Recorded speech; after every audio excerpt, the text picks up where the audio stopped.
Welcome to the Nomad Network, your first stop for complete and comprehensive Chicago Bears football coverage.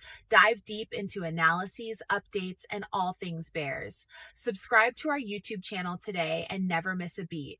Thank you in advance for your support. We promise to bring you the best because together we're unstoppable. Go Bears.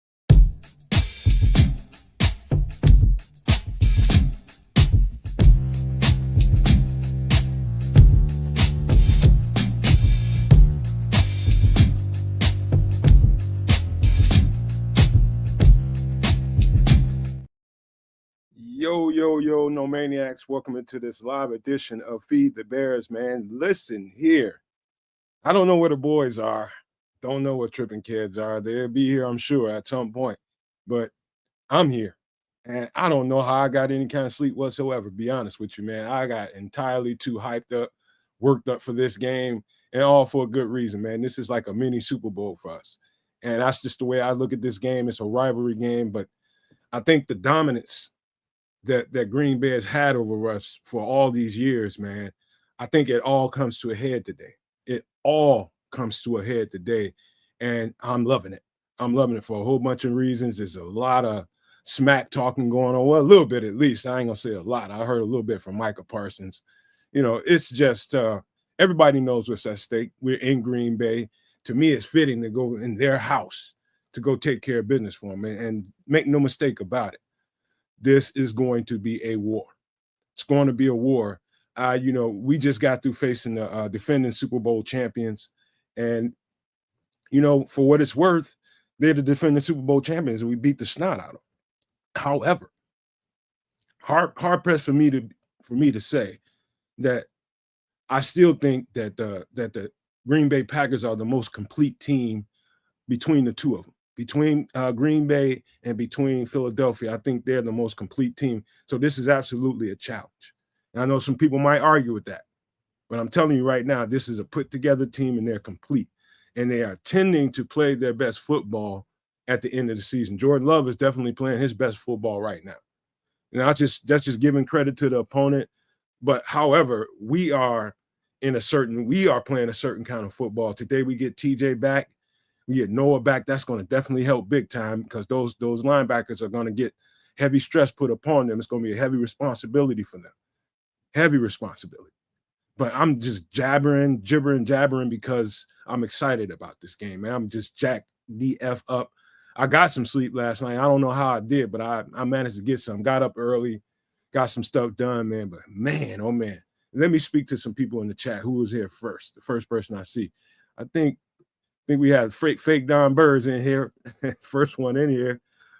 Paul Rodriguez, shout out. Let me see.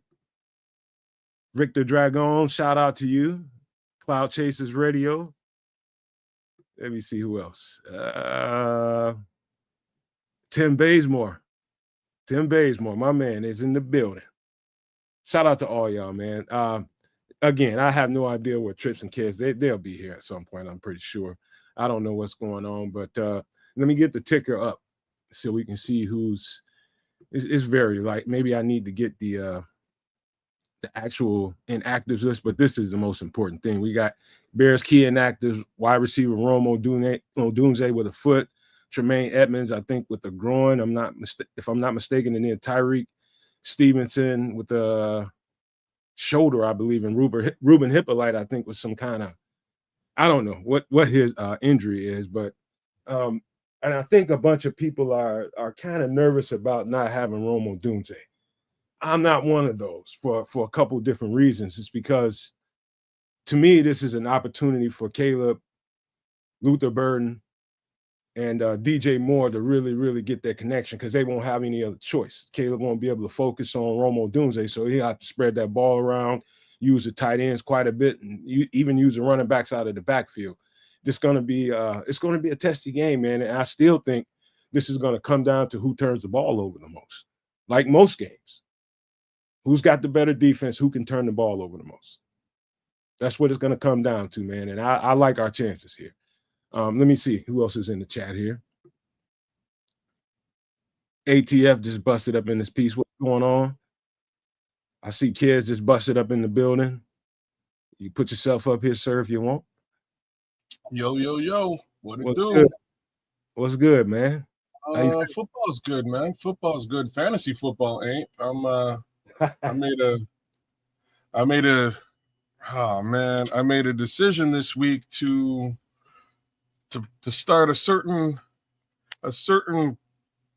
Commander's quarterback who clearly should not be playing football. And he came in, hurt his arm again, and went out. So I got all of 3 points for him. So that's pretty much going to tank the week for this guy. But I saw him go down trying to tackle somebody on a interception or a fumble return or something. He went out after that? Yeah, he's done. Oh, damn. Marcus Mariota went right into the game right after exactly what you're talking about. He came up holding the same arm and trip. Yeah, because when he threw that pick, he was chasing down to make the tackle, and then he's legal now to be hit, and he was hit, and he landed on the aforementioned elbow, and as Glenn Morgan called him, his sinewy ass is out again. Yeah, RG4 strikes again, man. I probably should have known to just. And the worst part is, I had in my Superflex league, the Gangster League, where there's actually 2 quarterbacks running. I had Trevor Lawrence, and I turn around and I flick around, man, and they're up. The Jags are up 21 points in like a heartbeat, and I'm like, man, eventually, hopefully, good things happen in Washington. I flip over, and it's like, oh no, this man's out again. Great. Just put the kid on IR already and stop effing around. Just gotta put this the way that it should be. Just shut him down for the season. Let him heal up. You have nothing to gain at this point. Call it a day. I mean, because those commies, they've been winless since the Bears getting that ass, right? That is pretty much the truth. I think they might have. I think Mariota found a way to win a single game in the middle of all of that, but that's about it.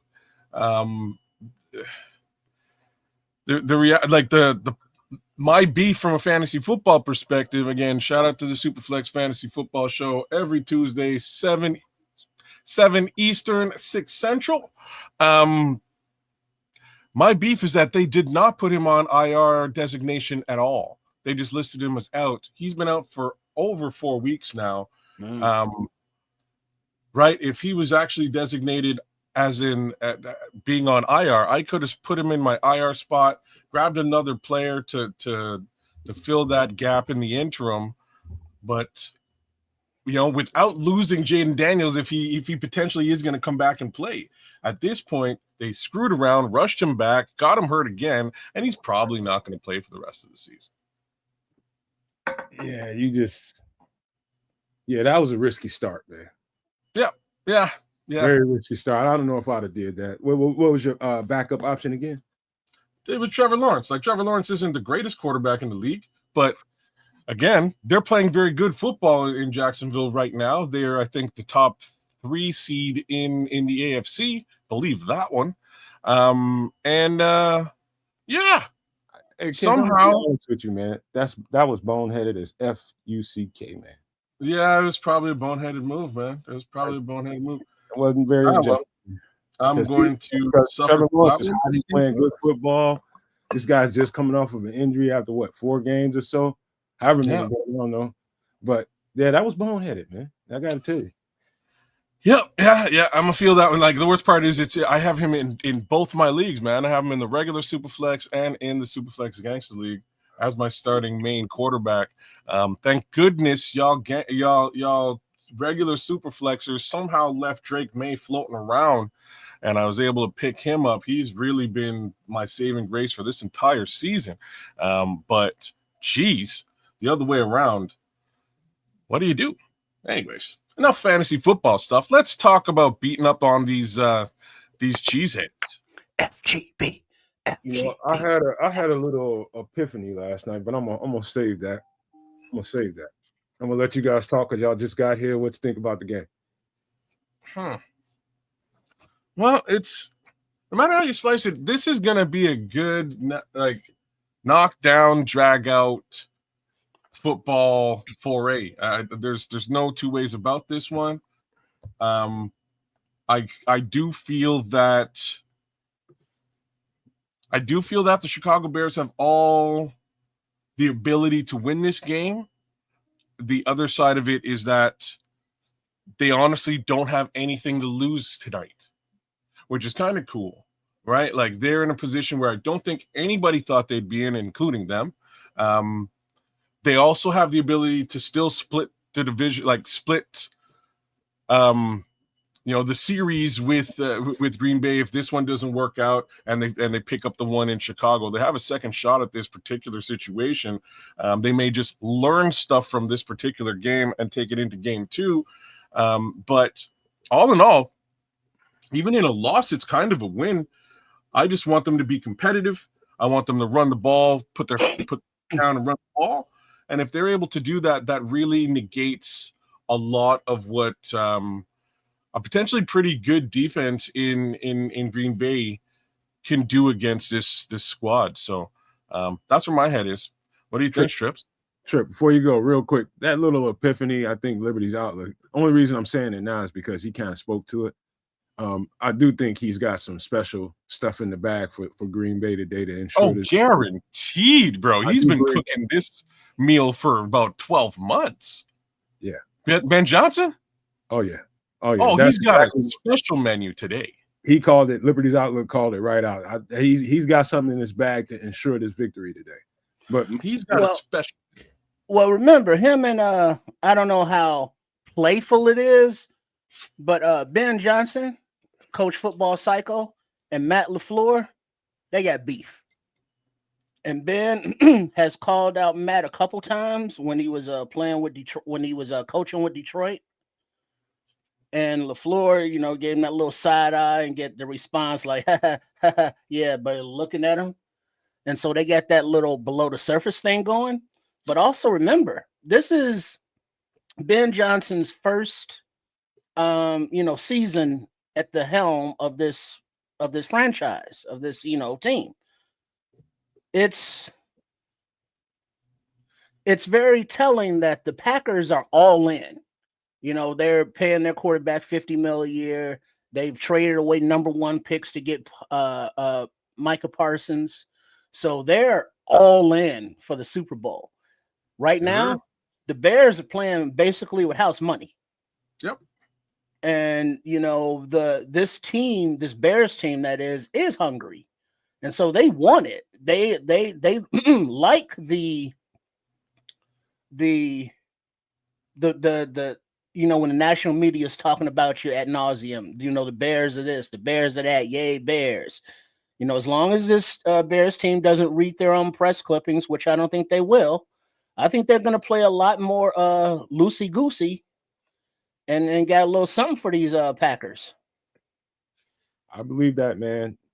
I also believe that no way you talk that kind of shit about your number 1 opponent. No way you say all that shit and, gloat about how many times you beat them up and then not have a serious ass plan for them, man. You gotta go cash that check today.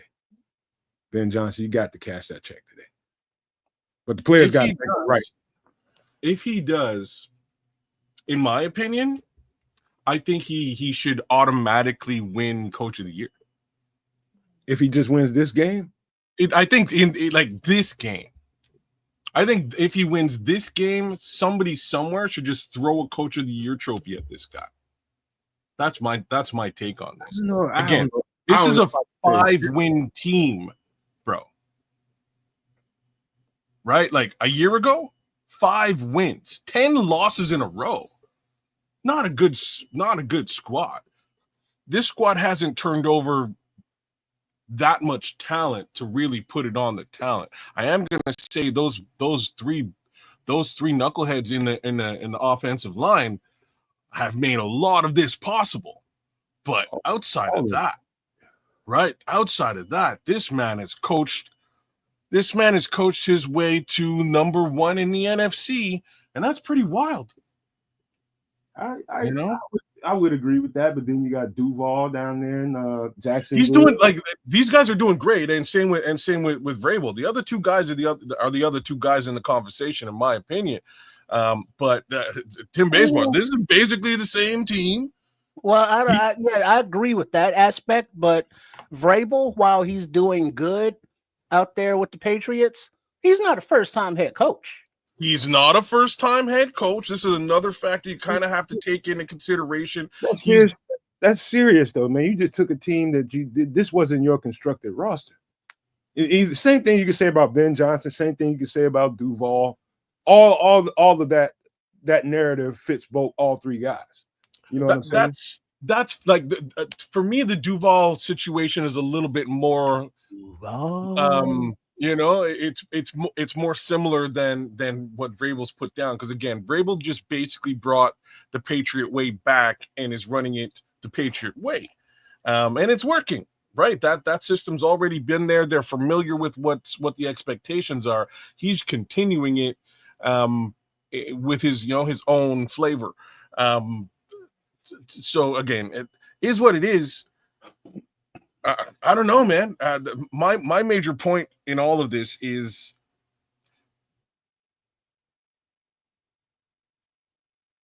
that's not Don Burr, Jojo. I think he froze. Three guys are so real. I don't know. Yeah, that's a fake Don. We know who this Don is, but you keep donning it up, Don. We don't care. It's all the same. I said Jojo. That's JD me 658. My bad. J Dome. Not the real one, man. He won't take the real. Oh, damn it! I'm freezing left, right, and center everywhere. Too much stuff. You only froze once on our side. Still okay. Good. All right, but carry on, man. What were you saying? Yeah, I'm just saying, man. Like, this divisional rivalry situation is a little bit different. I'm wondering if New England must have beat the Bills this season. I really have to find out, because that's like, to me, that's the rivalry situation over there that gains interest. There really isn't a rivalry situation for Jacksonville, I don't believe. But it would be New England versus Buffalo. If they took out Buffalo earlier in the season, okay, I would have to maybe say that Vrabel might be the guy to beat. But this would be a massive statement for just a gigantic statement for Ben Johnson as a premier coach in this league. All right. And this is also a further statement. It's like all season that we've heard with this Bears team is like, oh, they haven't played anybody. And then when they beat the defending Super Bowl champs on Black Friday, one of the highest viewed Black Friday sporting events since 1991 or some shit. You know, then it was like, oh, well, the Eagles ain't really the Eagles like they have been. No, of course not. And then it's like, oh, okay, well, all right, how about the division rival, who's also second place in the division, who are all in for a Super Bowl? How about we whip that ass? Would that change the narrative? That's why when I say that, when I talk about the Bears beating the undisputed Super Bowl championship Eagles, like, you have to put that out there. You have to put that in the sentence, because it ain't just the Eagles that they beat. They beat the defending Super Bowl champions, and they beat them handily. And that's the real conversation, right? And Dunbar's not afraid of me and you. Look at this. Hey, by the way, man, KB is bringing the fire. I can look at the faces out there, man. He is bringing the fire in that warm-up speech to get him out on the field. He's bringing it. Who? KB? KB, Kevin Byard. Dirty Bird, Kevin Byard is bro. So right now, to my understanding, earlier in the week, he was leading Pro Bowl votes for safety, period. And that's amazing to me, man. I think he should be. He's the best. I agree with you, Doc. You said it earlier in the season, and I was like, I don't know. And then he came out and he proved it every single bloody week. Kevin Byard is everything we asked for after watching years of Eddie Jackson. You know what I mean? Like all the Eddie Jackson downside. Kevin Byard brought upside to. Oh man, you don't get a lot of interceptions. Check. He ain't really like a willing tackler. Check. You know what I'm saying? Like He Kevin still Byard, doesn't have the legs to be out there in coverage. brother. Like I love this guy. I love what he brings to the table. And every week, Chris, you might have been one of them at first. Now you might have Yeah, been one. because he's old. he is. So is Eddie. He's old. It's all right. Well, yeah, because remember who's undefeated? Father Time. Is that And guy? so eventually, it's gonna hit that age wall where he slows down. And it's like I enjoy the fact that he hasn't reached that time. And I would even agree with who is that? Collins there in the chat. Bring him back on a 2-year deal, 15 mil. At this stage in his career, he may want to stay with this franchise because of the direction that they're going to finish out his career. Because we can't confuse the fact that he is on the backside of his career. Yeah. I mean, he's still got a little bit left in the tank, and we like to, drain every drop out of there. But yeah, he's damn good. He should make the Pro Bowl, and he should be all pro if he keeps playing like this. I've seen good safeties play great football damn near into their 40s. Yeah, Ed Reed played pretty deep, man, and so did Palomalu. There's a few, man, but end of the day, yeah, like Saren Collins, you nailed it, bro. Like I'd give him exactly that. 2 years, 15. If he says no, I'll bump that up to 18. I might even bump it up to 3 years in conversation. But knowing that I will be drafting another safety over the course of the next 3 years, you're basically going to train that safety up to take your job and transition out, and that's how this works. I don't have a problem with him playing until he's 35, man. The way that he's playing right now, I don't have a problem with that. The way you frame that, kids, that now you have Byard, now you have Grady Jarrett, now you have Joe Tooney to train and their replacements. So we draft young guys, and now without having them on a roster previously, Ryan Poles went out free agency and made those trades for, a 6th rounder to bring in that veteran leadership, and that 4th rounder, I believe, to bring in the leadership to teach the younger generation on how to be professional football players. Hey, so I got that aspect too as well. I hate to urinate in your Cheerios for all the people that's pocket watching what he might or might not get paid. But when you get to the Pro Bowl as a safety, trust me, it's going to cost you more than 2 years, $15 million. I promise. Well, but he's 32. It's going to cost you more. I'm just telling you right now. I'm not saying 15 is the ceiling for him. I'm saying you may want to come out of pocket a little bit more, and I agree with you there.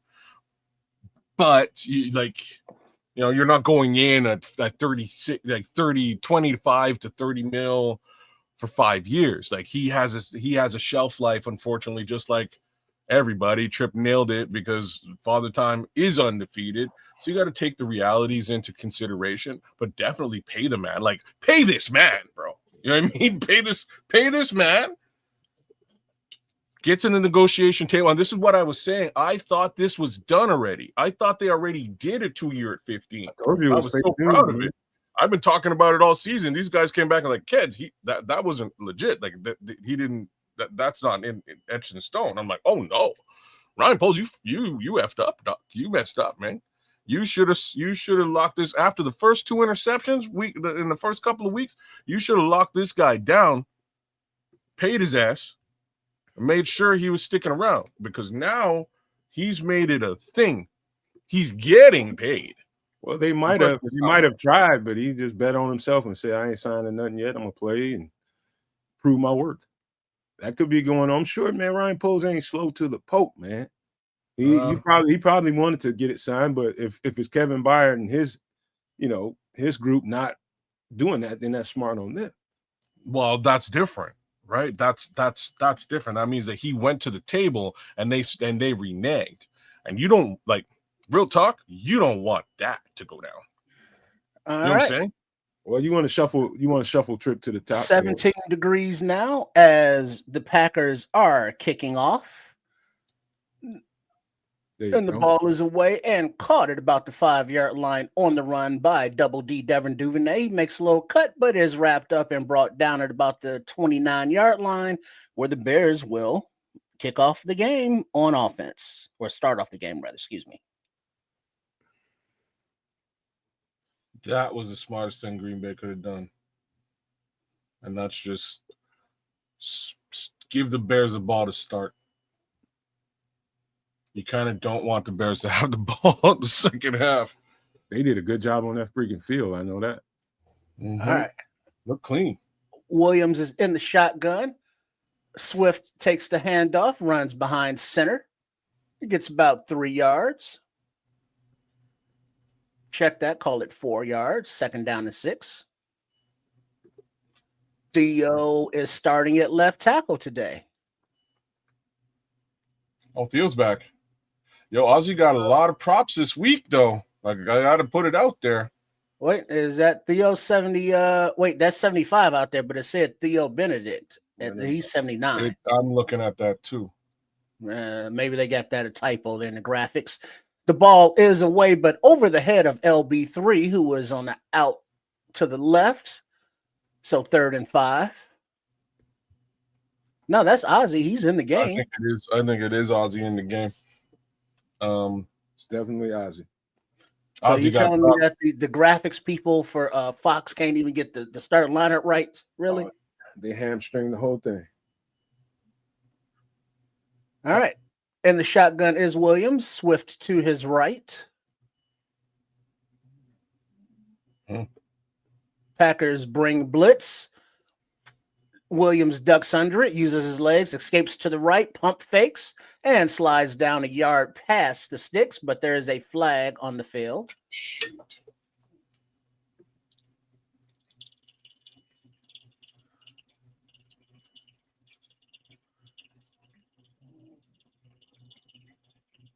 Darnell Wright with the holding. Really? Still 3rd down, back him up. That's surprising.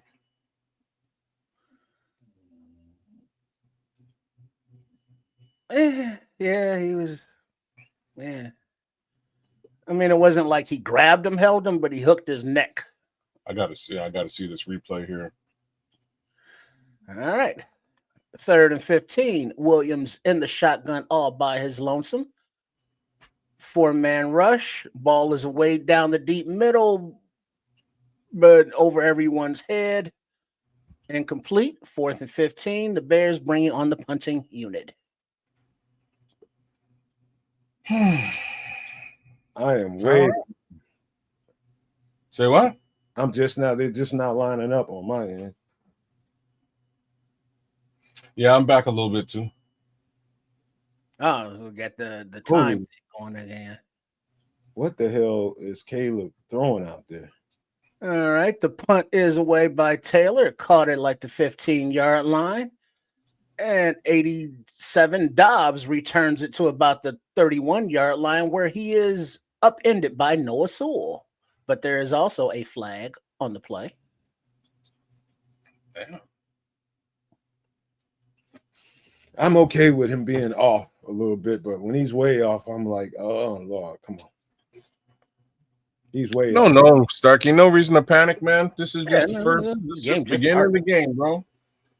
Illegal block in the back on the return by the Packers. Move it back 10 yards. Yeah. Blackwell got taken down. There's no reason for that at all. Super Clark Khan's got some Vegas conspiracy going on. Clark Khan ain't crazy. Yeah. All right. Love takes a snap. Bears bring a 5.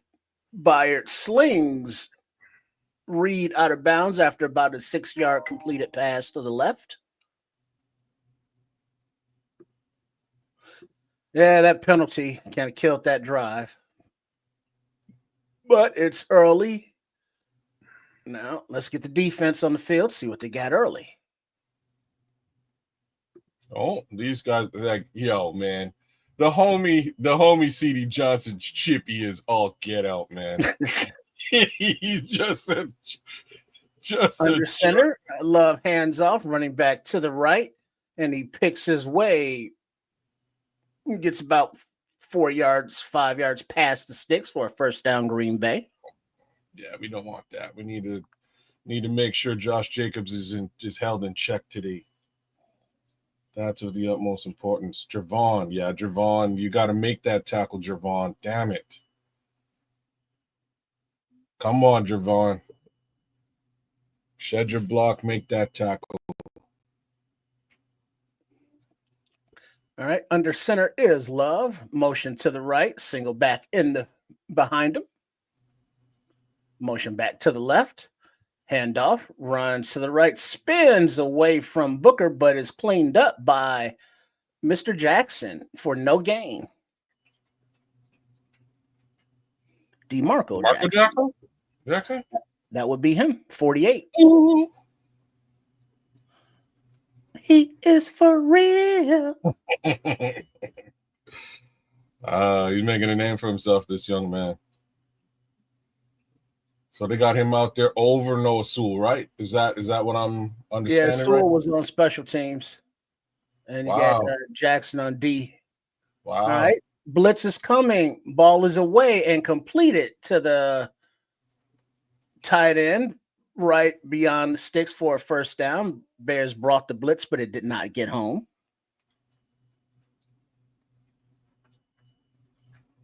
TJ was coming in untouched.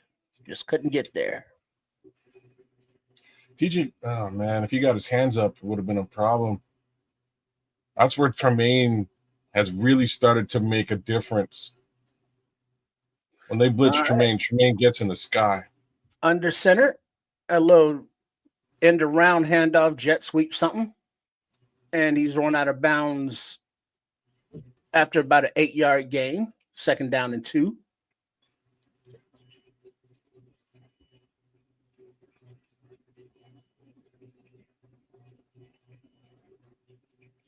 Oh, shit. Kyler Gordon is out for the game. He injured it in pregame warmups. Oh, great. That's not good to hear. Holy crap. Second and 3, Love under center. Can. 3 seconds. 2 on the play clock. 1, 0s, and he snaps it, hands it off. Runs to the right side. He gets about a yard or 2 before Jarrett wraps up those legs, and Big Deck's there to help clean him up. 3rd and short.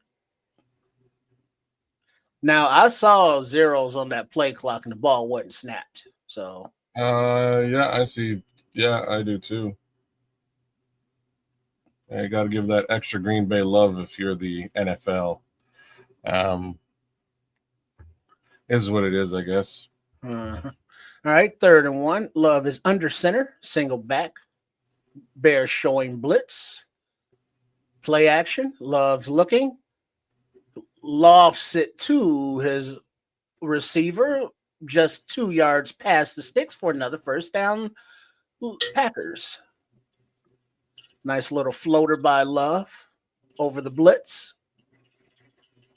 A little bootleg to the left, right. Roll it on back. Kwani B couldn't get there. Jaden Reed again.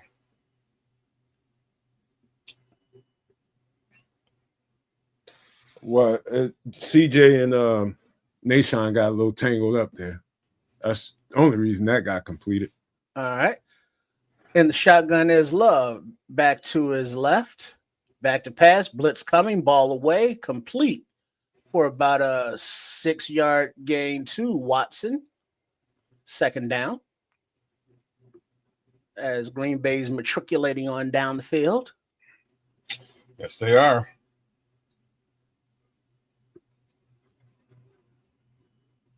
Oh, yeah, Tim, they are pressuring them. They're bringing the blitz. It's just not getting there.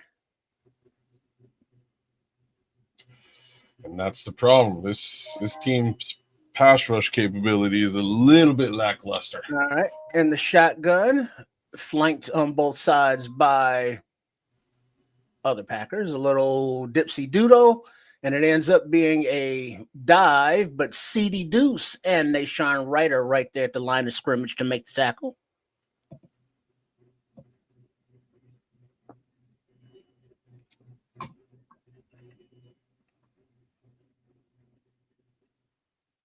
Damn. Yeah, that's a good tackle. That's a good tackle, CJ. Great tackle. It wouldn't be surprised me if they set Kyler for the season after this. Well, if Kyler's hurt again, that's on the docket. Run to the left. And it gets just beyond the sticks for another first down before he's snatched out of bounds. So maybe a gain of a half yard or one. First down, Packers.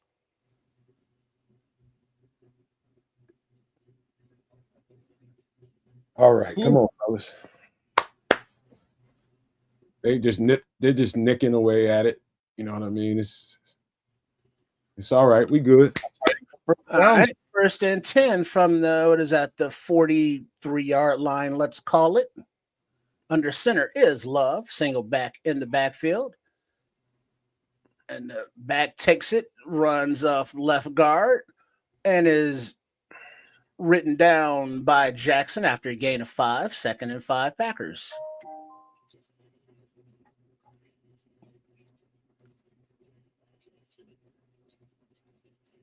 All right, come on, fellas. All right, under center. Back to pass is Love, 4-man rush that is pressuring. And number 98, Big Montez Sweat takes down Love from behind. No diddy. Third down. This is a sack? Yeah. Sweet. And just that's a 2 sack too.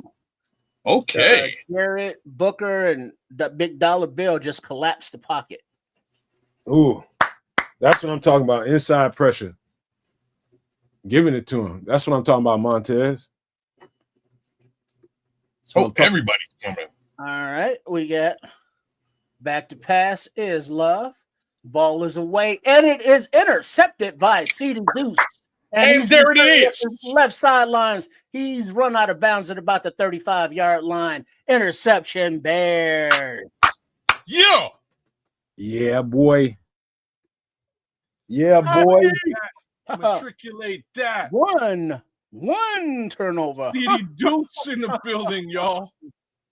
I cannot hate this guy. And another one.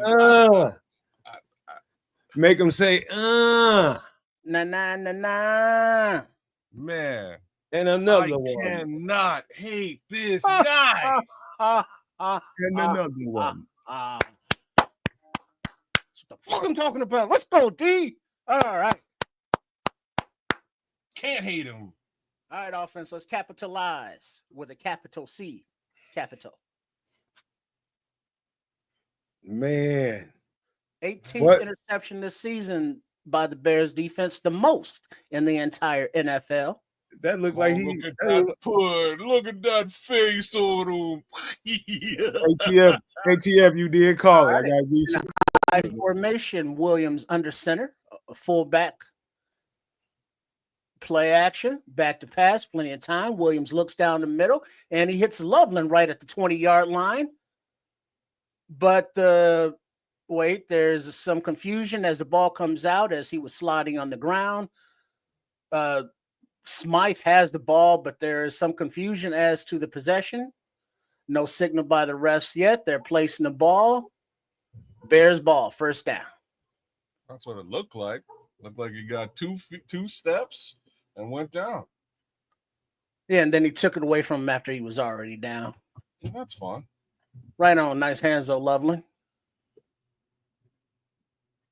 Nobody had possession after he completed pass, fumble recovered by Chicago. So they're going to call it a fumble. But the red flag is on the field from Matt LaFleur. He's challenging it. That might be dicey. So we're going to go to the review.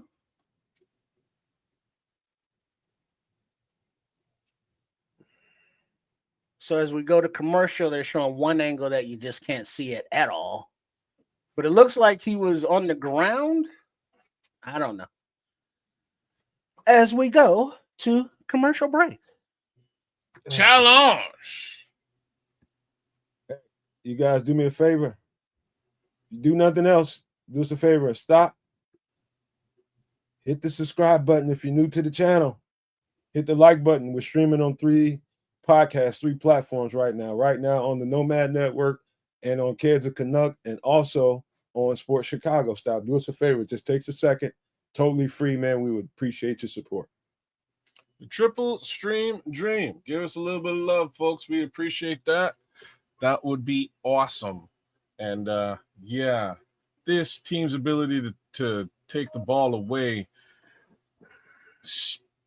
second to none in the NFL. I definitely put a little bit of money on a pick today, and there it was. So we'll see how the rest. You might not have been the only one. That he threw that so directly to CJ. That damn near looked like point shaving. Let's keep that up.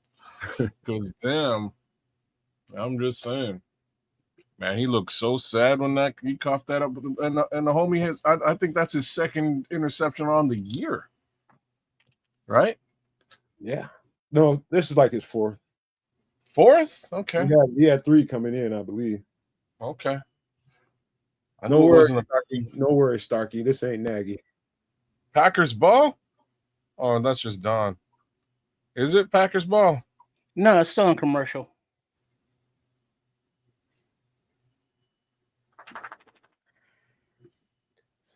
Ooh. All right. So,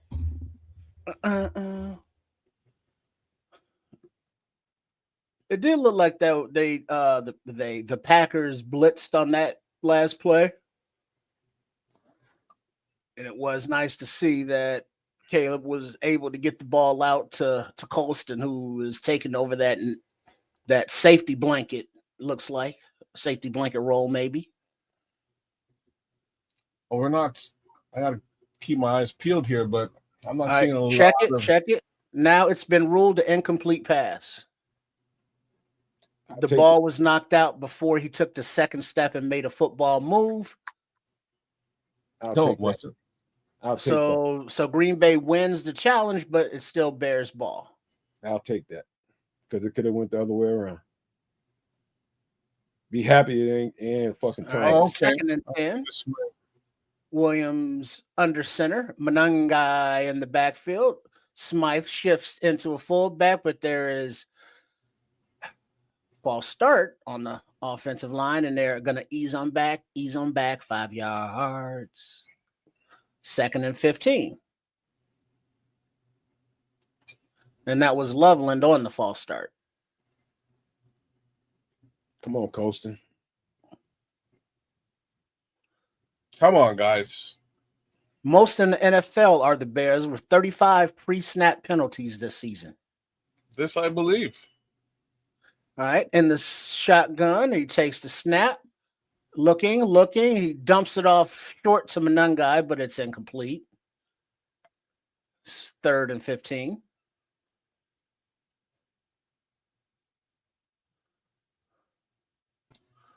Darnell Wright matched up mano a mano with Parsons. All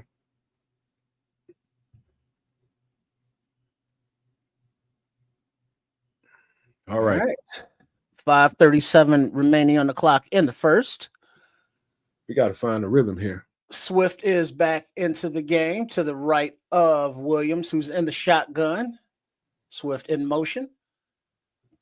Williams spins, escapes to the left. Ball is out down the left sideline. Nobody home. Ball lands out of bounds. 4th and 15. Got to get a rhythm here. Well,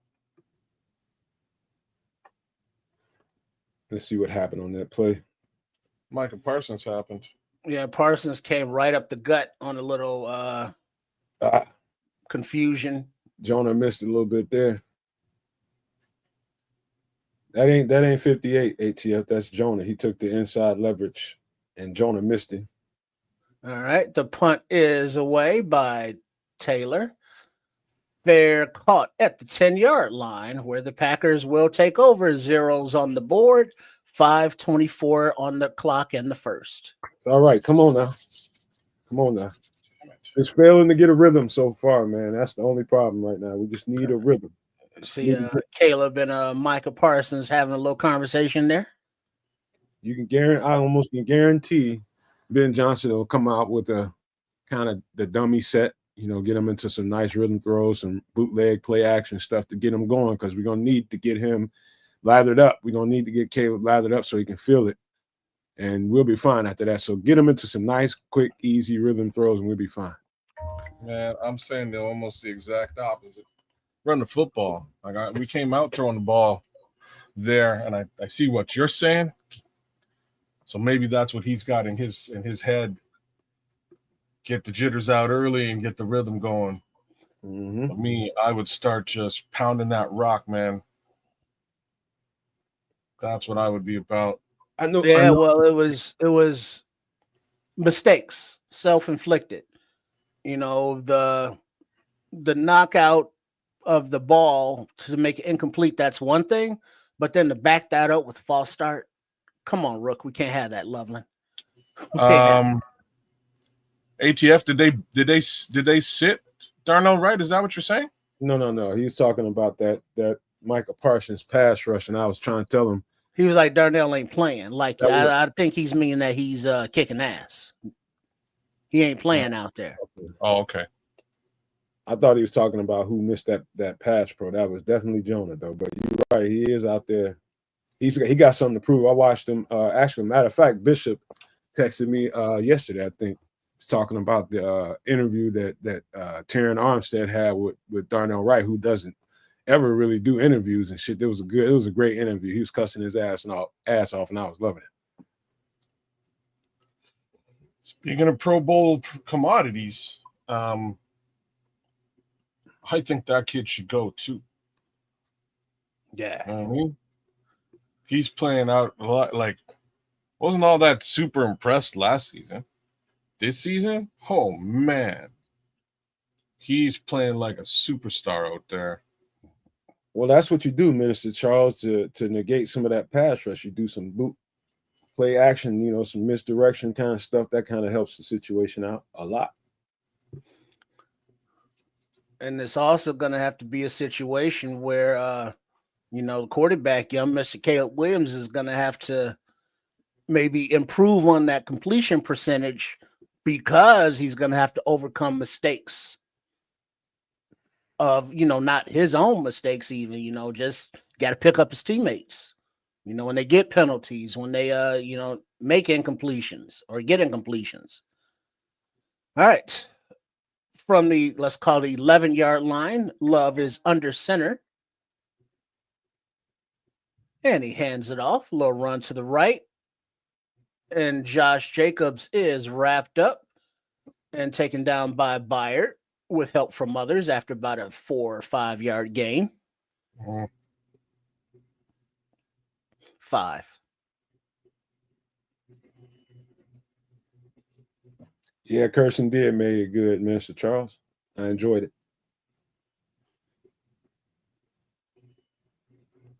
All right. You got Love is in the shotgun, flanked on both sides. 4-man rush, ball is away and completes in stride to Watson for a nice chunk play to the 35. 1st and 10 Packers. Jalen Johnson, beat to the inside there on the slant route. No, we can't have that now, Chandler. Don't let Christian Watson get you, because straight up, he's a speedster, man. He got some wheels. All right, and the snap.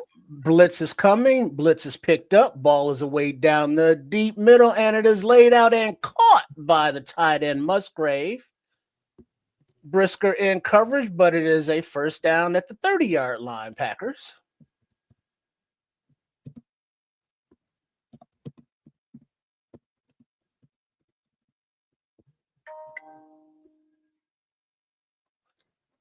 And there was a quick snap by the Packers, but there's a red flag on the field coming from Coach Johnson. So the Bears are challenging the completion of that previous pass.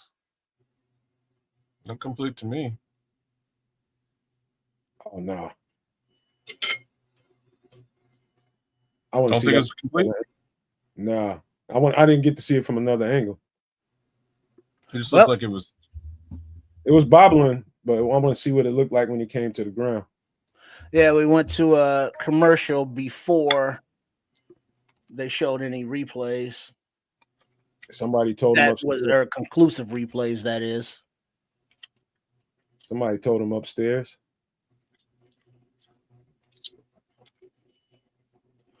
Yeah, that accuracy by Love is on display as the Bears are bringing the blitz, but it's getting picked up to the point that Love is able to just loft the ball out there, or hit his receivers, just to move the sticks, just beyond the marker, or just beyond the defender's beat for big plays.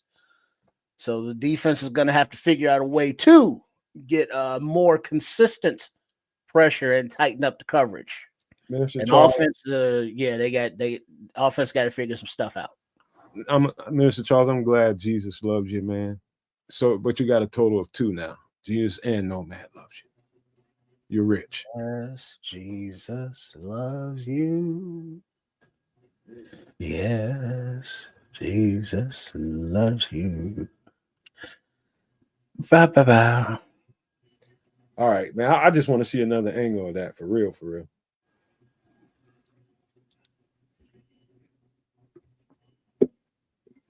I need to see another angle of that because on its face, it looked like he bobbled that thing. Let's see if he got control at the ground.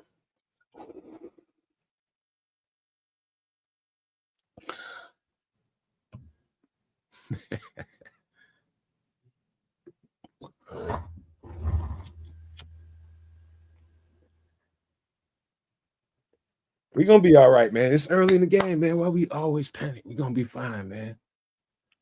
You ain't wrong, though. Everybody's finding their rhythm, man. Everybody needs to find their rhythm. We're going to be all right. You ain't wrong. These receivers need to step it up, bro. I ain't saying Caleb's perfect or nothing, but sometimes you got to make a play. After review, the ball hit the ground. Pass incomplete. That's what I'm talking about. I saw the bobble. I saw the bobble. Nice challenge. Somebody saw that. They ain't going to tell them to throw that motherfucker and not know something. That's it, Ben. We're going to be throwing red laundry all day between these two. What happened to your internet, Scrolls? Internet acting up on the game on him. God, we got you. So we're gonna be a little detailed for Scrolls, Mr. Triple R, man, just because he's out on his internet. Oh yeah, that's not a catch. Scrolls is out on his internet. You're doing a good job. I'm just note taking that for you. I didn't hear none of that. All right, Love is in the shotgun. Takes a snap, 4-man rush, pocket collapsing, balls away complete. A man spins and misses that tackle, but he is a gain of about 6, but there's a flag on the play. That's what I want to hear. Personal foul, face mask, offense number 65. 15-yard penalties, replay second down. Good. All right. All right. Let's go, D. What the hell was Amos doing out there? Well, he didn't wrap up. TJ must be out. Oh, yeah, that's face mask, and Grady Jarrett grabbed him. If he didn't grab him, Grady would have been in there. All right, 2nd and 25. Love in the shotgun all by his lonesome. Bears making adjustments on the D-line. They're rushing 3. Ball is away quickly. And Big Dex and Amen make the tackle after about a 5-yard gain. Looks like the Bears rushed 3 linemen, dropped Dexter in the coverage. Grady Jarrett in there being a goddamn menace, boy. 3rd and 19. Packers are in shotgun, running back to the left. Bears showing 4-man rush, bring 4. Love rolls out to his left, lofts the ball over the head of his receiver, Romeo Dobbs, incomplete. 4th and 19. He had to get that ball high because Nashawn Wright was lurking short. Mm. And he's like 8 foot tall with his arms up in the air. And when he jumps, you're damn straight. Oh boy. He could have pulled that down. Looking at it, he could have pulled it down. He probably should have pulled that down. But that would have been a nice, good job, Nashawn. We'll take that. Get off the field. Yeah. All right. As the Packers are back to punt, Duvernay set to return it. Kick is away clean. Duvernay retreats to about the 20-yard line. Has he step, makes a move up to the right, gets about to the 25-yard line where he is piled on. So that's where the Bears will take over. Let's go. 3:01 left on the clock in the first quarter. And right, man, Grady Jarrett starting to look like Grady Jarrett, boy. Beasting up out there. I told you, kids. What I tell you about what they know with Grady Jarrett? Yeah, no, we were talking about this week, and finally we are seeing Grady Jarrett, right? We ain't seen him all season, but these last three games, Grady Jarrett has entered the chat. You know what I'm saying? When you got the knee brace on, bro. Yeah, it's definitely, you can tell that in the beginning of the season he wasn't healthy. No, he was not playing good football. He tried to give it a go, and it was like, no. And then when he came back, he's been progressively getting better on field as he's getting healthier off the field, I do believe. Minister Charles is saying that he feels that Javon has been the most consistent player on defense this season. Silent and alive. Only reason I deleted it, Minister Charles, is because you put the K word in it. That's all. Oh. But it's yeah, he's absolutely right. The consistency. We said that a week or so ago, man. That's like quietly, he is the most consistent player. Besides KB. KB. That's the steady force that's keeping you got the front end. The Horace Grant of this team. Wow. That's saying a lot. It's just saying he's like steady Eddie, bro. You know what I mean? I actually like that, Minister Charles. Me too. I like that. Wearing the goggles. He got the goggles on. He's steady Eddie, bro. John Sally. You know what I mean? Between those two. Oh, John Sally was a character, man. But you got Horace Grant, you got the Charles Oakleys of the world, you got Anthony. But you know who more like 35. Right. But who we do have is number 35. That's CD Deuce. That's what I'm saying. That's Rodman. Rodman. Okay. It's all right. All right. Okay. Yeah, right there. You in the pocket. Okay. You in the pocket. Did you say Lambeau? No. Because that would just be mean. Nobody wants to be Lambeau. Nobody's talking about no Bill Lambeau. No, Isaiah Thomas too. Nobody wants to be him either. Damn. What they tripping about this Tom Brady? Isn't he from Chicago originally? Isaiah Thomas, yes, he is. Zeke. Oh, damn. Let's see. 16 degrees. It feels like 6. Up there in the frozen tundra. Tom Brady in his damn jacket. That's what money gets you. All fashionable and shit. All right. As Swift takes the handoff and runs to the right, cuts it back a little bit to the left, and gets about 9 yards. 2nd down Bears. Let's get that run game going. This is what you do. Okay, Swifty. That's what you do. Let's get this thing going. Let's get her rolling. Oh, he's going the other way. Come on, Red Bear, settle down. We don't need that. It's a family show. Williams under center I formation. Handoff to Swift, hands to the right side, keeps the legs churning, gets about 2 yards beyond the marker. 1st down Bears. I don't remember any of that, Scrolls. To be honest with you, that's news to me. But hey, going straight to Google, looking for pictures. I might. Lord, I'll save it till after the game. Mr. Charles on his catfish again. Uh-oh. You catfish eating so boy. I might have to cook me some Under crispy center wings. is Williams. Single back of Swift in the backfield. Play action. Williams dumps it off to 81 Smythe, who gets about 3 yards. Rhythm Second throw. down and I guess 7. Rhythm throw. Just get positive yardage. That's all. I'm surprised Smythe is in there in catching capacity, but oh yeah, like what else are you gonna do there? That's what you do. He's in a rollout, got a wide open receiver. Take it for what it's worth. And he needed to see a completion. That's All all. right. Swift is the back, another I formation with Smythe as the fullback. And Swift takes the ball, hands to the left for about a half-yard gain. Third down and about 6.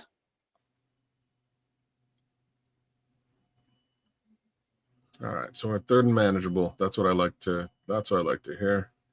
3rd and 7. Whew, they're really filling these gaps now. Yeah, it's time to hit them with some play action. That's what time it is. As you got Burden, Oz, Komet in the game. Time to hit Williams in the shotgun. Looks like Swift there to his left. And the snap. Ball is lofted to the right side, out of bounds, incomplete, as there was pressure in Williams' face. And it looks like he just lofted it out of bounds as he was under pressure. Boys, I'll be right back. Let me get my wings out. So we have the Holy. special teams unit coming on for the Bears. I need to see what went down here. As Taylor tries to aim for the coffin corner.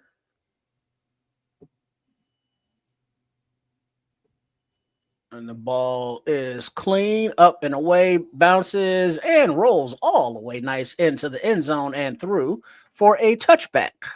Damn. Where the Packers will take over with 9 seconds remaining on the clock in the first quarter. No score. Come on, Australia. Yeah, that had no turn on it.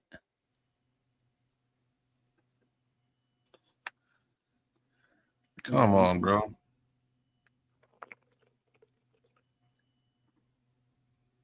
All righty then.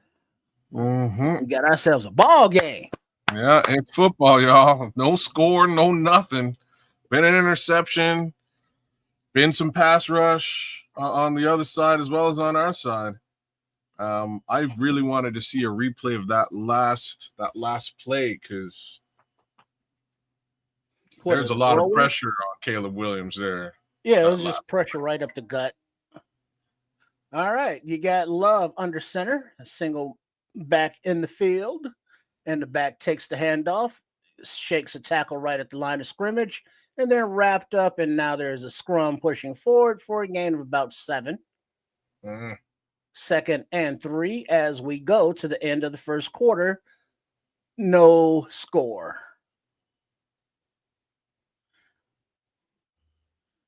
It's like, come on, we see the run working, then we get away from it, and then I got to punt. But the defense is, doing what they need to do. It's one of those games, kids. That's how it's gonna be, man. So we'll keep that. Let's go. Keep that thing going. Hopefully the defense can hold up here as well. I think they can. As long as the defense can hold up. Man, you know what would be delicious today, kids? What? Pick 6 or scoop and score. I'm hungry for one of those too, actually. I'm hungry for one of those too. I know you ain't got no prop bet on that or nothing. Nothing to that effect today. They haven't established that kind of foray so far this season. All right, I think there's only 1 pick 6 on the season. I might be wrong, but it's not a lot. Not a lot of defensive scores for the Bears. What up, FFG? There's FFG. What it up, do? FFG? Big up to all the no maniacs. Somewhere in the chat somewhere. wherever you are watching on one of the 3 streaming networks right now, the Nomad Network, at Kansas Canuck, and Sports the Chicago Style, aka at Triple R SCS. You see it in my little name thing right there, the little panel. Yeah. So I was tickling my name. Settle down, Red Baron. Settle down.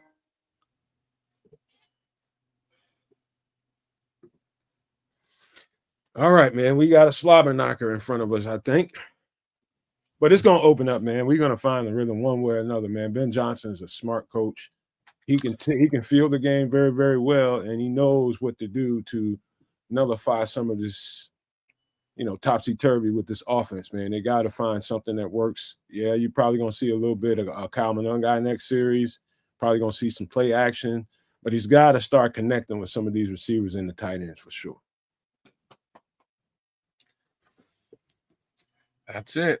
I think the tight ends are key today, especially with Rome Odunze out.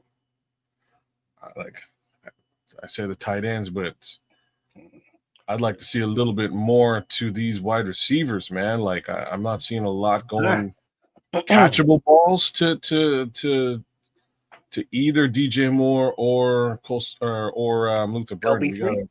We got to bring these 2 guys into this second football. and 3. Under center is Love.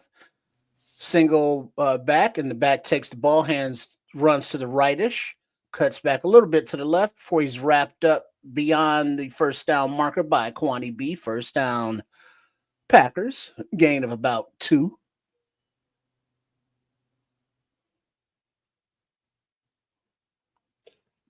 Let's go. Yeah. Maybe 5 yards. 5 yards, positive rush. But all right. Love is under center from about the 32-yard line. Play action to the right, throws to the left to a wide open tight end. And he is down about 2 yards short of the first down marker, second down after a gain of about 8. That's what we need, some play action, easy throws like that.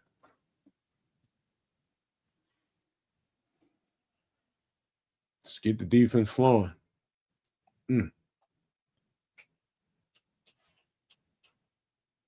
Man, Box drives me crazy, man. All right, second and 2. Love is under center, single running back in the field, on the field. Takes the handoff under center, behind center, and is wrapped up immediately at the line of scrimmage by Big Dex. I'm sorry, that's 98 Sweat. Excuse me. 3rd and 1.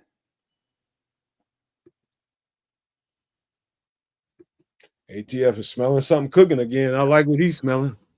Can you smell what the Dennis Allen is cooking? That was a rock reference. Under center is Love. And hands off the ball to Jacobs, who stutter steps and finds a little crease behind center for a first down run of about 6 yards. Yeah. They're getting too many yards a run.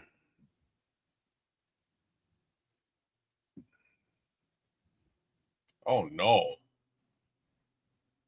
He went right up the gut. Nobody touched him. Right into the secondary.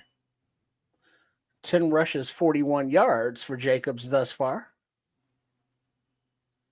All right. We have Love, 1st and 10. A little pistol, exciting I guess. And new. Hands off. And Big Dollar Bill is the first to wrap him up after about a gain of a yard. 2nd and 9. By the way, on that 4 or 5 yard run by Jacobs, Dex got fucking face mask snatched away from the play, and didn't nobody call shit. That was crazy. Mm-hmm. Get his ass, Bill.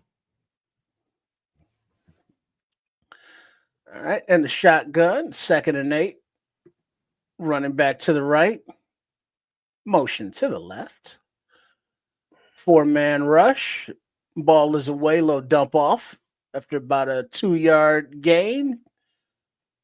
Gets to the 45-yard line before he's slammed down by T.J. Edwards with a helper. Third down, Packers. 3rd and 2. Get a little pressure and get him off the field. We got to get off the field on this 3rd down. The Love Boat. Soon we'll be throwing another pick. All right, 3rd and 2. Love is under center. 23, the running back behind him. Play action. Love looks right, throws right, lofts it up, and it is caught by number 81, and he drags Byard out of bounds after a nice little chunk play. 1st and 10, Packers. Gain of 22.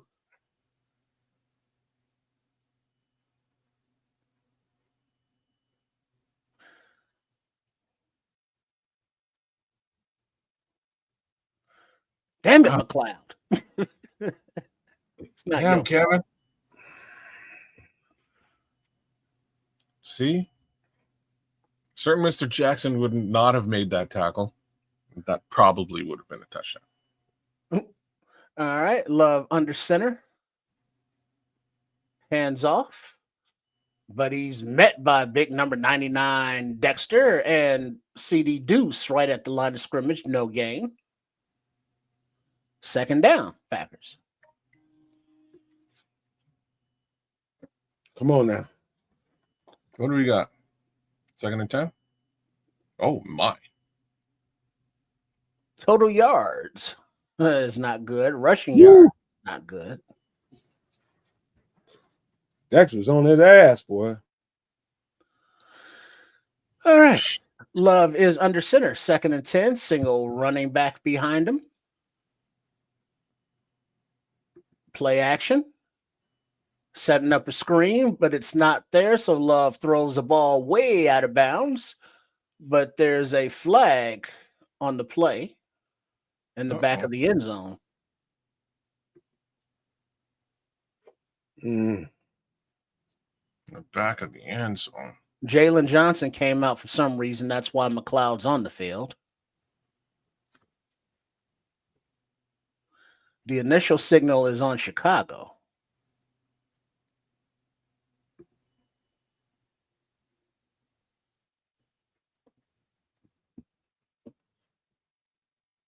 No fly on the play. They picked it up. Thank God. 3rd down. Let's go. What up, Creighton? Looked like CD Deuce was getting a little handsy there, but he let him go. On the tight end coming across the field there. Going out there. All right, 3rd and 10.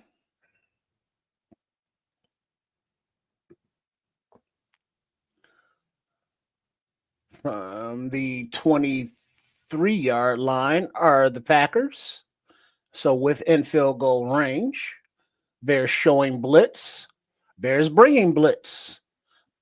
Ball is away, lofted up, and it is caught for a touchdown. Watson, Byard in coverage.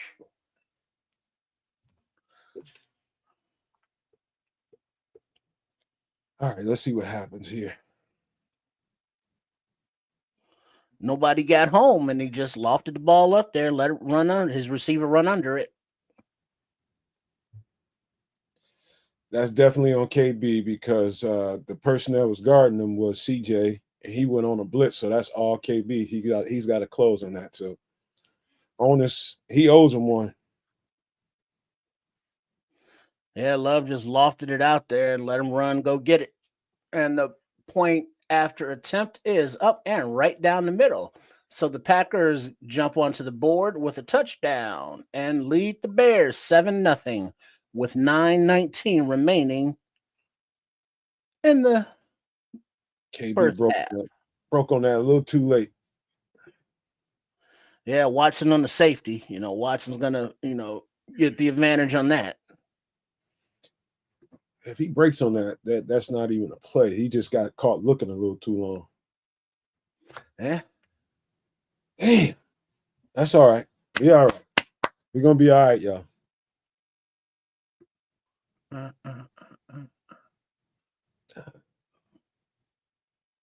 All right.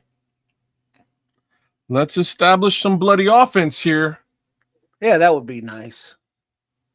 Y'all saw the statistics here. What's going on? This isn't even a football game. Man, Oh, what's going on? no rhythm on the offense. Defense playing too much.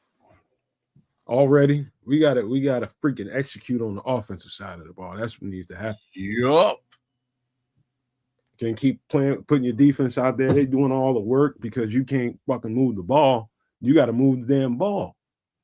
Brother, there's only one first down so far.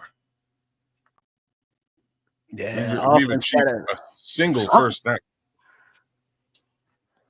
Yeah, Amazing. the defense did set the offense up in good position, with the turnover early, get us some points there. That would be nice. No. But all right, it's just a ball game, one score game.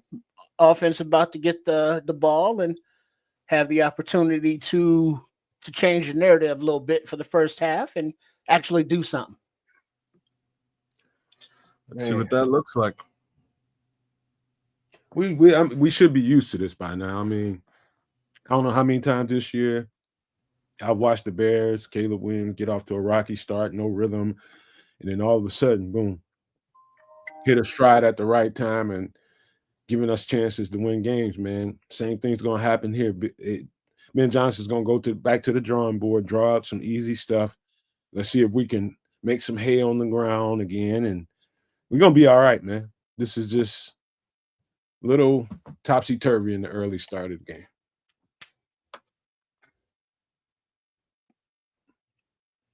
Hey, well, it's all good. I don't feel any kind of way. They just need to start playing football now. That's all. Jalen Johnson and Sweat did. CD Deuce looked like he knocked Sweat down off the line, and then Sweat was on the ground, and then Big Dex tripped over him. Jalen Johnson was just out there covering grass. What the hell was that defense? Yeah, Jalen was out of that entire play. All right, the return by Duvernay gets up to about the 26-yard line where he is tackled. 9:14 on the clock, where the Bears offense will take over. Let's go, boys. Somebody's getting long cleats in. Yeah, they're doing special work on those cleats. Well, you gotta, pretty assume that the turf is frozen. Yeah.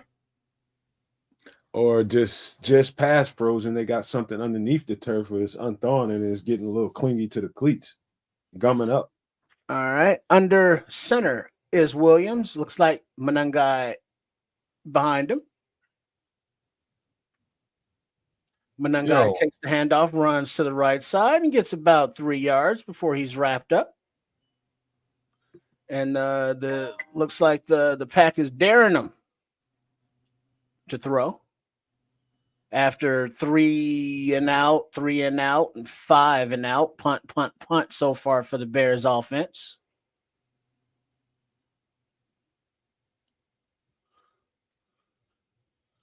Ooh. All right, as there's a little shifting going on, which ends up being Williams under center. Manungai in the backfield. Loveland in motion to the right.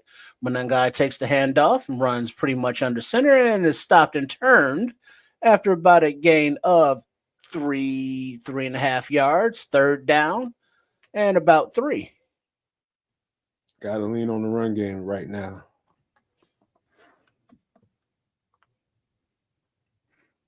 Let's go.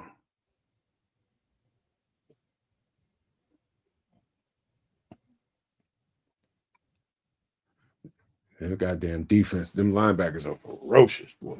All right. And the shotgun is Williams. Manungai to his right. Oz in motion to the left. Manungai play action. Williams rolls to the right, looks for a receiver, and he finds LB3 for a first down as he's run out of bounds after about a 15-yard gain. That's what I'm talking about. Easy rhythm throw, kids. Remember? Easy rhythm throw. Play action. That's what we need. Nice catch by Luke, wide open. Just dragging across the middle. That's it. Nice, easy peasy. Mac and cheesy with peasy. 2-level flood right. All right. You got Williams under center, 1st and 10. Manungai in the backfield. Play action left. Williams rolls right, but he's under pressure. Dumps it off to DJ. Incomplete. How you mean it's There was immediate pressure by a couple guys there. They had to get rid of that. Did Williams?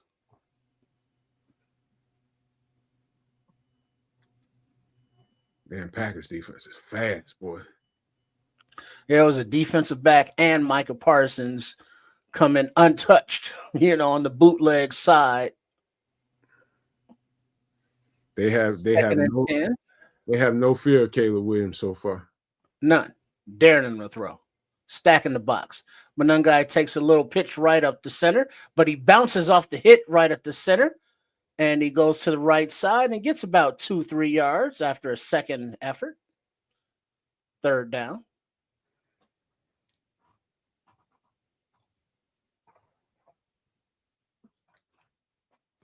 Holy. Man, Get some of this. Muscle Hamster just took that and said, all right. Boys out there hitting, though, boy. I tell you that. That's fine. Oh, wait. There's a penalty. Face mask on the Packers. Had DJ's face mask. So that was a defensive penalty. 1st down. Oh, my God. Calvin Nunn got just hit. Oh, boy, in the mouth. He said, take that with you, motherfucker. Ooh. You got my money. Man, he hit him in the mouth. That's what we need. That's what we need. Manungai still in the game behind Williams, who is under center. Packers showing blitz. But Manungai takes the handoff and gets about 2 yards. 2nd down. Okay. Let's see. Yeah. Cooper's helmet. Manungai met that 56 in the hole and said, "This is my hole." Pieces of Cooper's helmet are flying off. Let's see who the most physical. Let's see. Hit him in his goddamn mouth. Oh. He lost his mouth guard and all kinds of stuff. Under center. Manungai takes the handoff to the right. Grinds the legs. Gets about a 3-yard gain. 3rd down. We needed that run. That run was more important than y'all think. Nice, slow, methodical drive. Let the defense catch their wind, meet up on the sidelines, get their game plans together. Let's keep the ball moving. 3rd and 4. 5:36 remaining in the 1st half. Williams is in the shotgun. Manungai to his left. Manungai takes the handoff under center, makes a low cut, and drives the legs right to the 1st down marker, but he's just a little bit short. Go for it. Keep the rhythm. Go for it. Got to keep the rhythm, man. You got to take the momentum here. 4th and less than 1. Burden and Manungai leave the field as Oz and Swift come onto the field as the Bears are calling a play in the huddle. 4th and 1 from about the 38-yard line. I'm with that shit, Ben. Williams under center. Play action. Williams keeps it, runs to the right, runs out of bounds after a 4-yard gain. 1st down Bears. That's how you do it, Caleb. Keep that momentum. This Ben Johnson feel in the game. You got to go for it here. Keep that. You got a little momentum. Keep it. I love it. Yeah, Rashawn Gary was like tapped out on that one. I was like, hey, this little 18 fella is fast. What do they call him? Gizmo? Any other quarterback, that would have been a sack for loss. All right, 1st and 10. Williams under center. Manungai is still in the game. Manungai takes a little short toss to the left, cuts it back up to the center, but is met at the line of scrimmage by about 7 Packers. All right, Ben, you got to get your stick out your rear end, man. You got to let Caleb get some rhythm here. Let him throw it.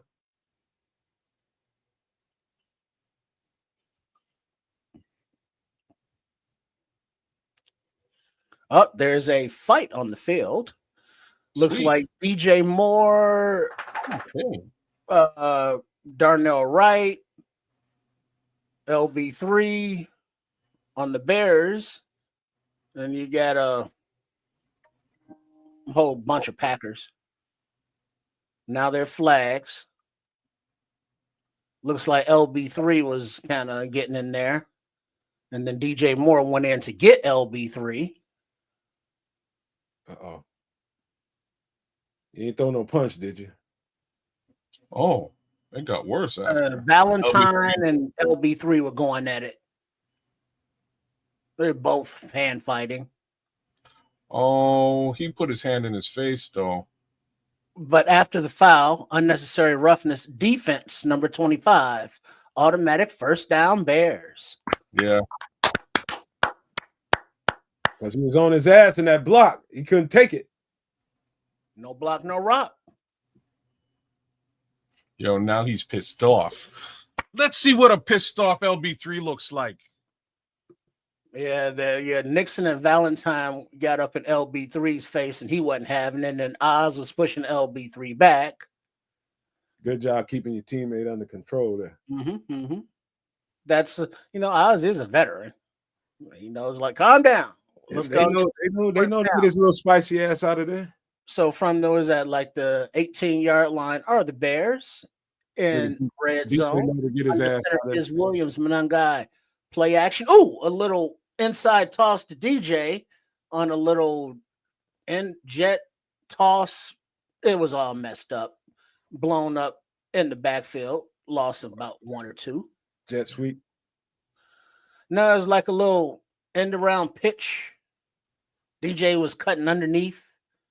And Caleb was booting out to the right, and then he kind of just tossed it to him. Oh, he went for a little shovel pass. That was going to be a trick play. That was going to be a trick play. No trickery there. All right, 2nd and 16.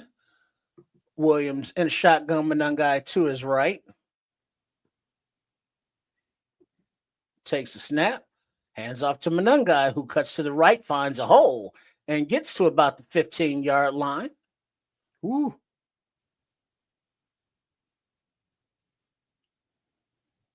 Caleb is 3 for 10 for 8 yards.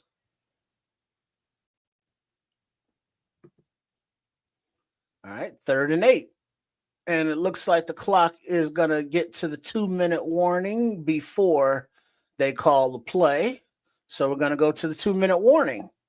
All right. Packers up 7-0, 3rd and 8 when we come back. Hey, don't forget at the end of the month, we got things going on. We got a chef. We got a damn chef that hangs around, man. He loves doing the show. Hello, this is Chef Trips. Please join us on the last Wednesday of every month on the Nomad Network for the show Some Extra Sauce for my live cooking segment, An Effort in the Kitchen, where we make inexpensive but tasty foods that will be beautiful. And I look forward to seeing you there.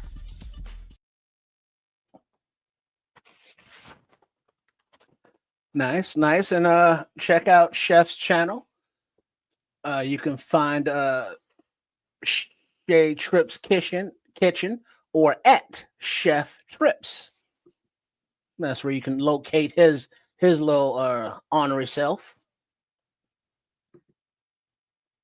Also, we got other things going on some extra sauce on Wednesday night. We got Kids of Canuck on Tuesday night at 6 p.m. Central. Go ahead and give that a shout out, kids, if you like. Absolutely. Come check me out for your fantasy football foray. Will be me and my guy D Nice doing the darn thing at the Superflex show again, 6 Central, 7 Eastern. And we'd love to have you, man. Give us a like, share, subscribe, comment, ask your questions, whether you're watching on Twitch, whether you're watching on YouTube here. We'll be doing the darn thing once a week till the season's done. You know, I think it's time for some drastic moves to happen in fantasy for a lot of people, man. You might have to make some the people that's sitting there on the bubble of the playoff situation, you know, in fantasy. You might have to do something drastic this week just to make sure that you give yourself a chance. You might have to throw some Hail Marys, man. Straight up. Well, I did. You in particular, I'm just talking about anybody that could be out there in the range of playoffs, but need something to get them over the top. I'm just saying, sometimes drastic can come back and kick you in the ding ding. To quote Eddie Murphy. The lads. So yeah, that's my weekend fantasy football. I'll be dead honest about that. Courtesy of Jaden Dennis. What can you do? What can you do? That's you to put yourself in that pickle. Yeah, it is. It is an unfortunate situation, and I kind of had to, because again, in one side of this, Drake May was Drake. All right, here we go, fellas. 3rd and 8. Williams is in the shotgun. Looks like Swift to his right. Packers bring the blitz. A little screen to the right to Swift, and he gets maybe a yard after picking his way through it. 4th down and 7. Do not 148 and kicking as the Bears bring on the field goal attempt unit. The fucking horizontal game is dangerous down in the red zone, man. You got to throw it in the middle of the field. They're waiting for that play, bro. Yeah, it's the horizontal. As soon as they saw Swift stop, I was like, yeah, we are just going to hang out over here. All right, so Santos is long 54 this season. He's 18 for 22. This is a 33-yard attempt. The snap, the hold, the kick is up, and it is good. So the Bears are on the board with 3 points and with 1:14 remaining in the first half. Packers 7, Bears 3. I'd have called a deep post to DJ without thinking, and it was there too. Yeah, I mean, this horizontal stuff. Yeah, 3rd down. Can we got to get some kind of verticality going? You know, I get that the Packers look like they're daring the Bears to throw the ball. Oh, and they are. The offensive line is confused and, leaking because they're under such duress. There has to be play calling or plays in the arsenal that are quick hitters, that are more, throw to an area on the field, a spot on the field, and let the receiver get there. We need to see some more of that because, Monunga is running hard, but it's just not enough. We need some kind of complement with the passing attack. Hey, Trip, I have to be honest with you, man. That play just told me a lot about where Ben Johnson's mind is overall right now with the quarterback. Right now, he's just like he's not feeling like Caleb Williams is where he needs to be. That was like the safest thing he could have done to try to see if he can break something loose and get in the end zone. Obviously, he didn't feel good about Caleb and his accuracy right now going down the field, or he'd have called something. And I like what Minister Charles said right behind that was he said that Caleb needs to know when to audible out of those plays and kind of throw the wild card out. And he's right. That's one of those situations where the play call comes in. What's your audible to it? What's your hot route to it? And get to something that's attacking the end zone. So he was right about that. But who knows what they got set up between Ben Johnson and Caleb Williams? It could be that Ben Johnson forbids him to do that. Who knows, man? I don't. But that was Ben Johnson saying, "Okay, Caleb, let's see if we can break something short out." What up? My beef is they're not attacking the right side of the field with the run. That's my beef right now. I haven't seen a toss crack all game. Maybe I'm missing something. Yeah, you are. They're lining up strong side right on the defense. I don't care. Run right at it. Nah, you don't want to do that. I think so. They're like Jonah and Wright, man. Those two guys are dangerous over there. Show them how dangerous they are. Challenge them that way. No, you don't want to run at strong side right. That's my 2 cents, man. You trying to if you don't get a numbers advantage in that situation, that's almost futile to do that. When they're not even trying to. They're just getting the defense is just totally getting downfield on the Bears. They're not even respecting Caleb's throwing ability. When in that situation, to try to run against that, it's hard. Okay, the kick is away, but it lands short of the green zone, and it's a flag. What? I mean, it looked like a squib kick. So the Packers will get the ball at the 40-yard line. What the fuck? And they have all 3 timeouts with 1:14 on the clock.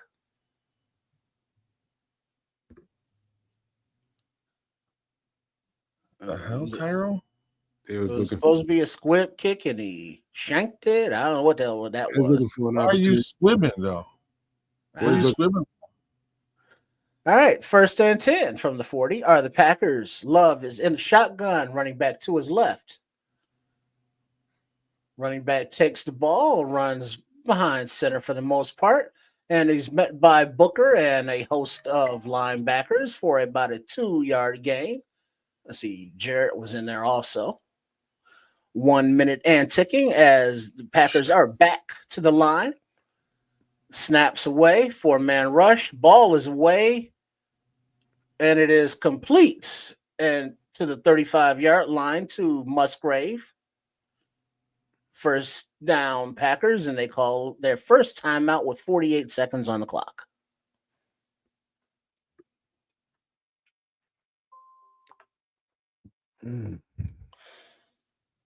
You sure that's complete? Well, I guess we'll find out on the other side because they're going to look at it. It was a catch.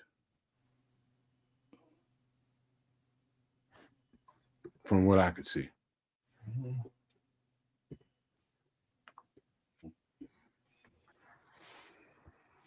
Okay. Yeah, it's a catch. Yeah.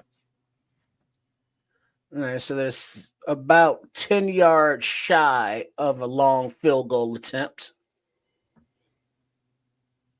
We just can't let them get a field. We cannot let them get a touchdown. Whatever happens.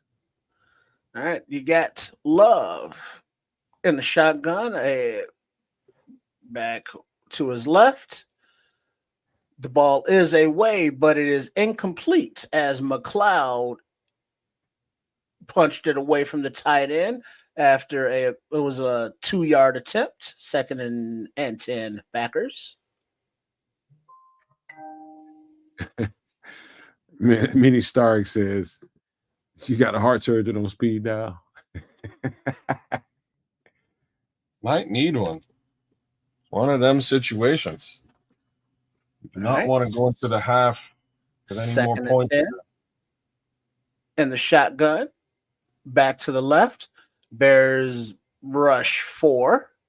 Ball is thrown deep down the middle and lofted right into the hands for a touchdown is Melton.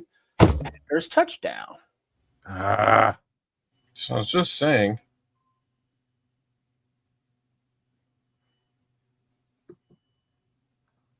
Let's see what happened here. He was wide TF open.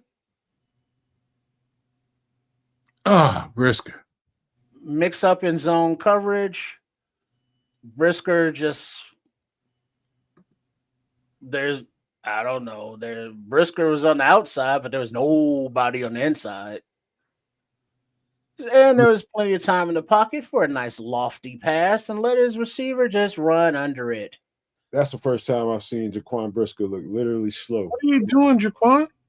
He closed Point on. after attempt is good. So the Packers 14, Bears 3. 38 seconds remaining in the second quarter. Damn. You got to close on that. Wow. Ain't no way. He left him wide open. He gave him way too much cushion. Well, the design of that play is he had the middle third, and you got to give yourself a certain amount of leverage in case something comes loose on that middle third, in that deep third. If you're the guy, if you're the last guy back there, you cannot be that many steps behind on making the play. So he was, in other words, he was way too far to your left from the field. When we was looking at it, he needed to be a little bit, probably 3 to 5 more yards more inside. He gave him about 3 steps too much cushion to the left. Yes, too much leverage, man. He was way off leverage there.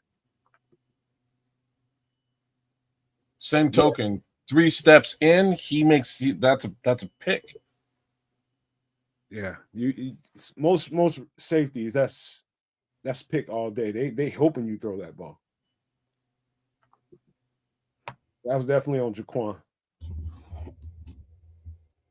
Well, I know the offense is going to have to figure some shit out. For sure. Yeah, there is no offense. We're going into half. Oh boy, ain't nothing going on. Damn. You're right about that, Scrolls. You do have to put the game in the quarterback hands. You cannot protect him here. You got to let him make or break this. You got to basically let him F up so he can get to where he needs to get to. He'll feel the game at some point if you give him enough opportunities. He's just jittery right now.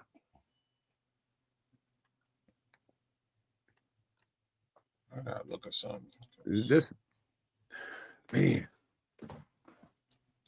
we can't. Caleb's got like, I don't know what, 30 yards throwing it right now. Not you're 3 times what he's got. Oh, Lord. Yeah. Lord, that's bad. Yeah. And the run game ain't great either. You're right about that, Starkey. He waited way too long to break on that ball. And there's so many defensive back rules and so once again, just plenty of time to throw. Nice pass by the quarterback to open receivers. Damn it. So the kick is away for the Packers, and it is caught at about the 4-yard line by Blackwell. And he gets to about the 25, but the ball comes out, and there's a scrum going on the field as the refs are umpiring everyone. And Bears ball. He was down when the ball came out. 33 seconds on the clock. I don't know what everybody's fussing about.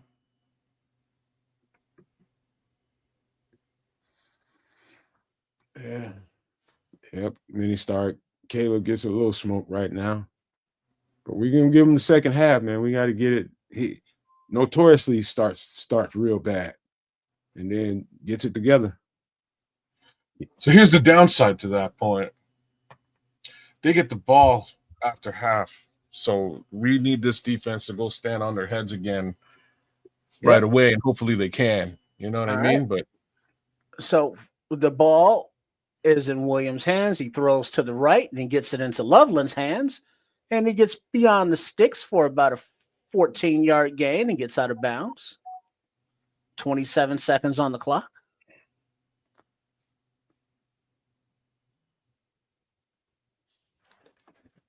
All right, man. Nice job, Colson. All right. 1st and 10. Bears are in the shotgun. Williams all by his lonesome back there. Eyes in motion to the left.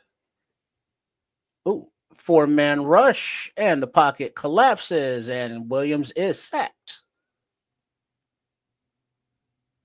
That's not good. 18 seconds on the clock. I hear a lot of whistles.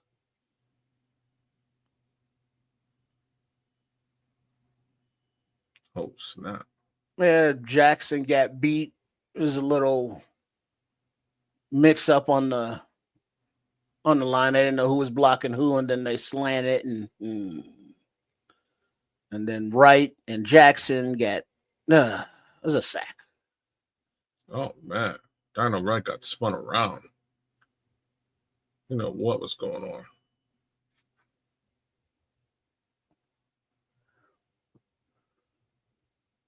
That wasn't Darnell Wright. No, Darnell Wright was completely out of the play. That's because he had somebody coming from you couldn't see. No, the other guy actually dropped into coverage. So just pulled him out.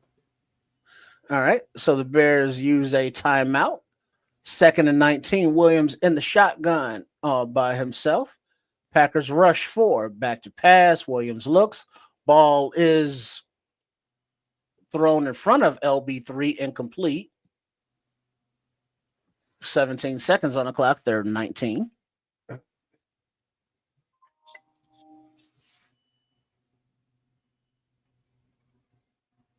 How you missed that? Oh, God. My boy sitting, he was at probably about as open as you could possibly be in the center of the field. I don't know what the fuck is going on.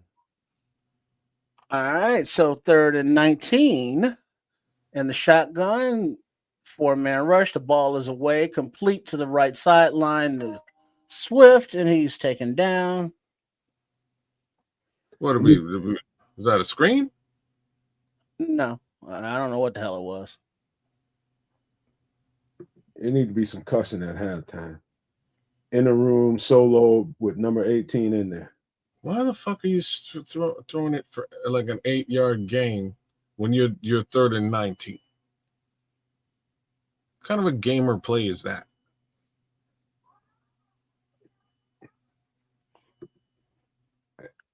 Man. Hold on, bro. Honestly, I'm glad he didn't run out of bounds, me, Star Rick. Hopefully this clock just dies. They got time. Right. And back to kick. Ball's away. And lands right at the 10 and rolls to the right and dies at about the 6-yard line where it's downed. And zeros on the clock. That will take us to halftime. Packers 14, Bears 3.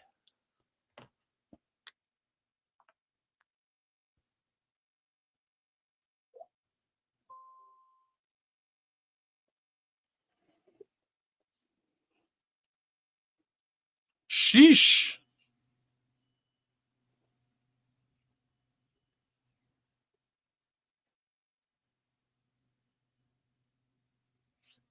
Well, ain't no thing, y'all. This game is still a football game. You know what I mean? It is. We've been in worse situations. Hey, give me a few seconds, guys. I got some shit going on. Hold on. All right, okay, I guess I'll hang out with you, Kez. You know, it's time for our ninjas breaking off. No problem. Are we actually at halftime now or what? Yeah, with a whole 32 yards of passing for the first half. All right. Well, we're gonna do the tail of the tape. Nobody wants to hear this tape, Tail. Well, I'm gonna give it to y'all anyways. I'm gonna give it to you with no trivia. Chicago Bears total yards in a half of football, 71 yards.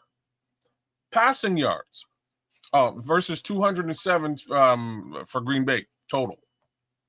Passing yards, 23 versus 149 for the Green Bay Packers. 48 rushing yards versus 58 for the Green Bay Packers. Rushing games, for the most part, is on par. This passing game is looking abysmal right now. Yards per play, 2.5 versus 6.3 for the Packers. First downs. This number was super low a minute ago. There was actually only 1 first down for the Chicago Bears to 9 first downs for the Green Bay Packers. Green Bay is at 11 right now. Chicago Bears are at 6. Third down efficiency, 1 out of 7, 5 for 7 for the Green Bay Packers. We need to get these MFs off the field. That's what needs to happen. Fourth down efficiency, Bears 1 for 1. Green Bay, hey, they're not even getting the fourth down. 28 total plays for the Bears. I'm surprised it's actually that high. 33 for the Packers. A sack allowed on each side. 4 punts for the Bears, 1 punt for the Packers. 15 penalty yards for the Bears, 45 for the Packers. So we are winning the penalty situation. Interceptions thrown, 1 single interception thrown by Jordan Love himself. Let's look a little bit deeper at the box score. Caleb Williams, 6 for 14, 32 yards total passing. Abysmal. Kyle Monangai, 25 yards, 3.1 yard average. He's carried the ball 8 times to DeAndre Swift's 4 times, 18 yards and 4.5 average for DeAndre Swift. Caleb Williams has held the ball 1 time. He's rushed the ball 1 time for 5 yards and a first down. Receiving, not great either. DeAndre Swift has 2 receptions for 11 yards total, 5.5 yards apiece. DJ Moore has 1 for -4 yards. Dylan Smythe, 2 yards. Luther Burden, 12 yards on a single catch. Colston Loveland, 11 yards on a single catch. This needs to be fixed. Defense is doing what the defense does. Single sack by Montez Sweat. Kevin Byard is tackling everybody. C.D. Johnson is tackling everybody. Time out, kids. Trip, go ahead and take your break, man. My bad. I apologize to you for that, but I had shit going on around here. There you go. Yeah, that's kind of how the tail of the tape looks. Jaquan Brisker and Grady Jarrett have gotten in there for a couple of tackles as well. There's a few more tackles, but I won't go through the entire list. Man, that Cairo Santos kick was really bad. That more or less cost us, another touchdown. It's kind of brutal. Brutal situation. Let me cut right to the bullshit. The defense, number one, they had their problems just like any other defense, but they've been out there too long. Number one. Number two, they need to get 18 in a room, Ben Johnson, the offensive coordinator, quarterback coach, and just do a whole lot of cussing. That's what needs to happen. They need to cuss him out and get him going, get him pissed off, whatever it takes to get him riled up and ready to play some football this half, because they are not respecting his ability to throw the ball at freaking all. None whatsoever. And there shouldn't be. Green Bay is playing this game defensively exactly the way you play it. Everybody's in the box. And like I call this down the line. They were going to force him to play quarterback, right? Just like they did Mitch Trubisky, just like they did Justin Fields. And unfortunately, right now, the results are the same. We need Caleb Williams to come to play football. We need him to play quarterback. It's time. You gotta be. We're luckily, given the circumstances, we're only down 14-3.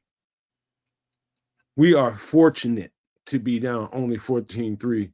With as bad as that offense looked, and some of the, just the duration of how long the defense was out there, we lucky to be only down 11 points. Yeah. Period, man. We should be happy right now. Literally, it should be people clapping their hands and like, hell yeah, we right there, we fine. The Bears will find a way to get this shit together second half. I promise you that. I think the view would be a little bit more positive if that last little situation didn't go down. If that kick didn't basically cost us 7 and a Jaquan Brisker mistake, I think we'd be fine.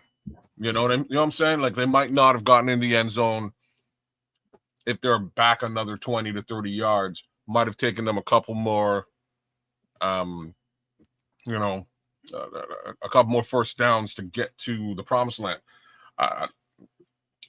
That situation was a little bit crippling and not really what you want to go into half with, but it is what it is.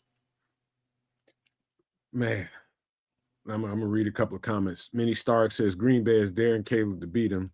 He cannot continue to squander turnovers. And then Ralph Love says, that's what I said. Same game plan they use against Mitch and Justin. Mm-hmm. Agreeing with you. We got it. It cannot be that in the second half. Cannot. If it comes out and if it looks anything like it did in the first half, this is not a real team. This is not a serious contender for anything. If we can't get over this hump and get into some kind of rhythm and get to some kind of efficiency on offense, this is not a real. We got to do better than that.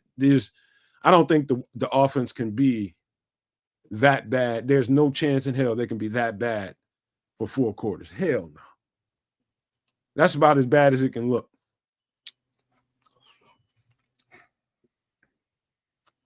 Well, yeah. I don't know what to say to that one. I don't know either, but keep talking for just a second. I gotta give me like 10 seconds. I'll be right back. Like I say, I don't know what to say to this one. Either establish the run or figure a way to get that pass going. And man, this pass is just not working today.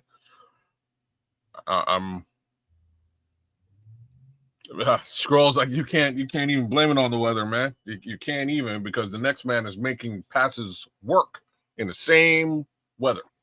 You know what I mean? He's making completions. Like I did not give you purposefully.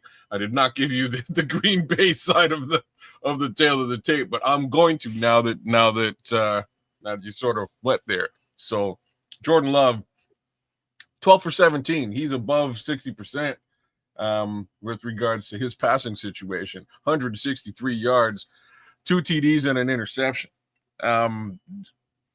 Josh Jacobs on the ground, 12 rushes for 44 yards. Christian Watson, 3 receptions, 48 yards, 3 receptions to Jaden Reed, 13 yards, 2 to Luke Musgrave for 22 yards. 2 to Fitzpatrick, 14. I'm here, kids. Go and enjoy your snack, man. Well, I can talk and snack at the same time. But yeah, it's a bit of the tail of the tape is a bit of a Don Burr. Really, you hate the Bears?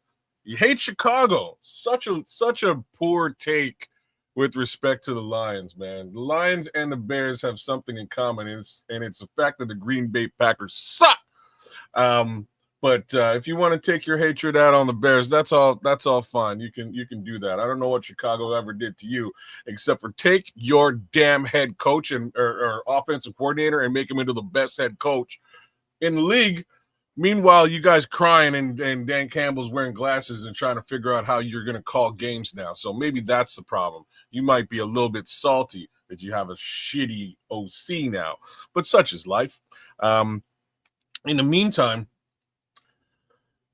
given the fact we got your OC, we got to find a way to get around these cheese-eating MFs. And at this present moment, things aren't looking great. So back to the drawing board. One thing I will say is Ben has been pretty good at adjustments this far, man. Been pretty good. You know what? Oh, man? you can hate Phil and Shane. That's got nothing to do with us. I don't know what they said to you, but right now I'm with them. You know what I'm saying? Right now I'm with Phil and Shane. Hey, you're talking a lot of trash in the chat. You're betting on Green Bay, which is crazy. Hey, Sam Collins. DJ not getting the ball. DJ not getting the ball. Again, man, I'm telling y'all, the good news is we're only down 11 points. We haven't moved the ball on offense. DJ hasn't gotten really any consistent touches whatsoever. Luther Burden is here and there. Nobody's got anything. And that's about as bad as an offense can play in a half of football. We hit rock bottom in the first half. There's nowhere but up. That's the good news. And they'll tighten the screws on the defense. As bad as that shit looked for Jaquan Brisker, I wouldn't be surprised if they fucking put Elijah Hicks in there for that shit. That was terrible. You know, that's from DB to DB. That shit was terrible. He needed his ass kicked for that. But, you know, they may or may not do anything about that. But, hey, we already hit rock bottom. We've seen the worst of what the Bears can do in the first half. I can promise you that. Ain't nowhere to go but up. That's the good news. And we're only down 11. I don't know how we can get, like, I think Sharon Collins is kind of right here. Like, I don't know how you can't win in this game without getting three specific people involved is going to be real tough. Real tough. DJ Moore, Luther Burden III, and Colston Loveland. I'll even factor in Cole Kmet into that conversation as well. And that might be really it. Maybe you run a 13 personnel situation and really start to focus on getting the ball to the 2 tight ends and see what that does for you. Because, bruh, I don't know He is more comfortable. Like Leo, you're right. Like he always has been more comfortable throwing the ball to the middle of the field. That's part of the reason why DJ doesn't get hit. It's part of the reason why Keenan Allen was targeted so frequently last season. At this point, I don't know if he just doesn't feel comfortable with the guys in the center of the field or what, but Luther Burden was wide open there for a minute, and he just airballed him in the center of the field, standing there all by himself.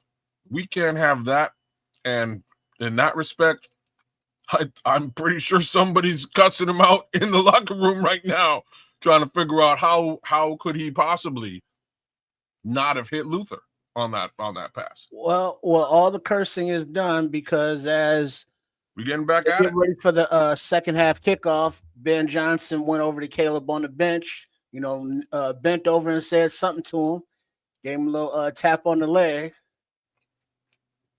So it's time to. It's like, hey, Caleb, yeah. Probably was a little As cussing. Santos kicks off the ball to start the second half, Bears down 11 points, 14-3. As it is returned to about the 35-yard line, where the Packers offense will take over. Wow. Miguel's coming in with the knives out, boy. Yeah, he's coming in hot. Can't argue with you, Miguel. If these are the numbers, these are the numbers. But I don't care. Okay. Love is under center. Single back in the backfield. 15 degrees feels like 7 degrees. Right, up there in Lambeau. Play action. Love has time in the pocket. Ooh. And he escapes to the right and throws it away as there was a bear that went down there chasing him. No flags.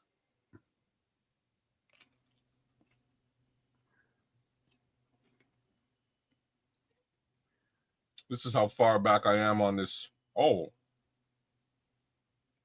I'm super far back myself. Yeah.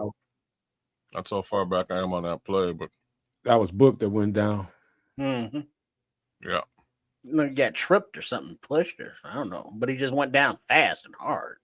Yeah. All right. In the shotgun, 2nd and 10 is Love. Low inside handoff to the left. And, he is immediately wrapped up right at the line of scrimmage by the aforementioned Booker and Big Dollar Bill. Third down. We need a new attitude. Let's get some damn pass rush. 3rd and 11. Love. Patty the Bell back to the line. New attitude, baby. In the shotgun, running back to the left. Blitz is coming. Ball is away down the left side, and it is short. Throw the flag, for Christ's sake, as the Green Bay wide receiver pulled down Nashawn Wright, who was in position to intercept that ball. Can you do that? That would have been a Nashawn Wright pick. Yes.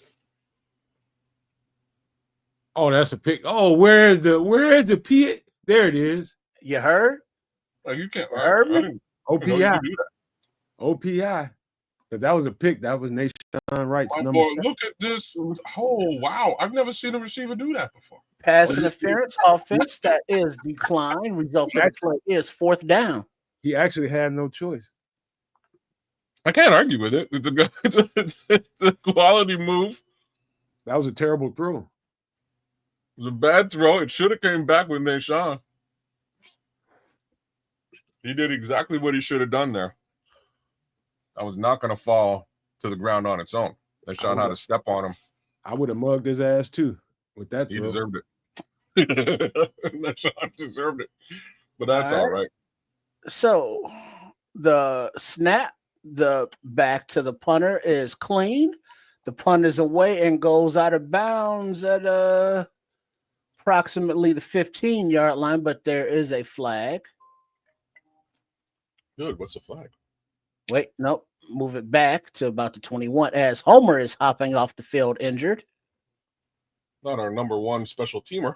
He got a right leg issue as he's hopping on his left. Prior to the kicking team, number 42, 10-yard penalty, still fourth down. Re-kick. After you back him up. Give 12 another opportunity. Damn, Homer. Daniel Hardy's coming in hard, almost blocked that punt. And that's where looks like Homer was in there too as well. He went down awkwardly. It's coming, Mini Stark. We're going to get something going on the offense. All right, let's go, teams. I can look at Caleb. Yeah, he got rolled up on. He's probably not coming back. Let's see if he comes back. Oh, yeah, he got rolled up hard. All right, the punt is away for the second time, and this time it bounces out of bounds at approximately the 35-ish yard line. So they pick up a few yards on that. Yeah. All right, so Bears ball down 14-3. Let's go. Let's go. We got to get this, man. We got to get it going. I can look at Caleb Williams, his body language, and Ben Johnson having to give him some reassurance when they came out there. Oh, he got read the riot act at halftime. He got read it, and he deserved it. He deserved every bit of whatever he got to deliver right now. We need to get 7 early. Now. Yep. Now. Especially after defense goes out there and they stop the Packers. After the half, this is where you need to score. You score right here with this field position, and we're back in this football game. It's a couple of points different. Come on, boys. Look at Quatu. We going tomorrow's Wednesday night, brother. We going tomorrow's big time Wednesday night. Quatu, we going big time. And we going to Mars with gasoline draws. We're trying to go to the Super Bowl, Doc. That's where we're at today. We got to beat the Packers. Yeah, playoffs. Yeah, that's fine. Right now, if the Bears lose to the Packers, they would drop from number 1 seed in the NFC playoffs to the 7th seed.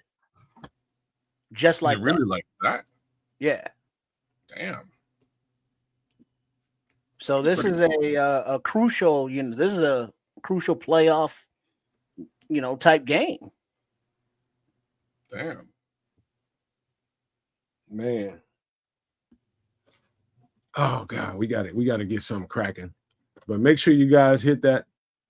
Do everything you see on the screen. Like, subscribe to Chef Trips, Sports Chicago Style, and all the other channels he's got over there. Make sure you hit the like and subscribe on Kids of Canuck. And of course, over here on the Nomad Network, man. You have no idea how far that goes for a channel, small channels that are trying to get out there, man. Just hit those things that are totally free, and you've done a great justice for all 3 channels, man. You should know that.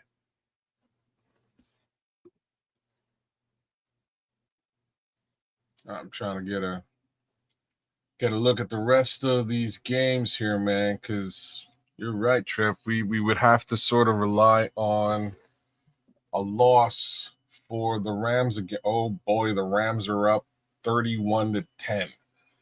Really? Yeah.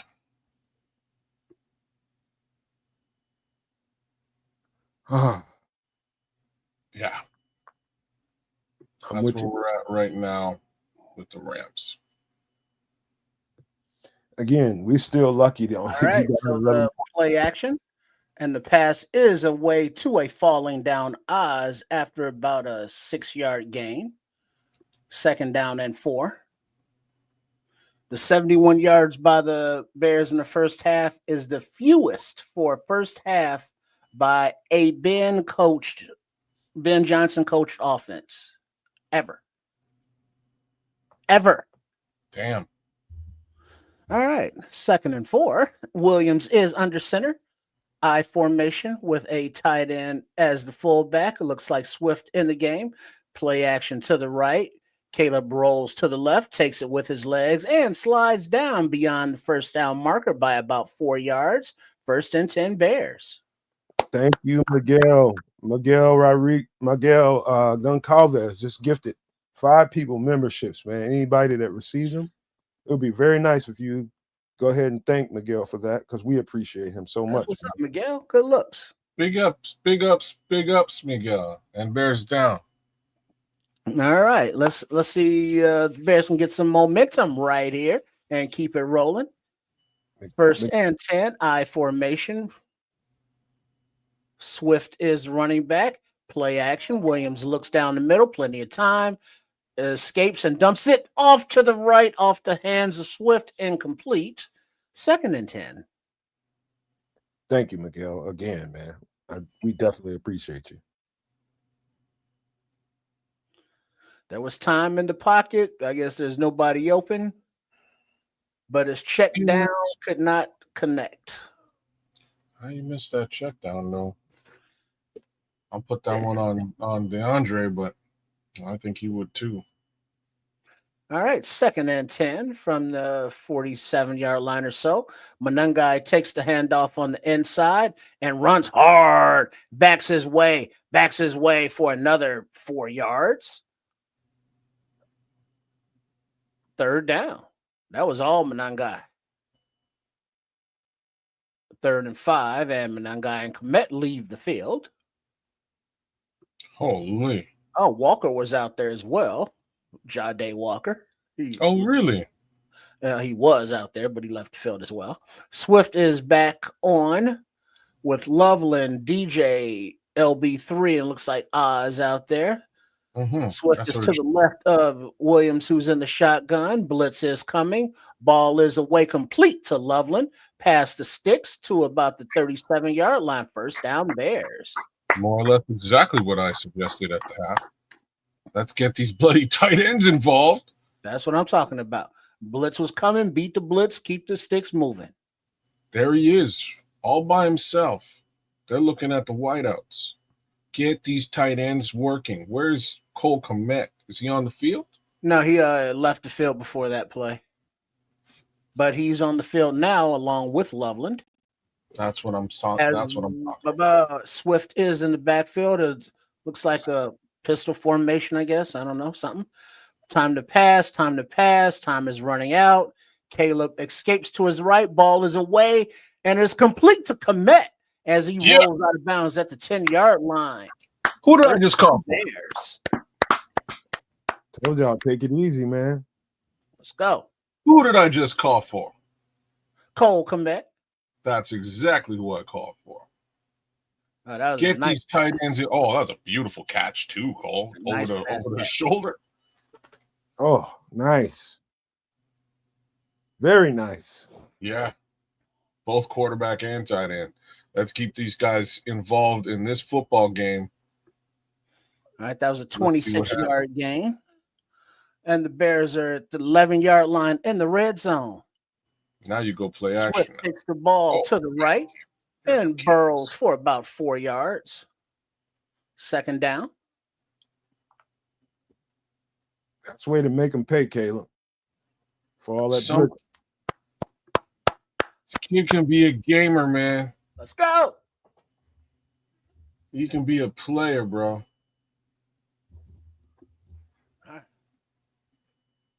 All right, let's go make this happen. Put 7 up here, and we good. Well, who's the jerk cameraman who got behind Ben Johnson's behind the menu? He's trying to block all the cuss words. That jerk cameraman is always there. To Swift, and he burrows down to about the 3-yard line. Now there's a scrum with the offensive line pushing him forward. The whistle finally blows. Third down and a long one. That jerk's always there, kids. It's up to Fox to decide whether they want to show it.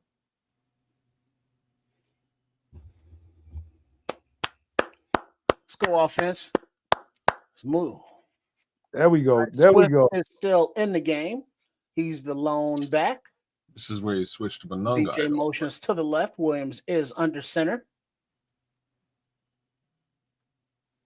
Handoff to Swift. Stutter step. Runs behind right guard. gets the first down, but short of the end zone. First down Bears at the 1 yard line. First and Okay, goal. I'll take it. I'll take it. Let's go. Let's get 7, boys. All right, they're going quick right back to the line of scrimmage. Same formation. Oh, he's close. Play action to Swift. Williams on the right side throws it, and it is complete to Oz. Touchdown as he's diving out of bounds in coverage. Touchdown Bears. Good job, Holy Good kids. job, We're Williams. all right. We're okay. We okay. Oh, that was a nice catch Damn, in coverage. And it's a dart of a pass, too. I'll give them both. Everything. Yeah. Had to be done. Had to get it go. here, boys. We needed to make a play. They made it play. Beautiful sidearm pass. Whoa! Yo! That went through the hands of the DB. That's crazy. All right. That 2-point DB attempt could have took as that the ball Bears away. are on the field for it. Williams in the shotgun. Monangai to his right. Loveland in motion. Monangai takes the ball up the middle, and he's met at the line of scrimmage, but he turns his feet. And he backs in. Monangai. Kyle Monangai gets a 2-point conversion. Beautiful. Now it's a field goal football game. Kyle How we Monangai. feeling, y'all? How we feeling? Conversion. How we feeling? Let's go. 3-point game. What Packers what 14, fight Bears back? 11. Look at Joe Tooney. Did you see Joe Tooney? No, that was Drew Dahlman that pushed him in the end zone. Holy shit. What a great 2 plays, man. What a great series. Right? That's a good series of football. Hey, let's back it up. That's a drive. Back we it need up. another drive like that. You're right. Back it up, kids. Back it up. Back it up to the defense getting off the field Damn straight. for the second half, for the first drive. Damn of the straight. second half. There you go, Chip. That's it. That's what was required. They needed to shut them down, get the defense off, get that offense off the field, get the defense off the field, start with a drive like this. Yeah, somebody chewed Caleb Williams out at halftime. You know what I'm saying? Like that's what went down. He came on second half ready to play football. And these tight ends have been involved in the game. This is how this thing works. If you can't get it to the outside, keep it on the inside. Use Olamide Zacchaeus. Damn right, Calvin. Manifest it. See the win, get the win. That's what I'm doing over here. We're gonna get this motherfucker. I'm telling you. Mm-hmm. And that's the thing about games. They're the ebbs and the flows. There's the gaining momentum, losing momentum. As fans, we want to see our team gain momentum from that first snap and never give it back for the rest of the game. And just dominate. And it's like, easy victory. We got our backups playing for the second half, starters on the bench, drinking Gatorade, waving at the fans and shit, throwing the gloves up in there. Yeah, this team ain't like that right now. This is a young, nascent team that is learning how to win. And so these wins are going to come down to it. But look at the grit, look at the determination, and look at the not give up that, this Ben Johnson coach team is. And so every game, you're right there. We're right back to a 3-point game, just like that, after the shitty ass first half that this team displayed. Well, a big chunk of that has to be put on the lap of Dennis Allen. So mad love to Dennis Allen. Just wanted to put that out there because there's a couple of guys on this sideline that don't get the love. As the ball is kicked and taken at the 9-yard line, and the return to about the 37. And that's where Green Bay will take over. I smell another one coming, y'all. We about to get another turnover. Damn straight. Momentum is shifting. About to get one. I'm telling y'all right now. Momentum is shifting, y'all. The other guy who's an unsung hero on this team is Eric Bieniemy. Eric B is a serious cat. No doubt. Eric B, Al Harris, Dan Yeah. Rochaw. Oh, yeah. All right. Under center is Love, single back in the backfield. And a little Jaden Reed takes the ball on a little jet. It comes around. First down. Nice little chunk play there. First down, Packers. 15-yard run. Don't like stuff like that. Oh, no arm tackles, Jalen. You know better than that. That's not going to bring him down. All right. 1st and 10. Williams. I'm sorry. Check that. Love is under center. Single back behind him. Bears stack the box against the run. CD Deuce submarines and trips him up right there at the line of scrimmage. Gets a minimal gain. 2nd down. Come on with it.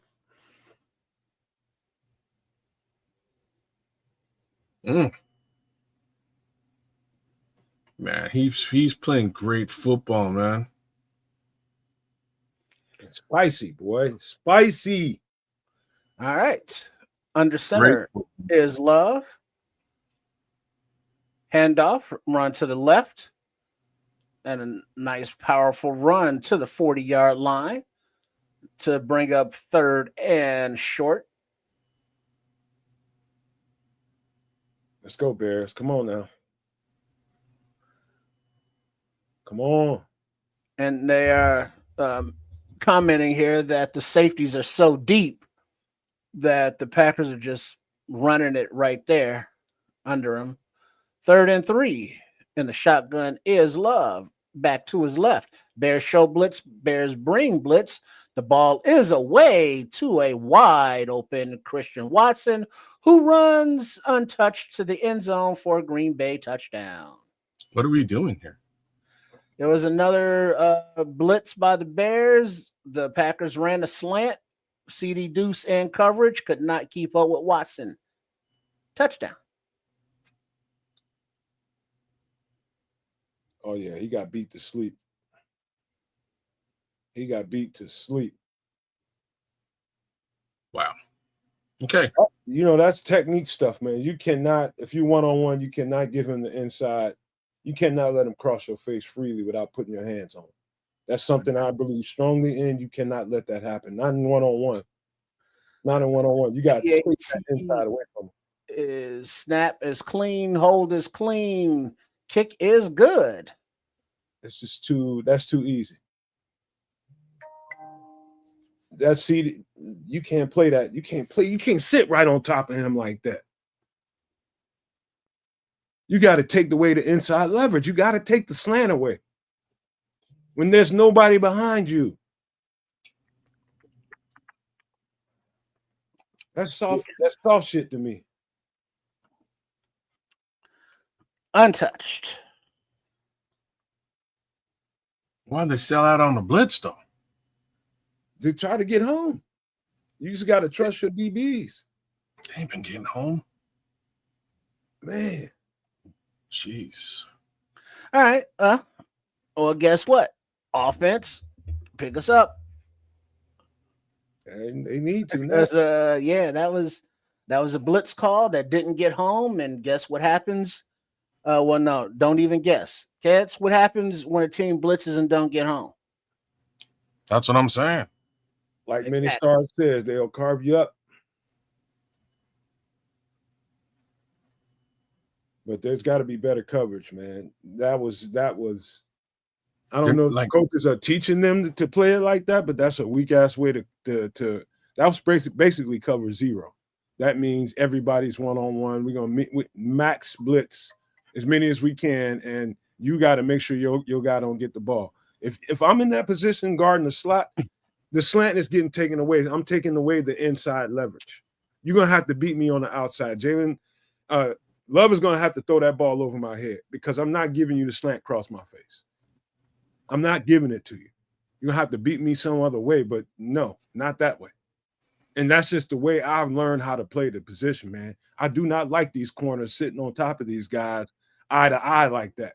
Take something away from him. He's got seconds to throw the ball when you got pressure. And Christian Washington is likely faster than you. Like, he's not a slow, you know what I mean? He's a speedster, man. You can't allow that to happen. These are situations where you want Kyler Gordon in the football game.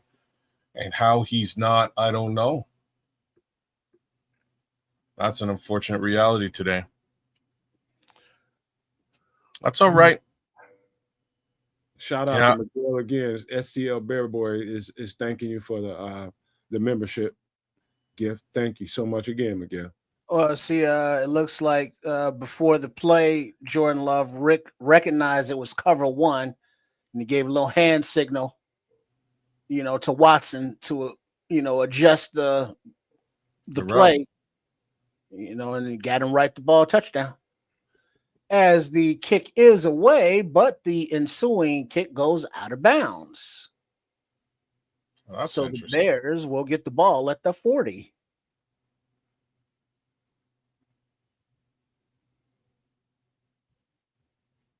Yeah, man, perfectly called. That was great at the line of scrimmage by Packers. Yeah, he just gave him the inside. It was like, go ahead, take all the rest of that field over there because I'm slower than you. Can't do it. I can't do it. I can't. You ain't getting that shit on me. I'm gonna jam the shit out you at that line of scrimmage. It's gonna take you 3 seconds to get off my coverage just to get a chance to catch a ball.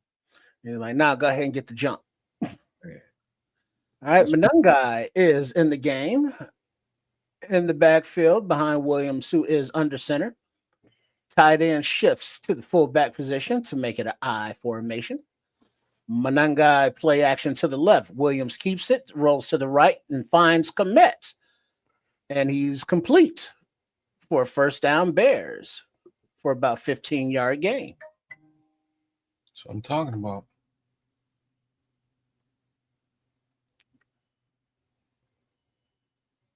Come on, man. Make something happen here. Beautiful.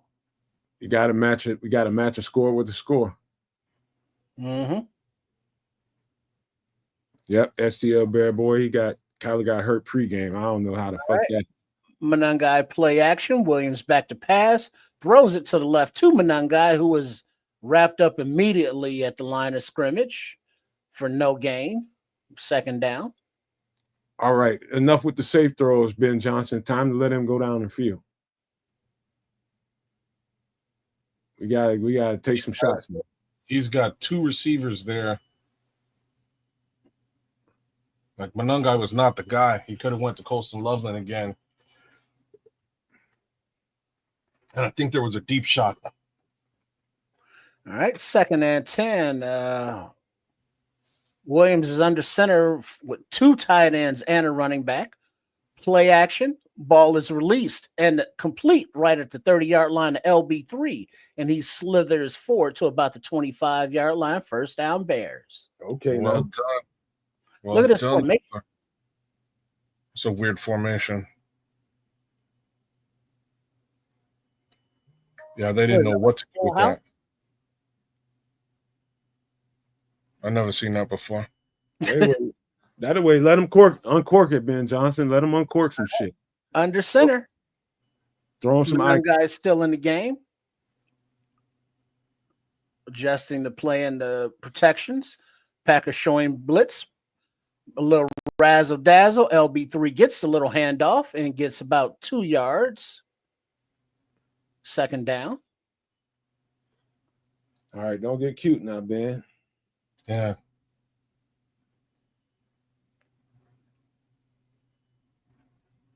You're gonna open up the deep pass, man. If that's the cute, if you want to get cute, uncork some shit. That ain't it.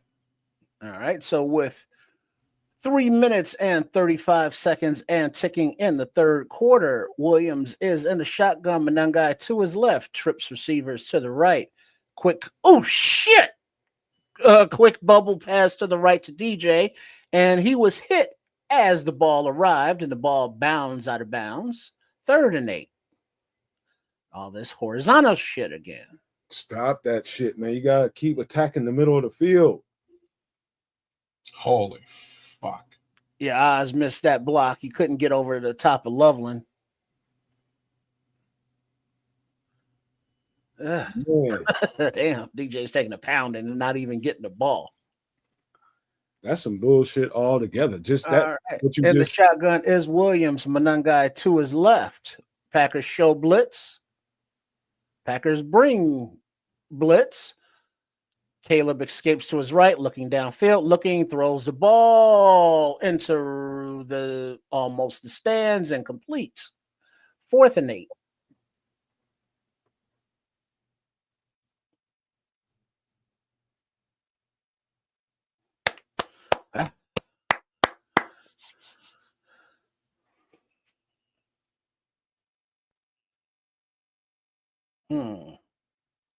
Man. Yeah. All right, so on to the field comes Cairo Santos to attempt a 41-yard field goal. Clean snap, hold, ball is up and through the uprights. It is good. Bears 14, Packers 21, 3:15 on the clock in the third quarter. We got a ball game, y'all, because let me clear my throat. This is NFL football. So that's what we need. This is what we signed up for, y'all. This is it. We need another defensive stop here. Let's get a pick six right now. Let's pick six right now. This is exactly what we signed up for. These types of games they turn boys to men, man. It's time to become a man here. You got to become a man. You gotta stop this streak of the Packers dominating you. You got to do something to make a difference. We need a turnover. We need a big play. We need the momentum back. Momentum. That's it. We got to have it. Somebody's got to do something here to give us back the ball and give us another chance. Yeah, that's what we need. We need a pick six right now. Forced fumble recovery, bring that baby into the end zone. That's what we need right now. That'll change the whole tenor of this football game, man. Tie this mother. Ain't nobody giving us shit. I'm just telling you right now. Ain't nobody giving us a goddamn thing. We got to fucking take it right now. Yeah, let's take it away. Take it right to the house. Now, this looks like as soon as Manungai is getting lathered up, they get all razzly dazzly. But that's kind of what Ben Johnson does. Yeah, he does. And unfortunately, what he does is he then what he's doing is he's taking the ball out of the hot hand, and then he goes he goes horizontal with it. Here's the thing. One of the things, if you're watching closely enough, you know that the Green Bay Packers are playing extremely downhill right now. And Tripp said it early in the broadcast.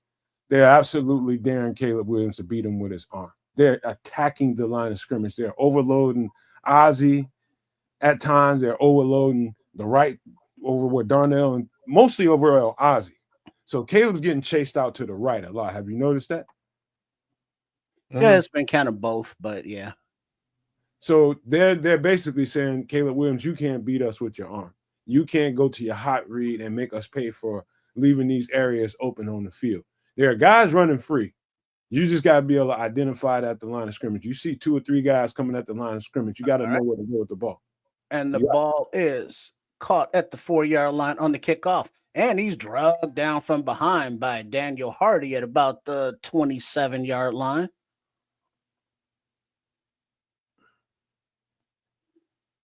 Yeah, the Jordan Love is getting the ball out against the blitz in under 2 seconds. 1.6 seconds, 1.4 seconds, 2.2 seconds. That's why you can't. That's why you can't double zero all out blitz.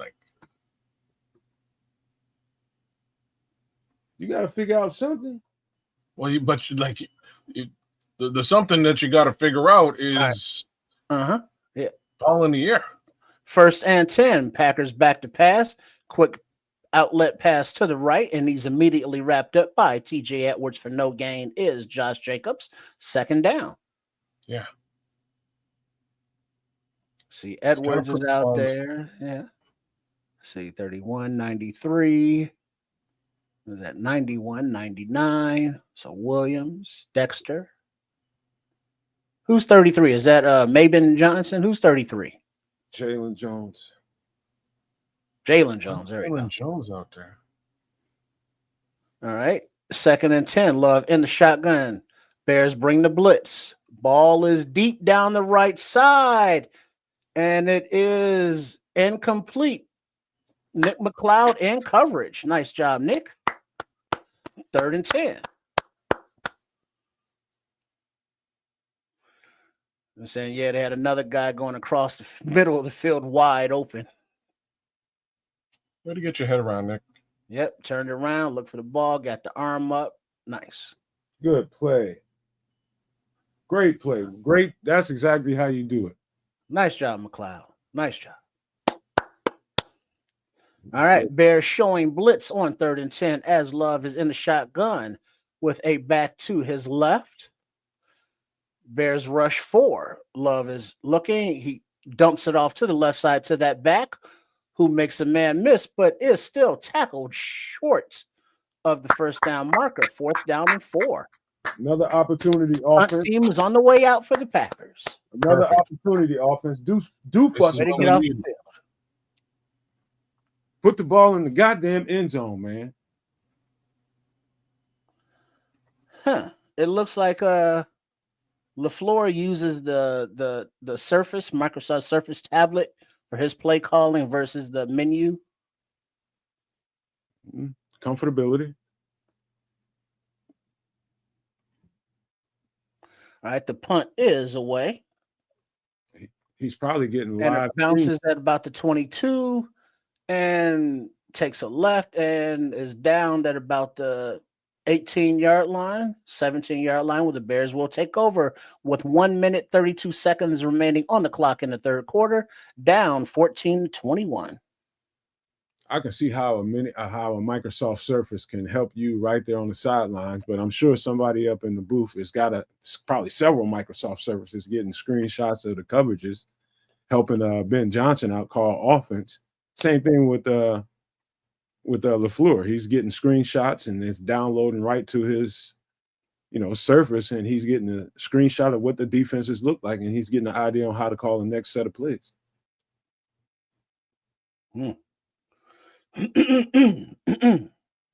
Excuse me. The defense gave us another opportunity, man. We need to cash in on it. That's it. You can't falter here. Have to get into the in the end zone. And it's not a sense of urgency type thing, even though it is, but run the ball. It's not like you got to just throw it. You're only down 7. Yeah. Run the ball. Right. You're right, Trip. Tire their defense out, establish that run. Trust me, they trying. It's just if Caleb doesn't burn them and make them pay for playing downhill and playing aggressive at the line of scrimmage, it's all for naught. I'm with you. And that's why these tight ends got to be in this game, man. Just throw right over top of them, right in the center of the field if everybody's coming in downhill. Like Calvin says, manifest, man. I see good things. Somebody's going to get cooked. There's been no real DJ Moore sighting so far, and they're probably starting to kind of linger away from DJ just because they don't see that he's getting the ball. He's not a part of his game plan. Perfect time to call some plays for DJ and burn the shit out of him. Or even at this point, just bring in Jahdae Walker, have him run a post. They ain't paying no attention to him. You know what I'm saying? Just something. Just change up the rhythm a little bit so we can keep the rhythm going. I do like that. What is that? That leather that Brady's wearing? That is nice. That's what I'm saying. It's kind of a sick jacket. Man, he look like a bitch ass. Well, Hey, no, he that is ain't got nothing one. to do with the jacket.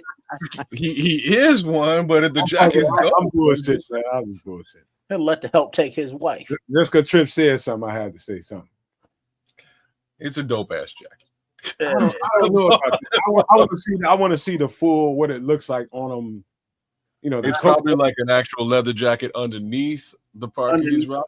Parker, yeah. All right, hand off to Swift to the right, and he cuts back to the center, and he gets about 7 yards on that first down run, second down.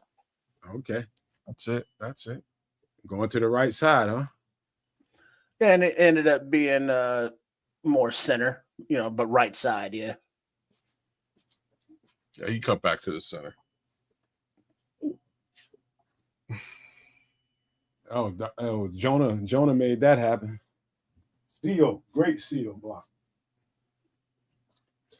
All right, under center is Williams, and he hands it off to Swift, who runs behind right guard basically, and he gets about another 2-3 yards, third down and 1, Bears.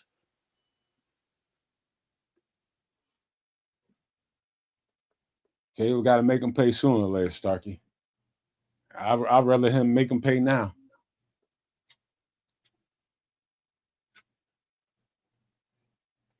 All right, on 3rd and 1, Williams is under center. Munungai in the game, the lone running back. Packers crowd the line of scrimmage. Munungai gets the handoff and he runs to the right and he finds a hole and he picks his way for about a 12-yard gain. First down, Bears. Okay. Munungai with the best first down. They're trying to force their will. Let's go. And that will take us to the fourth quarter. Homer needs a Kiss being a gangster ass blocker. Ooh, he ran that boy over. Ooh, he made him pay. You want to tackle? Motherfucker, you like tackling? Take some of this. Take that home with you and share it with your family. Come and get some of this. Take that home with you. Some of this. Take that home with you, McKinney. Take that shit home with you. Man, that's a poster earlier in the game when Munungai put his shoulder right to my man's face and all his helmet started blowing up. That's one of those clips you sent home to mom. I might have to screenshot that one. He bust that dude right in the grill, bro. In the chops. In the chops, kids. I thought I seen all I saw was mouth guards flying. That's all. That's all. Mouth guard. I thought I see some goddamn molars. Might have been that molars, too. Mouth guard, earwax. Definitely. But that's how His you play the synapses running back ain't firing position. right after that no more. I felt that shit in my soul, bro. There's a couple of things I really like about Kyle Munungai as a back, man. He's Mini Star Rick is saying he's become my favorite. There's things I really enjoy about him. First of all, his ability to like his low center of gravity, real low, man. He's bounced off some tackles here today and he stays up. Kids, ain't nothing worse in the world than being a defender trying to tackle a dude made like that. There's nothing worse in the world, man. They are solid as little fire hydrants and hard. I mean, when you're gonna run like that, man, you really disrespecting me, and it hurts. I mean, physically, it hurts. Oh man, the other thing I like about him, not just his low center of gravity, but he has that wherewithal to turn backwards while he's pushing.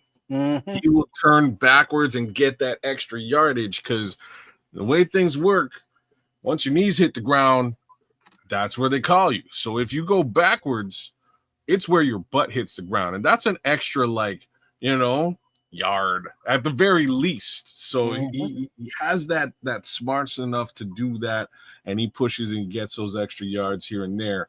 And then there's that I'm gonna run the football right into your face shit. And you can't go wrong with that. Get a big face.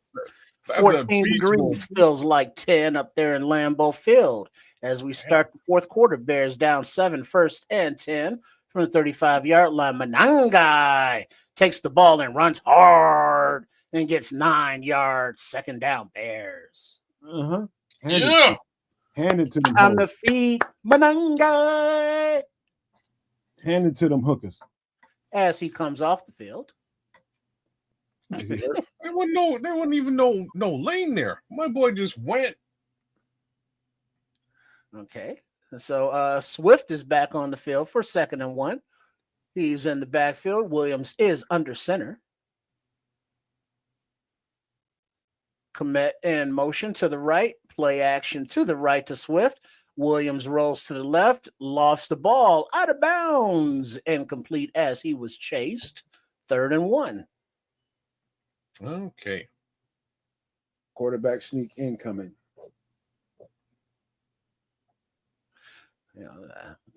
How you miss Cole Kmet with the shovel pass there? Man. What the hell? First down right there, bro. You know what I mean? I don't know what was going on there. What you doing? All right, 3rd and 1 under center. Swift is still the lone back. Williams sends DJ in motion to the left, hands off to Swift to the right, and he gets a hole and moves the sticks after about a 5-yard gain. First down, Bears. Let's go, DeAndre.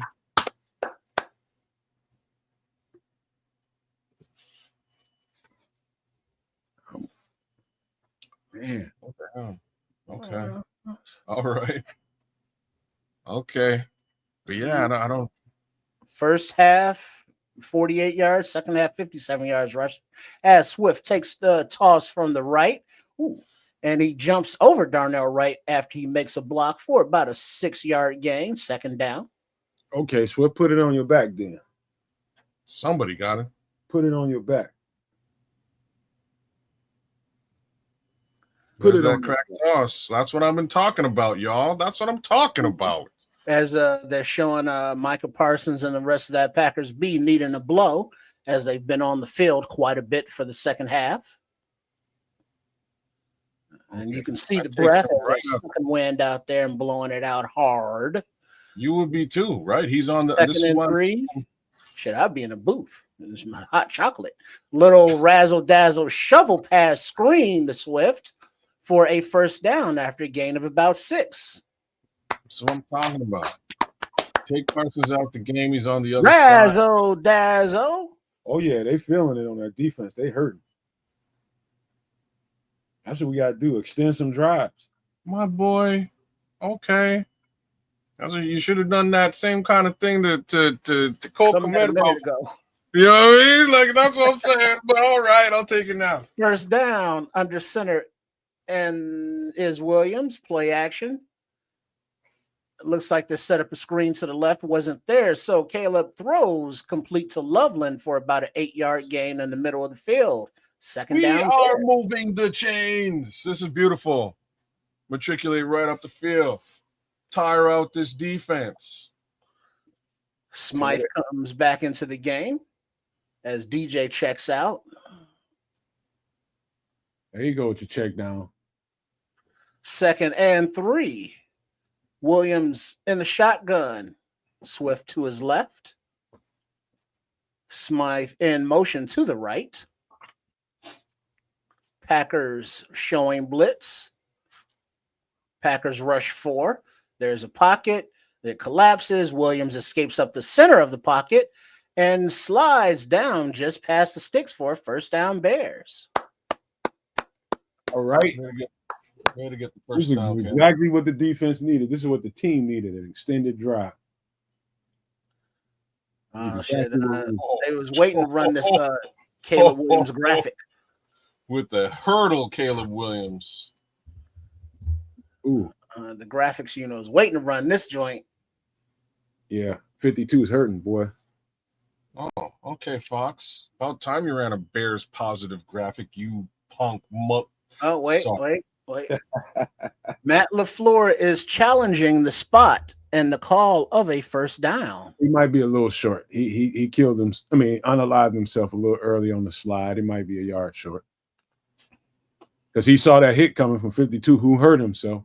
His butt didn't get to the ground until after the sticks. Well, he's started. down. Oh, that might be still a first down.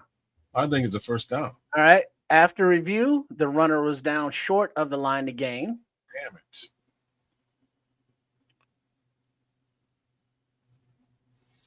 I don't think he was. I'm just being cool with LaFleur.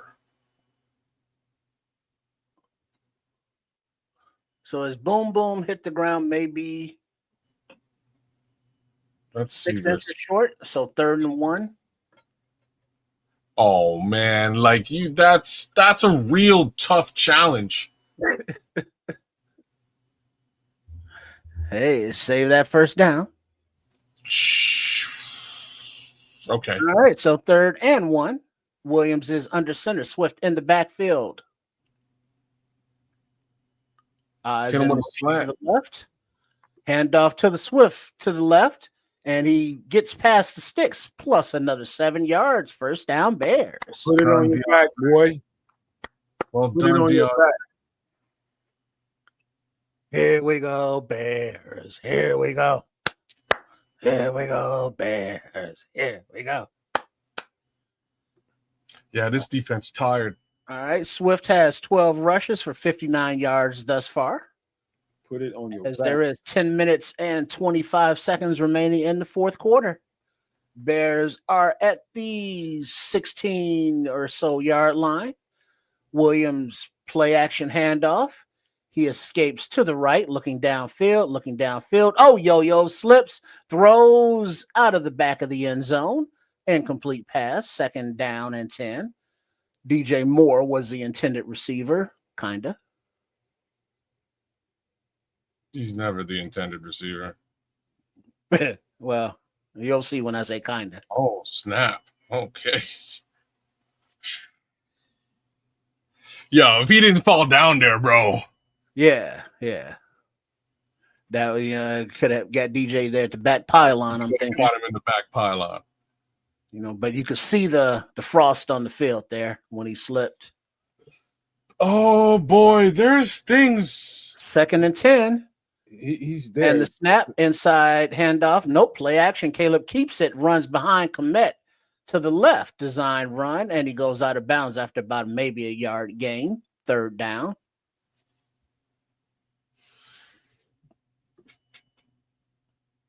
All right. Come on now. Put this motherfucker in the end zone. It was, one guy was running hard, but he ain't been back in the game. But he run all this cute stuff. That's nice. But damn, let's get it. All right. Komet is in the game out to the wide right with DJ Moore as the running back to the left of Williams, who's in the shotgun. Quick pass to the right to LB3. A little bubble screen, and he gets the first down, but plus 4 yards. There's horizontal plays. Eye candy, Canuck. That's what that was. Say what? Eye candy? Thank That was God. eye candy. Uh-huh. Oh, they were all over it too. Like, you know what I'm saying? Like, they took that bait. They took that bait, man. Perfectly called. You got to give Ben Johnson some credit for that one. I gotta give him some love for that one, because even me, I'm like, damn, why? Why are you doing this? But they took that bait. All right. Michael Parsons was so Williams far out of this is play. under center, and it play action to Swift. He goes to the right. He throws to the right, and he throws it out of bounds, as Loveland was in the end zone, but Williams was under pressure. Stops the clock with 8:45. 2nd and goal. That defense is frustrated. My boy, you could make that pass. Come on now, Caleb. All you got to do is set your feet and take the hit. Just take a hit. Just put your feet down, take that hit. You're going to get close. 15 play drive, That's 78 yards 72. thus far, 7:47 off of the clock on this drive. Williams under center, hands off to Swift, who runs behind center and gets to about the 1 yard line. 3rd and goal, Bears. To be expected. And here comes Kyle Monungai. Williams is 16 for 30, 134 yards with 1 tutty. And Monangai is not on the field as Swift is still out there. Okay. Swift running that motherfucker. That's why. That's fine. I don't have sometimes I don't have a problem with it. Run that motherfucker. Smith All right. Under center is Williams. 79 in motion to the left. Play action. A floating pass to Loveland for the touchdown. Bears. I was gonna say that's when you pass the football. Yeah. I got 3 words. Yeah. I got 3 words. Yeah. Think. What? See. Manifest. Well, we've got an effing football game here tonight. That's what I signed up for. All right. Nice job, We Rook. got a football game. That's what I signed up for. Because you saw a Canadian Eagle in motion to the left. Loveland backdoors it, touchdown to the right. As Santos is on for the PAT. Snap, hold, kick is good. So it is a tie ball game, 21 all, with 8 minutes exactly on the clock in the fourth quarter. And Green Bay feels fear. Let's fucking go. Fear strikes into the hearts of the freaking cheese pack. Woo! We coming out this Momentum shifts in Lambeau. We coming out with a dub. LFG. We just took all the spice rum, all the hot sauce. We took all that. We took the starch right out of them some SOBs right just then and there. Took all of it out of it. That's how you do it. You just go extend the drive and just punch them right in their freaking face. That's how you take the momentum, bro. And who's that's been sitting on the sidelines for like the last 8 minutes? The defense. They chilling over there. They're drinking your hot chocolate just like you're talking about. They're drinking hot chocolate over there. They needed it, bro. They needed it. Damn straight they do. They deserve that. Indeed. Because it's 21 all. Out of all the ups and downs and the mistakes and it's all new game. And their defense is tired. Just put that out there. Let's shut this shit down right now. Shut down this offense right quick. Put their defense back on the field, still tired, and see what happens. Man, get that ball, run that ball after that. That's what the Packers are about to try to do. What? They're gonna run the ball? Yep. They're gonna try to take a whole lot of time off the clock and try to get at least minimum field goal range and get a field goal and leave us with minimum time on the clock. They're going to try to get a couple, 2, 3 first downs here. And we just got to keep them from getting them. We got to get them off the field. What kind of time we got left? We're looking 8 at, minutes. Yeah. That's a long time. How much? 8 minutes. They're coming to run the ball. I'm just telling you that right now. That's the thing, though. If you're Dennis Allen, you've seen what happens when you bring the blitz. So do you trust that front four? And just play defense behind them? You know what they're saying on the sidelines? Wow. They're about to run the ball, and we cannot let them get first downs. There's no reason for them to throw the ball right now, really, other than the Bears have scored on all 3 of their second half possessions.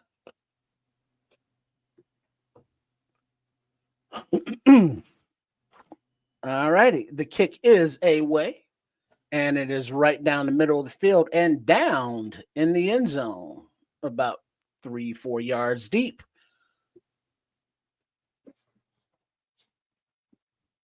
Oh, man, this is what it's all about. Oh, yeah. Congrats, DJ. And I guess Jordan Love as well for the Walter Payton Man of the Year, recognized for excellence on and off the field. Got to give a shout, as it is named after Sweetness himself. So much love to everybody who earns that for each team around the league. Except for Jordan Love. Fuck him. So they're saying that Canadian Eagle was supposed to get that tutty, but he got cut blocked. He got shot blocked in the worst way, and they just let it go. All right, But hand off to the right side, and Jacobs carries Booker, and he gets a quick 10-yard gain, first down, Packers. come on, Austin.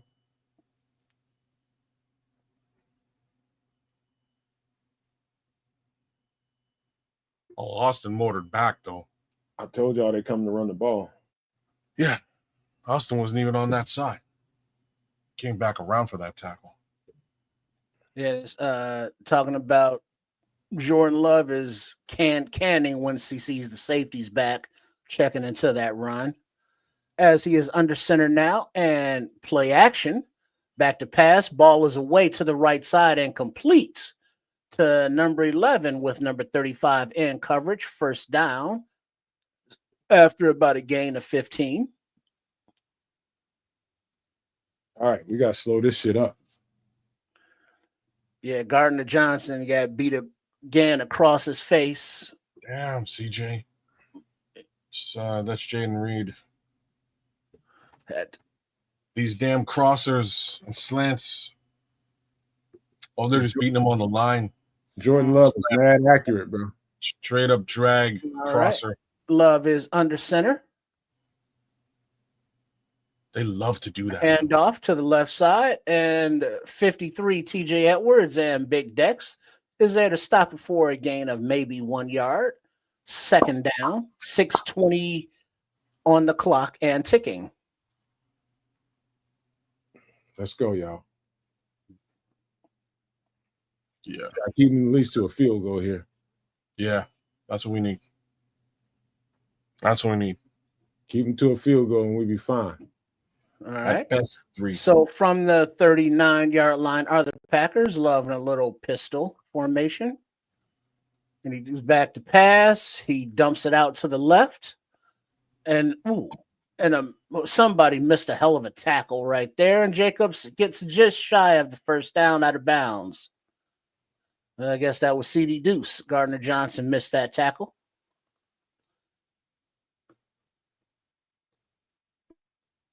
But Jackson cleaned him up. Clock is ticking at 5 minutes and 30 seconds. 3rd and 1. All right, defense. Stop him right here. Hold him at 3-point attempt. Love in the shotgun and timeout. Packers with 5:18 on the clock. Tie ball game. 3rd and 1. Down and distance. Paul Martin, you might be right, man. But that's all right. It's, in my opinion, it's got a lot more to do with the fact that Kyler Gordon isn't there too. Both of those guys are on. Like, if both of them were on the field, I don't think a lot of what's happening would be happening. I like having them both out there. I like Kyler in the slot and him sort of layered over top. It's a dangerous combination. Might be better than what we have with respect to linebackers right now. But is what it is. We're going to be all right, y'all. All right. 3rd and 1. Packers come out. Love under center. Single running back. Bears showing blitz. Little toss to the left. A little. Oh, my fucking God. They had him behind the line of scrimmage. He made a cut and got a huge gain for a first down. First down and goal, Packers. 21-yard run. No. Montez Sweat. Bro, you make way too much money to miss a tackle like that. Had him dead to right. Sweat, bro. Hand off to the left, and he skips and he slides down at about the 4. Had him dead to right. Scooped out your boots, Montez. Yeah, Montez. I'm behind him.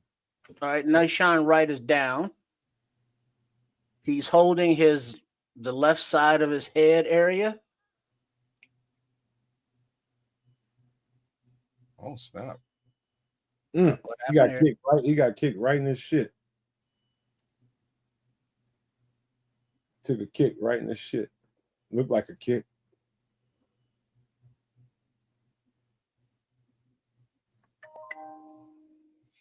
Like, we can't really have you leave the field right now, Sean. Took a hail to the chin. That hurt. So he's gonna have to come out for at least one play. Ooh! Oh no! It's like right where the right in the chin, man. It's right where the helmet doesn't help. Right in the chin. Caught it right under the chin. Yeah, he's walking off, holding his head a little bit. Probably cut. All right, so Nick McLeod is coming in for him.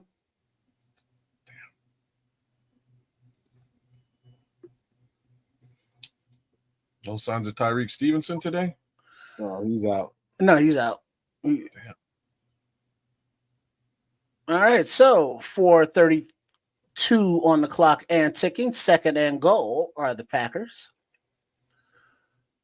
Love in the shotgun, back to his right.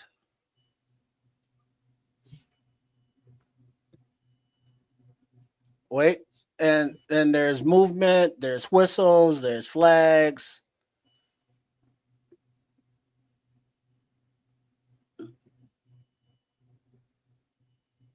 So the flag is, oh, for fuck's sake, neutral zone and infraction defense.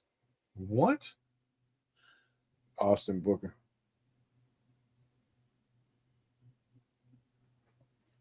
So 2nd and goal.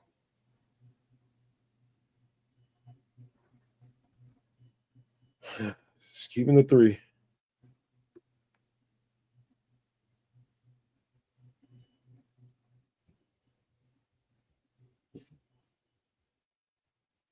All right, 2nd and goal.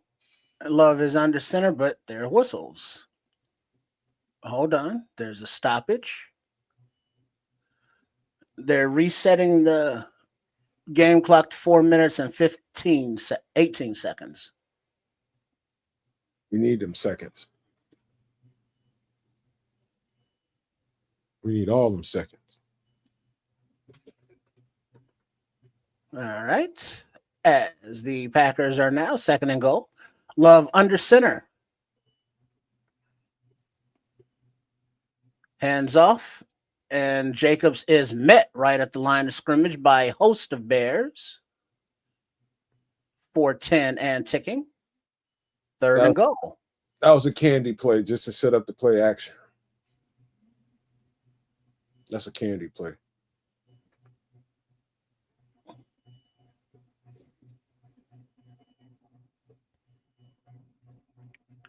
All right. 3:48 and ticking is the clock. Love is in shotgun. Jacobs to his left. Can goes Love. Handoff up the middle.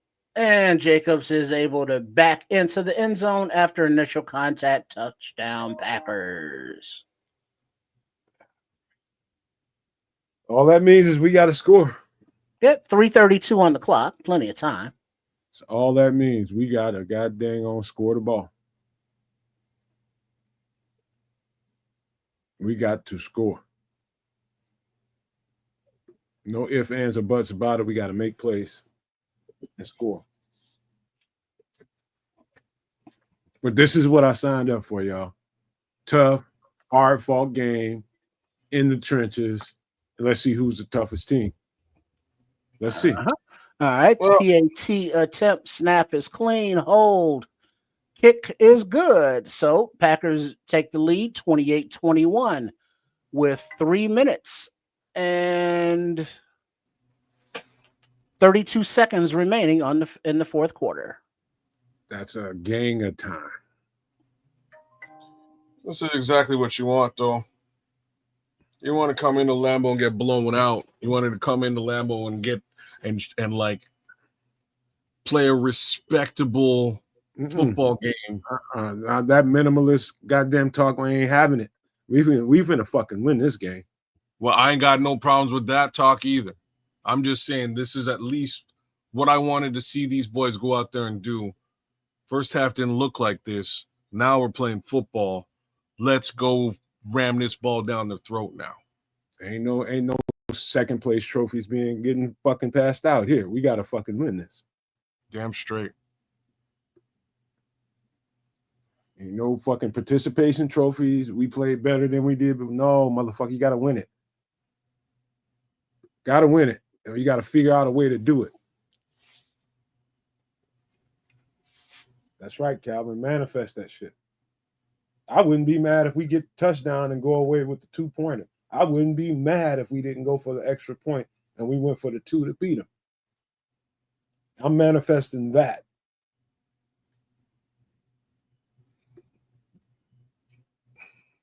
Can't play scared. You got to attack these motherfuckers, man.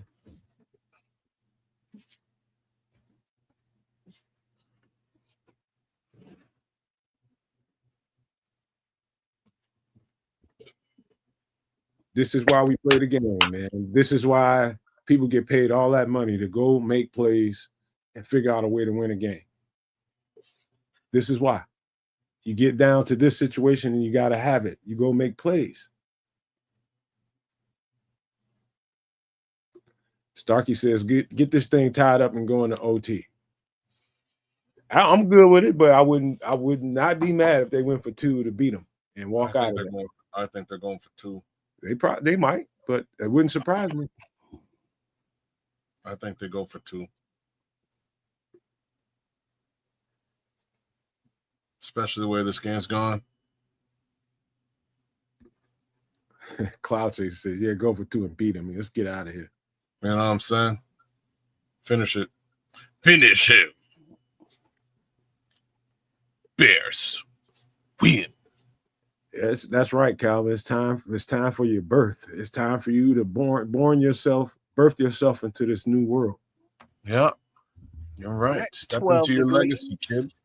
As the temperature is dropping up there, feeling like 7 degrees. 3:32 on the clock as the Packers are back for the kickoff. Ball is away and caught at the 5-yard line by Duvernay, returned up the right sidelines, and he's met and turned back at about the 25 or so.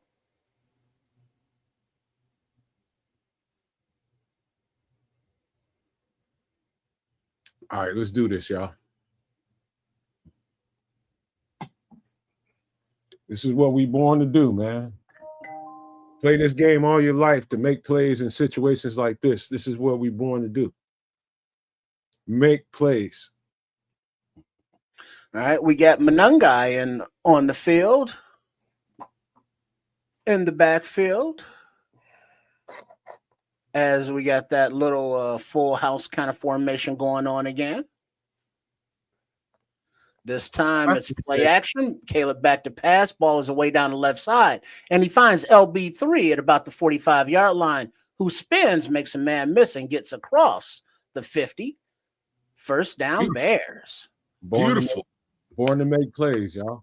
27-yard gain. Born to make plays.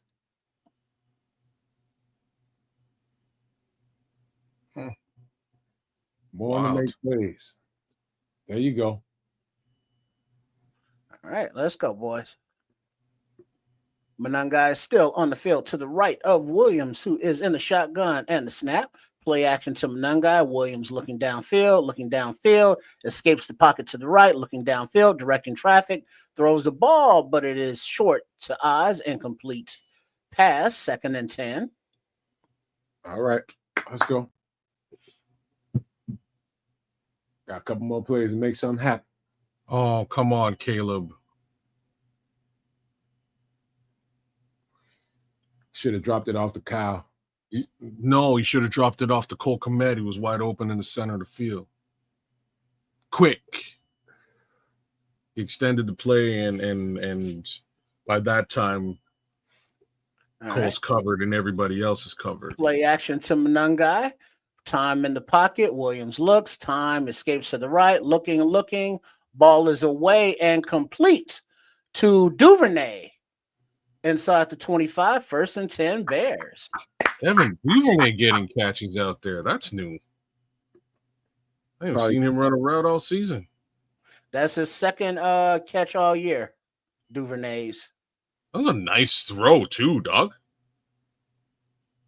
That was a damn nice sidearm throw. Yeah, he swung that bitch, man. Excuse my language. He flung that. Got the feet set. Look, bam. That was a beautiful pass. Where they get their feet down and throw the ball. 2-minute warning. 2-minute warning. Bears down 7, 21-28. Where's that manifesting at, y'all? Come on. Get that good energy out there. Let's go. Let's Get that go. good energy out there. We need it. We right where we want to be, man. Of course, we love to be easier, but this is a divisional matchup, and I told y'all. No, nothing comes easy, brother. You know what I'm saying? Hard-fought shit. It's been hard-fought shit all season. I had no expectation other than this being a hard-fought game, and here we are tied. Well, I guess we're not tied right now, but we're about to tie this game up again and potentially go ahead for the win. Let's do this thing. Let's go. I don't know about I think they need to run clock here. I don't know, Scrolls. It wouldn't hurt none if we can, but that's being a little cocky when you're trying to be consistent on the offense. You need to score. Yeah. But if we can run clock in the process, that's great. First thing first. Tie it up first. Because on what is it? On the at home you go for 1, on the road you go for 2, or is that just college? Man, say again. When it's this kind of situation, man, you want to get these motherfuckers done and off the field and win this game. I'm just saying I'd be thinking about going for 2, but if I take the 1, I'm just being safe and got to trust my defense. But defense is a little leaky right now. Defenses are tired in the fourth quarter, brother. You know what I'm saying? Going into OT. This is how we do it. This is how we do it. This is how we do it. Everybody running for their little binky and running for their little teddy bear right now. Not long ago, when people wore pajamas and lived life slow, when laws were stern and justice stood, and people were behaving like they are too good. There was a little boy who was misled by another little boy, and this is what he said. Theo says we're going to make some cash. Hey. All right, under center is Williams, I formation.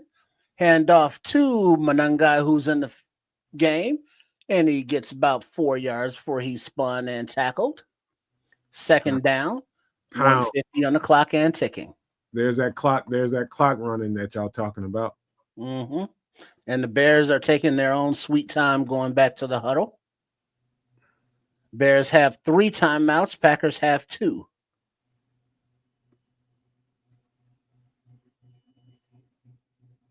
Get off me, Manungai says.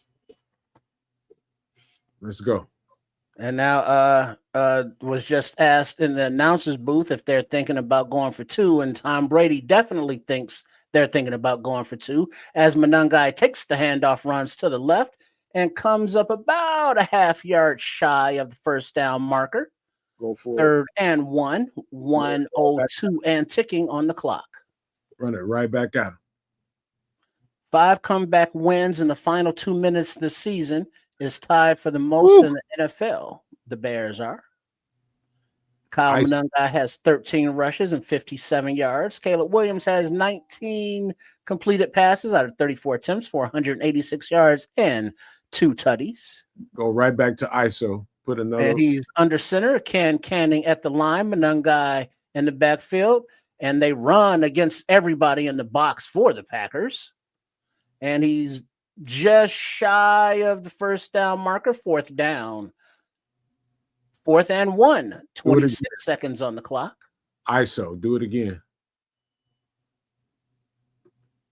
Do it again. Do not fucking relent. Do it again. Sure.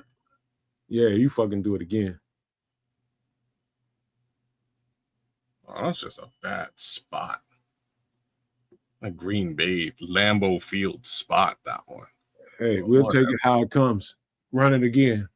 Run it right back at him. And live with it.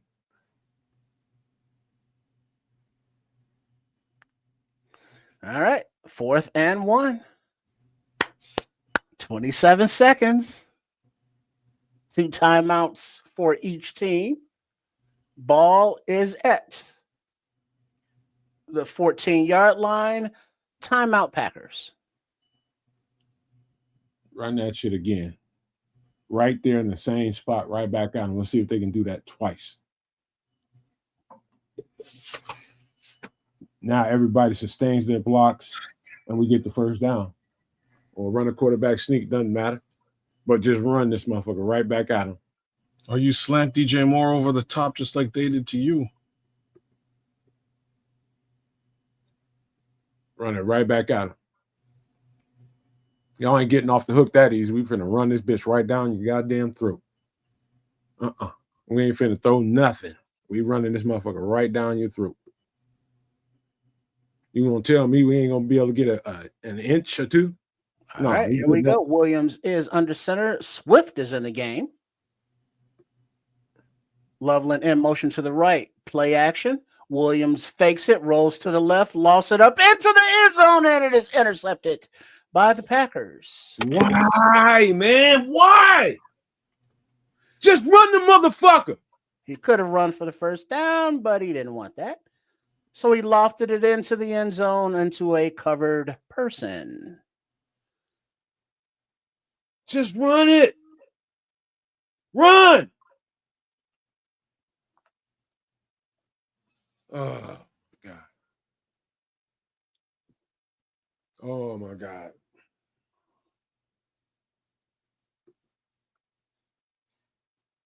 Yeah, I mean, it was a better pass. That's a touchdown, but he's jump manning, falling backwards, and is just lofted. Run and put your fucking head down. Number one. Number two, why in the fuck call that? Just run it again with Kyle Manunga.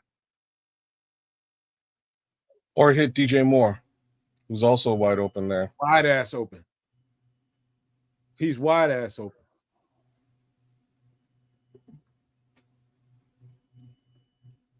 Oh, man. So the Packers will kneel it out and let the clock expire and take home the victory or keep it at home. 28-21 and a very quick frosty handshake between head coaches.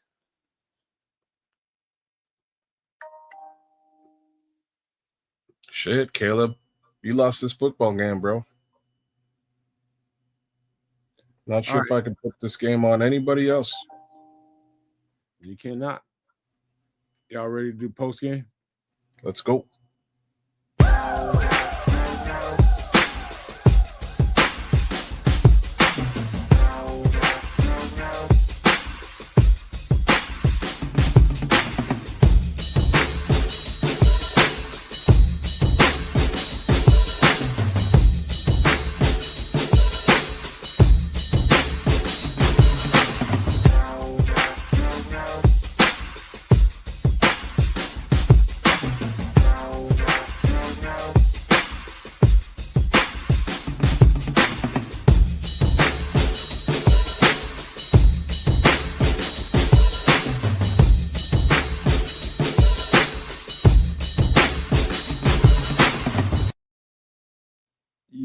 Yo. Welcome to the Nomad at Night post game. And unfortunately, we are in a bad place right now. And I'm boxing with my emotion. Just listen, man. It's going to be a lot said in this post game. And, it's just going to be truth because that's what we do on the Nomad Network. We speak the truth. And, F your feelings is kind of how we go about it. We're going to say it, we're going to call it how it is, man. And we let one get away from us here. We let one get away from us, and it was unnecessary.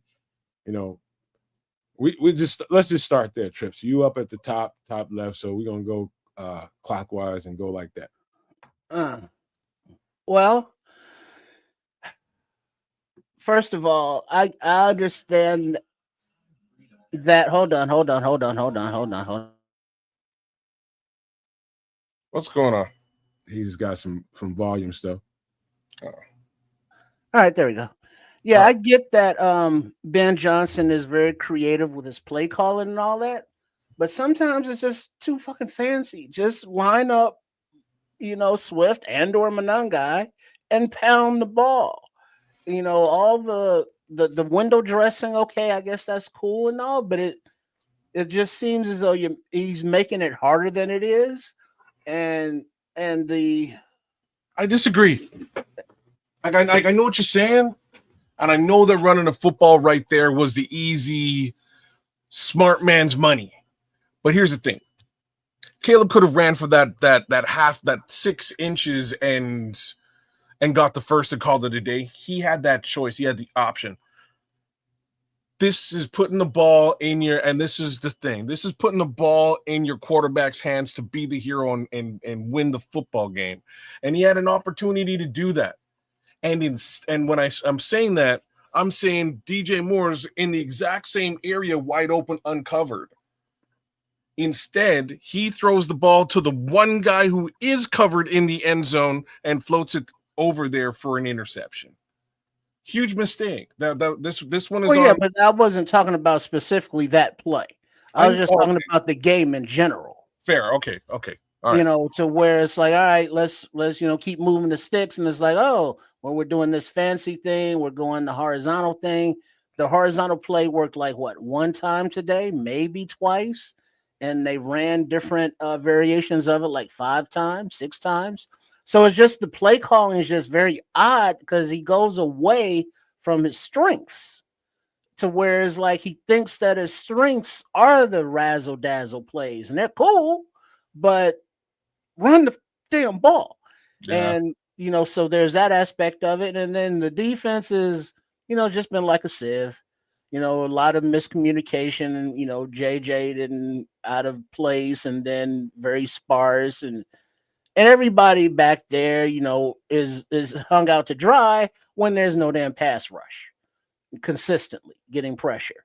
And when you have to manufacture a pass rush with a blitz, you're gonna get toasted by a quarterback who has a $50 million contract, so he has to be good at something, whether it be hitting wide open guys or lofting ball up and letting them run under it. He's getting the ball out in 2 seconds. It's hard to defend that, but there is a defense for it. But this team today just didn't do enough of it, and special teams as well. Way too many mistakes, giving up short fields. Go ahead. Yeah. No. You're bang on with the special fields take as well. That Cairo Santos situation was abysmal. But these guys are getting positioned at the 35-40 on every kick, which is crazy. I don't know. I don't know if that's Tory Taylor. I don't know if that is just a special teams team in itself, but it's a little bit of a situation. You're right in a lot of aspects. There was a lot of, I guess, and this is some of what we're saying here is the reason why personally I don't think this is the Bears Super Bowl go. I think it's next year. And I think there's learnings to be had and things to understand and growth to occur in this offseason. One of the learnings is more or less what Triple R was just sort of saying. And I don't mind it on that last play. But if you look at the entire game as a whole, you're right. There's a lot of unnecessary trickeration that's being levied out there. That when folks are saying, you're being too cute. Yeah, there's situations where Ben Johnson is just flat out too cute, and it doesn't turn into positive yardage. A lot of these reverses and horizontal game today, like a lot of that, absolutely useless with respect to gaining yardage. The screens ineffective today for the most part. Those reverses ineffective today for the most part. In those situations, you're taking the ball out of the hot hand of a two-headed monster running back room that you have. Just give him the ball. Just let him run the ball. Fuck it. You know what I mean? And then get at your go horizontal, get your tight ends into the game, and at some point, somehow, some way, find a means to incorporate number 2 into weekly football games. I don't understand it at this point. Odunze is gone. He's hurt.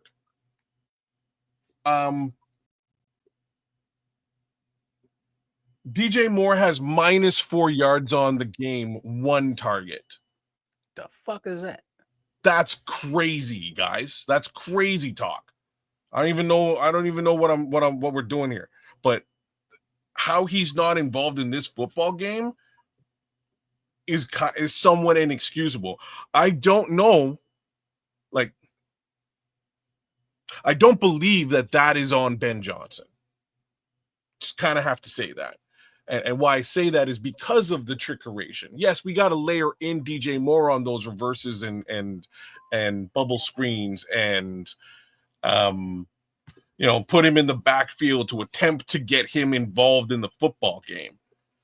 He's just he's basically a $25 million decoy, and he has been for the entire season. And that doesn't help you win a football game when you're missing your number 2 wide receiver.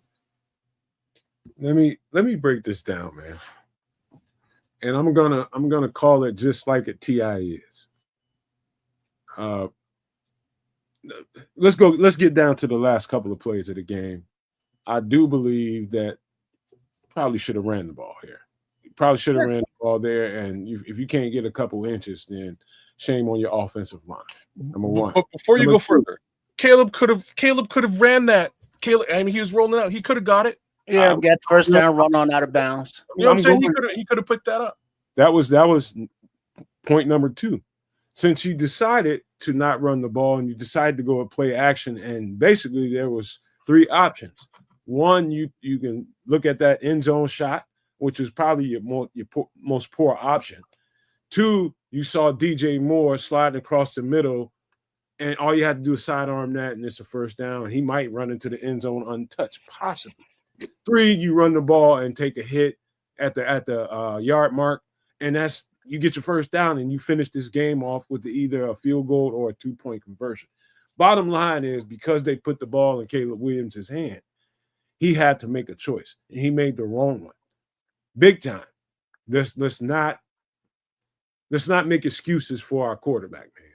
Let's not do that. I'm not saying that it's his reason, it's his fault alone that we lost the game, but that particular play, he had options to keep that ball moving.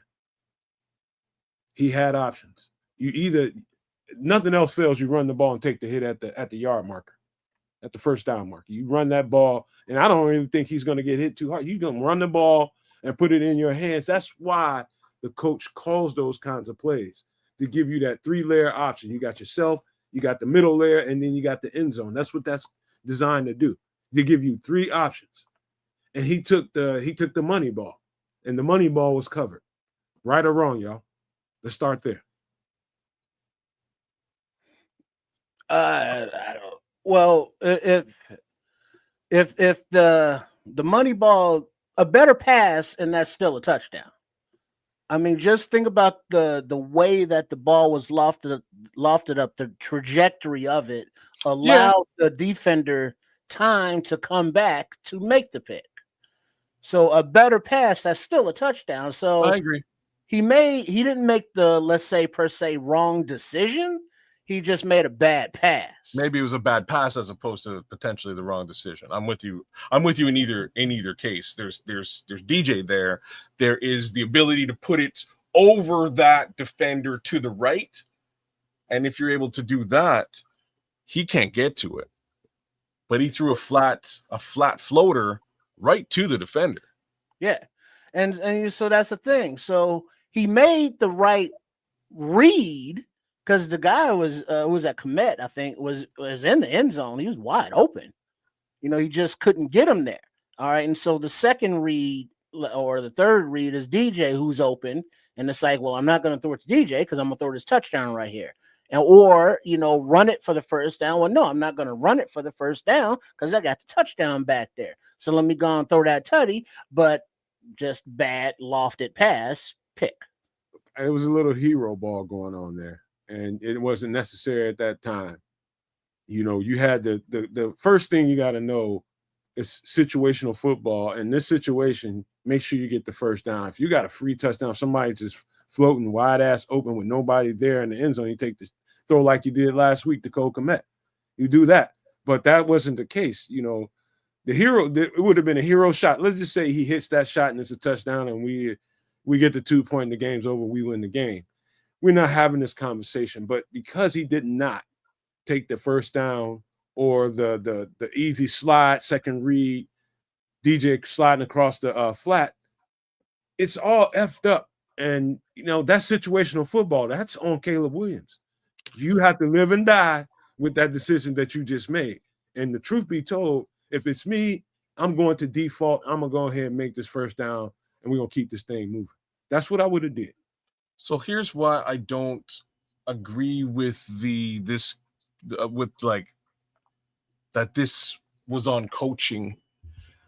Because a couple of weeks ago, Ben Johnson clearly took the football out of Caleb Williams' hands. It might have even been last week in the Eagles game, but he took the ball out of his quarterback's hands and gave it to the running game, and the running game won the football game. And it was clear and obvious. Yeah, it was last week in Philadelphia.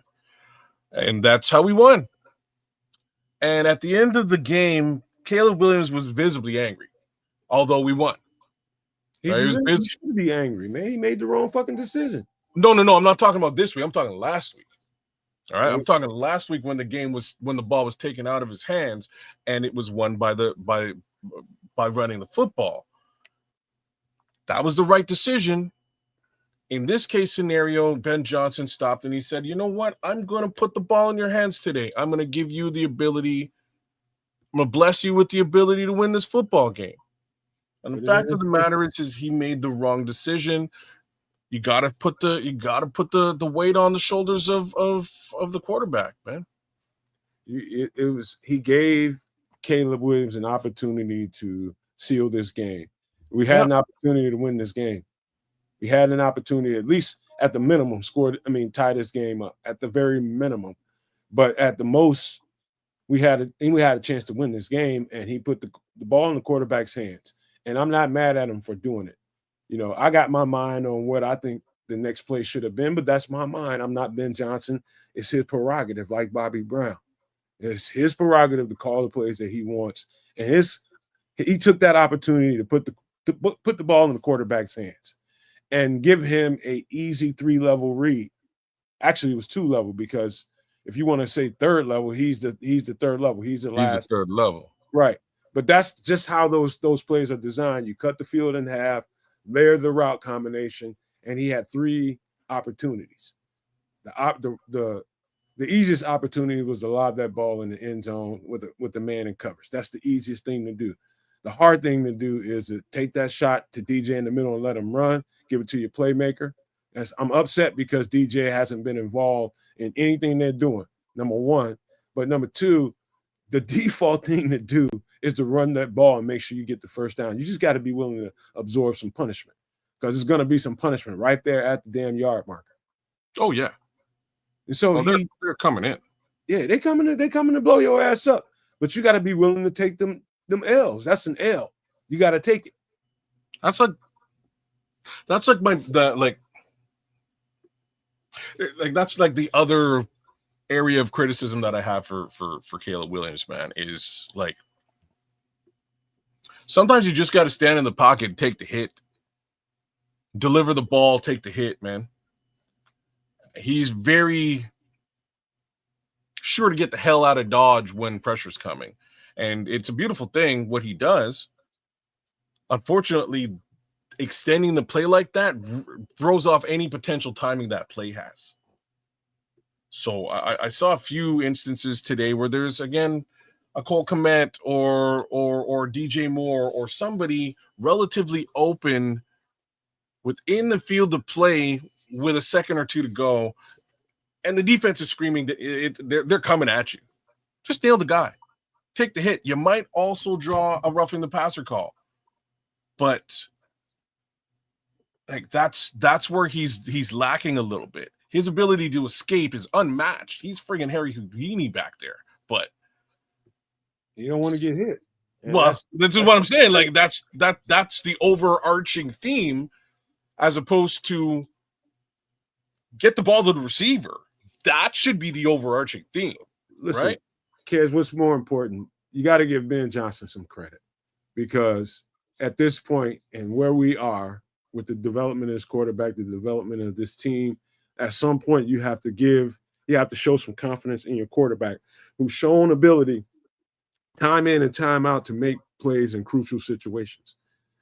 This gave Caleb the opportunity. He's like, that call was basically, Caleb, I'm going to trust you because we need to trust you to make the right play here and give us this dub. What happened was, we had every opportunity to win that thing, man. And he just made the wrong call. I made the wrong decision. It's absolutely the wrong decision. Yeah. And somebody just said this.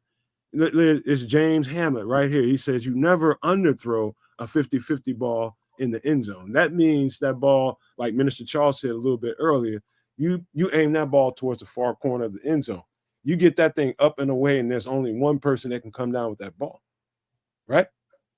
1,000,000%. Put it in play for the defense. In this scenario, I think he could have gone in the opposite direction too, because that defender was coming from the left back, like towards Kmet.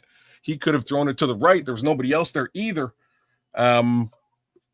More towards the center, like towards the uprights. Same general result. Unfortunately, he lofted it and floated it right where, and for a guy who just generally doesn't have much of a touch pass, that was like a perfect touch pass to this to the Green Bay secondary. It's a little bit unfortunate, but end of the day, I don't know. I don't know, man. I don't. Well, you know what, Kez? The best thing about I gotta tell you, the best thing about a good decision, then he shouldn't have thrown the short ball. He should have thrown a high ball, right? The best thing about this, we see these SOBs in 2 weeks. Well, that's why, even though I'm shitting on the fact that we lost the football game, there's really no losing this game, given the outcome. I'm just gonna put it the realest way that I can. What we saw today was a Bears football team that actually played football against the Green Bay Packers. There's been times where we 50-burgered out and had no shot against the Green Bay Packers. This didn't look like that. Maybe for the first half, things were a little bit shaky and weird. Defense held us down. Second half, things became what they were. We closed the gap. Again, made this a football game. This is all just learning for in my opinion, for A, Ben Johnson, B, Dennis Allen, C, Caleb Williams. This is learning. They're learning how to beat the Packers and control this division right now. And that's why I'm not mad or pissed off that they lost this game.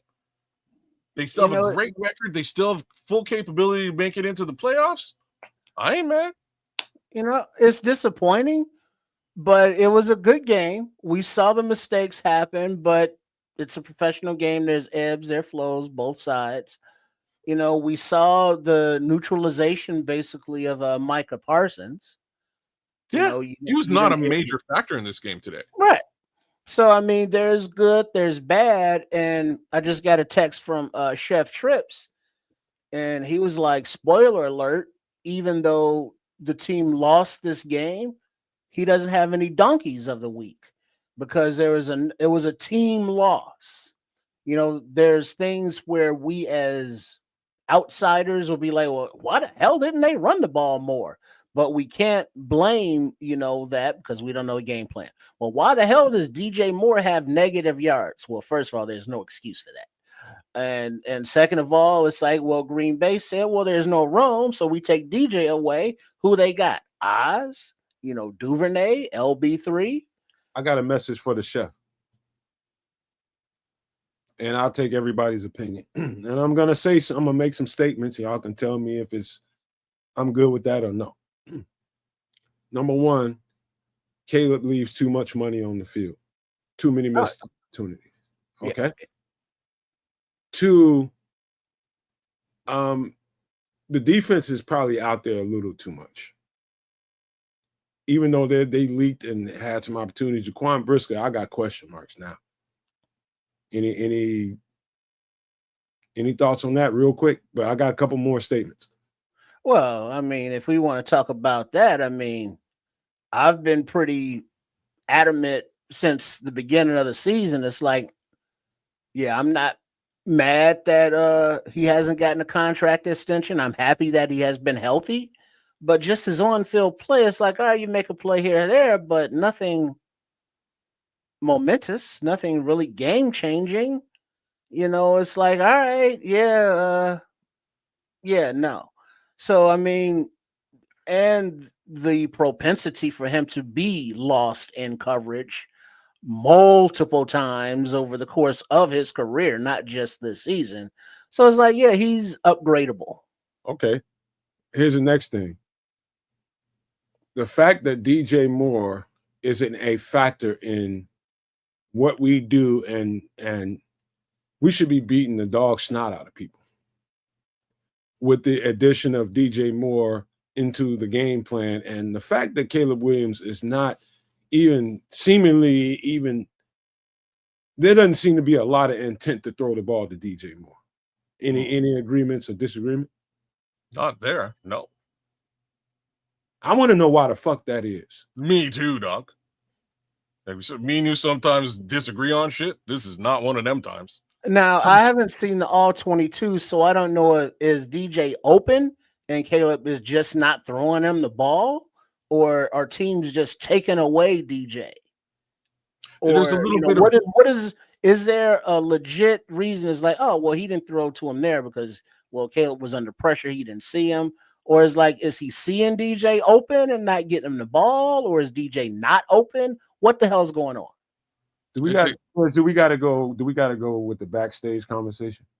Do we need to, or do you want to just leave that backstage? You know exactly what I'm talking about. Yeah, but I don't think we can have this conversation. I don't think it's not relevant. I don't think it exists. I think this at this point is not a. Well, you can't refute it if I didn't say it. Okay, well, no, go ahead. So what I think is going on, and you guys can tell me what you think or not. This is why we do what we do over here on the channel. We speak our minds and we give it to you unfiltered. And you guys can have your thoughts about whether I'm right, wrong, in the middle, anything. Somehow I believe, and I've told kids this, maybe Trips too, multiple times, that I feel like there's some residue going on from last year with DJ and Caleb, and maybe some stuff left over from when Justin was here and how DJ rode for Justin so hard. And I think Caleb Williams takes notes of that kind of shit. And for me, it feels like to me, now I might be laying it on a little bit thick right now. Y'all can tell me if I am. But it feels like to me, my instincts tell me that Caleb took notes of that and he's making DJ pay for that shit. Because it's too many times when I watch the All 22 and DJ's just sitting there and he's basically running routes with his hands in his pocket, per se. And it's just like he knows he's not getting the ball because Caleb doesn't care for the fact that he went in and rolled for Justin Fields in the event that we might be getting Caleb Williams in the draft. And I think DJ's paying the price for that. And wow. You guys tell me if I'm right or wrong. Trip, do you want to touch that? Well, is obviously there's no connection. And we saw earlier in the season when they started winning, that there looked to be some kind of forced connection between DJ and Caleb. It's like, all right, get a little brother hug. All right, give you some love there. But on the field, DJ Moore is so damn underutilized, and we've reduced him to a couple of backfield plays, handoffs, maybe a bubble screen. That's what we're utilizing, this man who's earned that $25 million contract for. When he gets the ball, you know how hard he is to tackle. But guess what? He hasn't gotten the damn ball as a wide receiver down the field at all this year.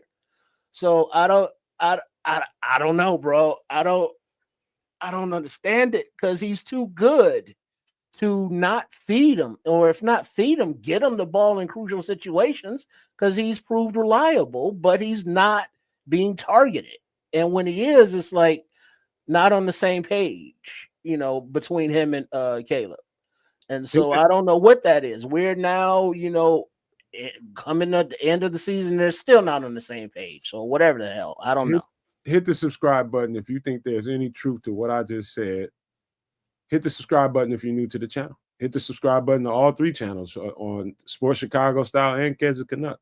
I'm just generating a conversation that I've been having privately with kids, and we're going to bring it out here to the open right now, right here and now, because there's no real excuse for that. So we've been having this conversation for almost 2 years now. Again, fully behind the scenes. These are things we didn't necessarily want to bring on to the show, but here we are. Initially, definitely yes. So year one, I felt that it was a concerted effort, A, by Caleb Williams, B, potentially also by DJ Moore, to just sabotage any potential chemistry that they might have had together. Year two, I start to see a little bit of that chemistry building. I start to see an effort to build the chemistry, and then, like, I have to put I have to put it on Caleb as opposed to DJ. DJ's out there running his routes. He's out there doing the darn thing the way it should be done. He's a decoy for the most part. If that's what he needs to be, he's out there being that decoy. But he never sees targets. Caleb, like, what shocked me today, and this is, and I have to put this out. What I was surprised by today was that they lined up Luther Burden on the left-hand side of the field. Caleb Williams found him and nailed him today. DJ Moore's on the left side of the field every week and somehow receives virtually no direct targets, which is, I was like, yes, Luther, but at the same time, didn't want to say it. I was like, well, why can't he do that with DJ though? Who's over there every week burning fools and making and getting open. If he's double teamed, I understand, but that's not always the situation. One thing, kids, I got to help you out here, man. Let's just cut all the nonsense out and let's call it how it is. You put DJ Moore on, let's just say, a team that's a little. You put him with Patrick Mahomes right now, and he's probably 1,000, 1,500 yard plus receiver. I don't want to hear no shit about DJ Moore and what he is as a player. DJ Moore is a dog. Yeah, bro. Point blank, period, and can dog any fucking receiver out one-on-one. He can beat double coverages. He finds holes in zones. It feels, and I might be wrong here, and I hope that I'm wrong here, but it feels almost intentional at this point that he's not getting the looks and the targets that he deserves. Well, that's because he's a lazy route runner. That's bullshit, man. Okay. It's total bullshit.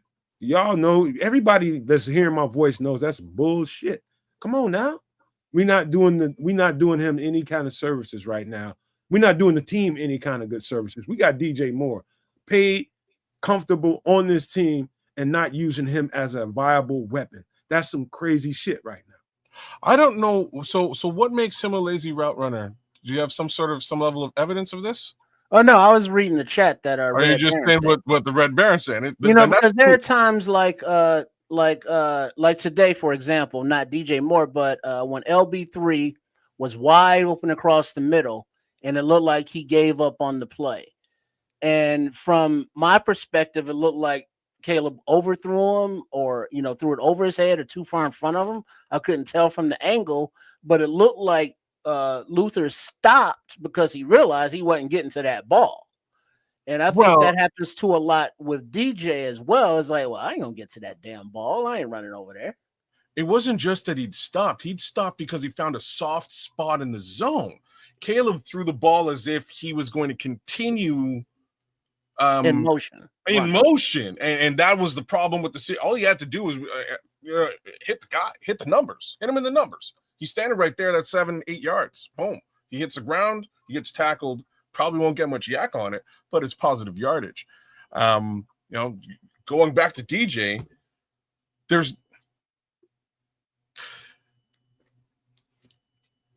I can't sit here and say he's a lazy route runner because he wasn't. Did I say anything wrong, kids? Did I say anything wrong? That's what I want to know. Did I say?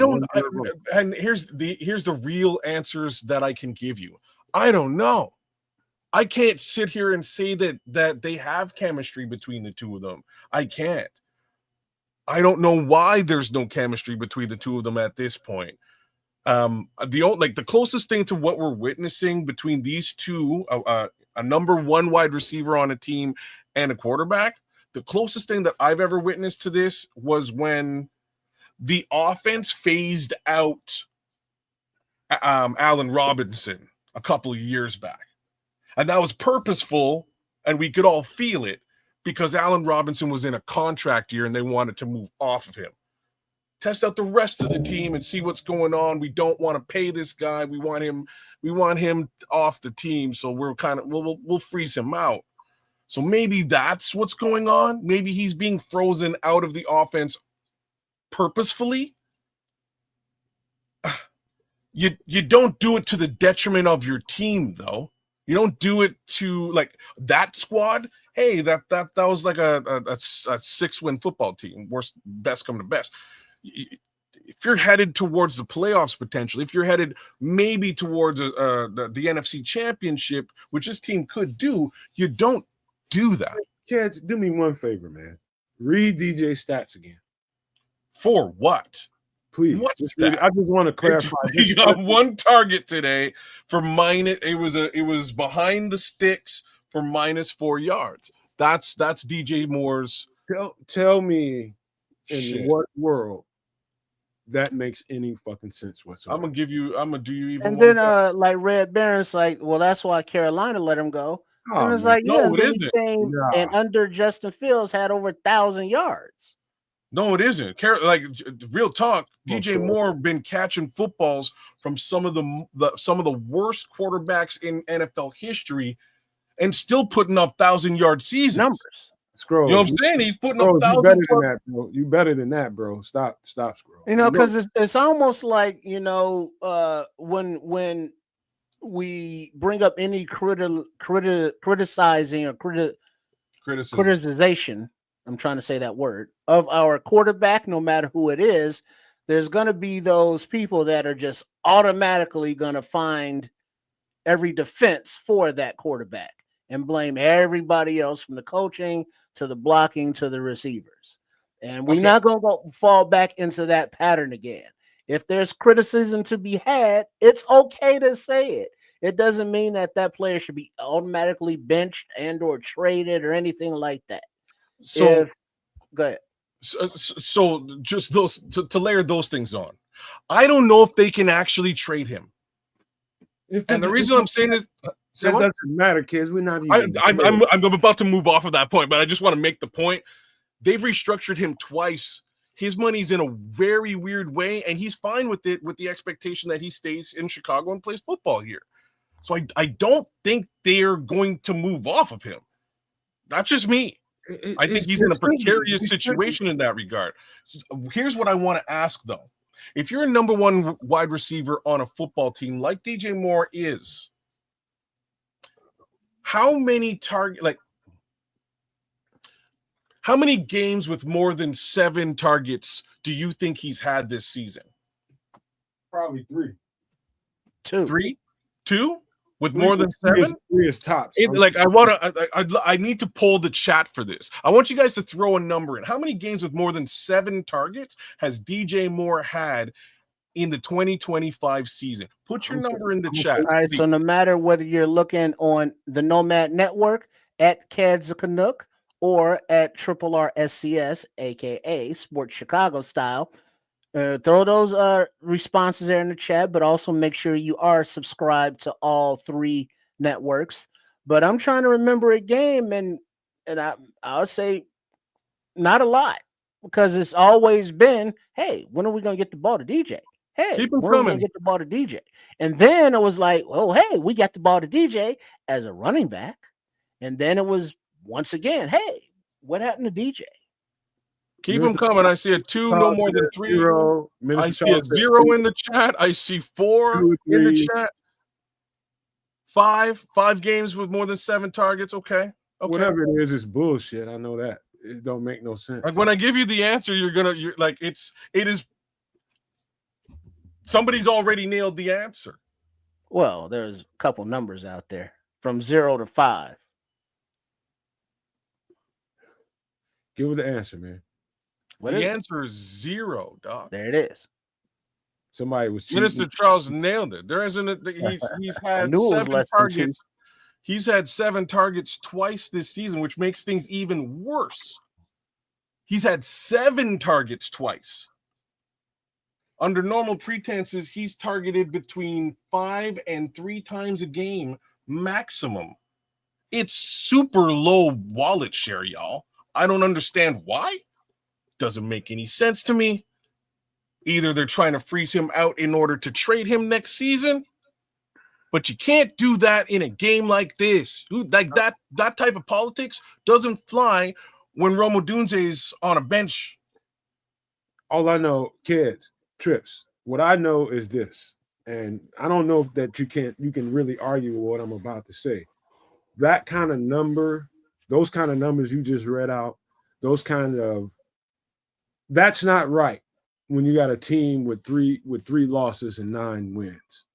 That's not right. You can say, okay, we did that in spite targeting DJ, and you got that argument to make.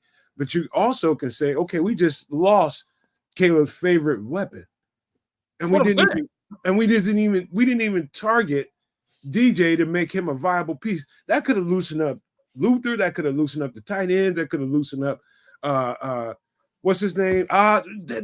There's so many advantages to making. To me, he's the best fucking player on the offense. He's your best fucking player, and he's getting fucking wrote out of the script. And I don't understand that. Well, but that's the question that I have about the all 22s. Is it that DJ is open? He's out there and he's just not getting the ball. He's just not getting the ball. Because remember, there's open to Caleb Williams or to a quarterback that has to see it. Then there's NFL open. DJ Moore be NFL open a lot. All the time, dude. There's been times where Caleb Williams has sailed balls just over top of DJ Moore clean. And this was happening last season too, where like that one route where he was like, fuck it, and he threw his hands up and walked right off the field. DJ Moore he might have 10, 12 touchdowns at this point. Brother, there's the other one earlier this season where again he's wide open on a left post to the back of the end zone, and Caleb sailed him. And everybody was like, why didn't he hit him? Oh, he ran the wrong route. Well, shit, he's wide open. Who gives a shit about what the route is? Hit the receiver. We can talk about the route, and maybe right. Caleb's right in an argument, but wrong in not hitting the receiver for the touchdown. You know, because this offense, I'm not even going to go there. But Caleb Williams has not been the kind of quarterback that is like, I'm going to drop back and pass, and then in exactly 2.2 seconds, I'm going to throw the ball to a spot, and there's going to be a receiver there to catch the ball. This isn't that kind of offense. You know, this is kind of like, okay, I know the guy's going to be in there. Okay, there he is. He's open. I'll throw it now. You know, there's not a lot of anticipation, but there's also not a lot of. There's a reason for that. What's the reason? The reason is the quarterback's always on the move.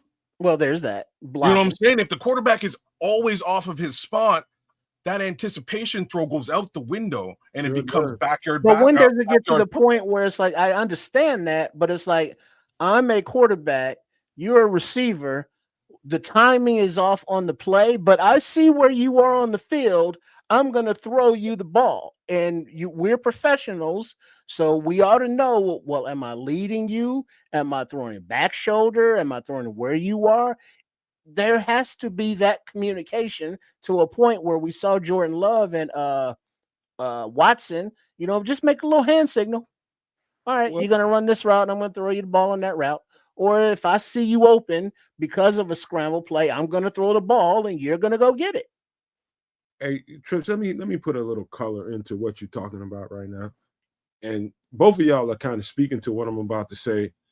And it's called pocket presence. And Caleb is absolutely incredible. And I don't want to come off like I'm sitting here trying to shit on the quarterback. But when we're here doing real hard time, serious analysis of what we just saw, you got to say it, call it for what it is.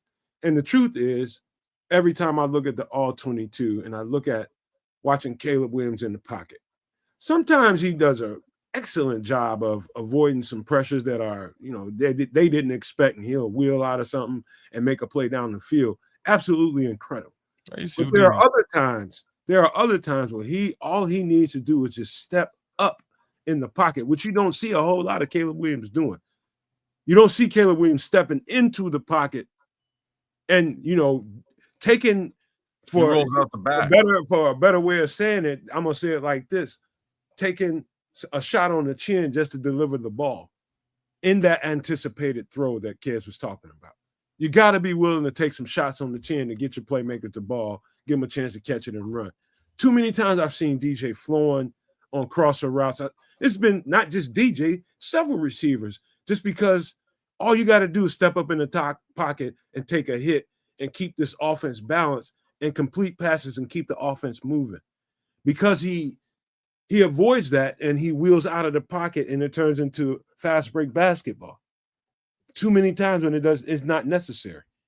He does not like to step into the pocket. And, I could be one of them people on the sidelines like, hey, do you want to step up into the pocket, man, and get your chin busted? For the sake of my team, I'll fucking do it. But that's what they're paying him at. That's his next level. That's his next level. Step into the pocket, stay on time. Yes. So things to say. So Scrolls, like, I hear what you're saying in the chat, but it is worth it in a game like this, right? Even if you hate the guy's attitude, he's friggin' the guy with the cloud from Charlie, the kid with the cloud over his head from Charlie Brown. Like, even if, and regardless of that as maybe potentially a fact, you didn't have odunze today. That shit goes out the effing window today. You know what I'm saying? Today, you're trying to win a football game without your main target. You've moved off of DJ Moore quite purposefully and made Rome the number one target in this team, and that's fine. I don't even think DJ Moore has a major problem with that. But on a game like today, where you don't have access to that wide receiver, you need to leverage this guy in some capacity. And it was quite clear, I think, to anybody watching that he was completely phased out of the offense to the level once more that Ben Johnson had to force him into like a shitty reverse, or was it a bubble screen? And then another shitty reverse that they faked off of, which was actually just brilliant because I was super mad that they were back there again trying to do that again. But in a game like today, you have to utilize the skilled players that you have access to. And that did not happen. It's unfortunate, fellas. And I am, you know what I'm going to do, man? What are you going to do? I'm going to make me some wings. I'm like the dude on Players Club. Do something to make me feel better. Oh, you feel bad? You feel bad right now? Yeah, man, because we left. You know what? I don't feel bad. Like, I don't know about everybody else. I have to say it again. I don't feel bad about this. This is the friggin' Bears-Packers rivalry. We It went to means- Lambeau and lost by a touchdown in the There's end no zone. second place points in that, man. There's no. but here's the thing. I'm disappointed, but I ain't mad. Thank you. That's where I am. I'm disappointed we didn't win, but I ain't mad because I know in 2 weeks we're going to whoop their ass at Soldier. And you know why I'm not mad? Because the Bears didn't get their asses kicked. You know, they had their shortcomings. You know, sometimes our quarterback can't hit the broadside of a fucking barn. You know, sometimes our defense, gives up yards like a sieve. But it was a tight enough game that we had the opportunity to tie it up. At the end, it was just not executed, by whoever we want to put that on, coaching, players, all. But, knowing where this team is and where they've come from and where they want to go, like I mentioned, I believe earlier, this team, the Bears team, is playing with house money as far as I'm concerned, because, they're 9-4 now. My preseason projection was like 10, 11 wins. It's like, all right, it's a little stumble here, but Green Bay's all in for the Super Bowl. They have a team full of talent and a lot of highly, highly paid players at a lot of highly, highly coveted positions that we don't. And they were able to execute and win a one-score game. It's like, all right, we learn from it. We move on. Hey, look, man, with all due respect, I don't want to hear none of that bullshit y'all just got through saying. Because ain't no fucking second place. Ain't no we almost did it. Ain't no consolation prize. Motherfucker, we lost. And we could have won that game. And I'm pissed off about it because of all the things I just said previously. Let me finish. Dude, that is some bullshit we just got through watching. That's some straight bullshit. We shouldn't have, matter of fact, we shouldn't have probably been in the situation where the shit was close. We should have had we are not executing offensively early in games, and it's coming back to bite us now. Now, and a lot of that I put on accuracy. We do face the Packers in 2 weeks. So I give y'all that. We played a close game. I give y'all that. But that's no reason for me. That's some bullshit to me. We lost, goddammit. That's the end of the day. We lost to the Packers again. Yeah, it was disappointing, but it's not earth-shattering. I'm not there with you here. I'm like, and it's, to me, it's super funny because I'm usually the guy who's pissed off and surly, and all of a sudden Captain Positivity is pissed off and surly. It's super funny. Roles have been reversed. The way that I see this thing is this Bears team, a 5-win team a year ago. They've got to layer that out there again. Fuck all 5 wins. Has basically taken a trajectory like this, like a hockey stick trajectory. And I didn't see that coming. I did not see them. I did not see this team being where it is today. I did not see them beating. I had it called last week. I did not call them beating the Eagles. Whoop the Eagles' ass. Here they are up against the division rivals that they haven't beat. They beat once in 10 years.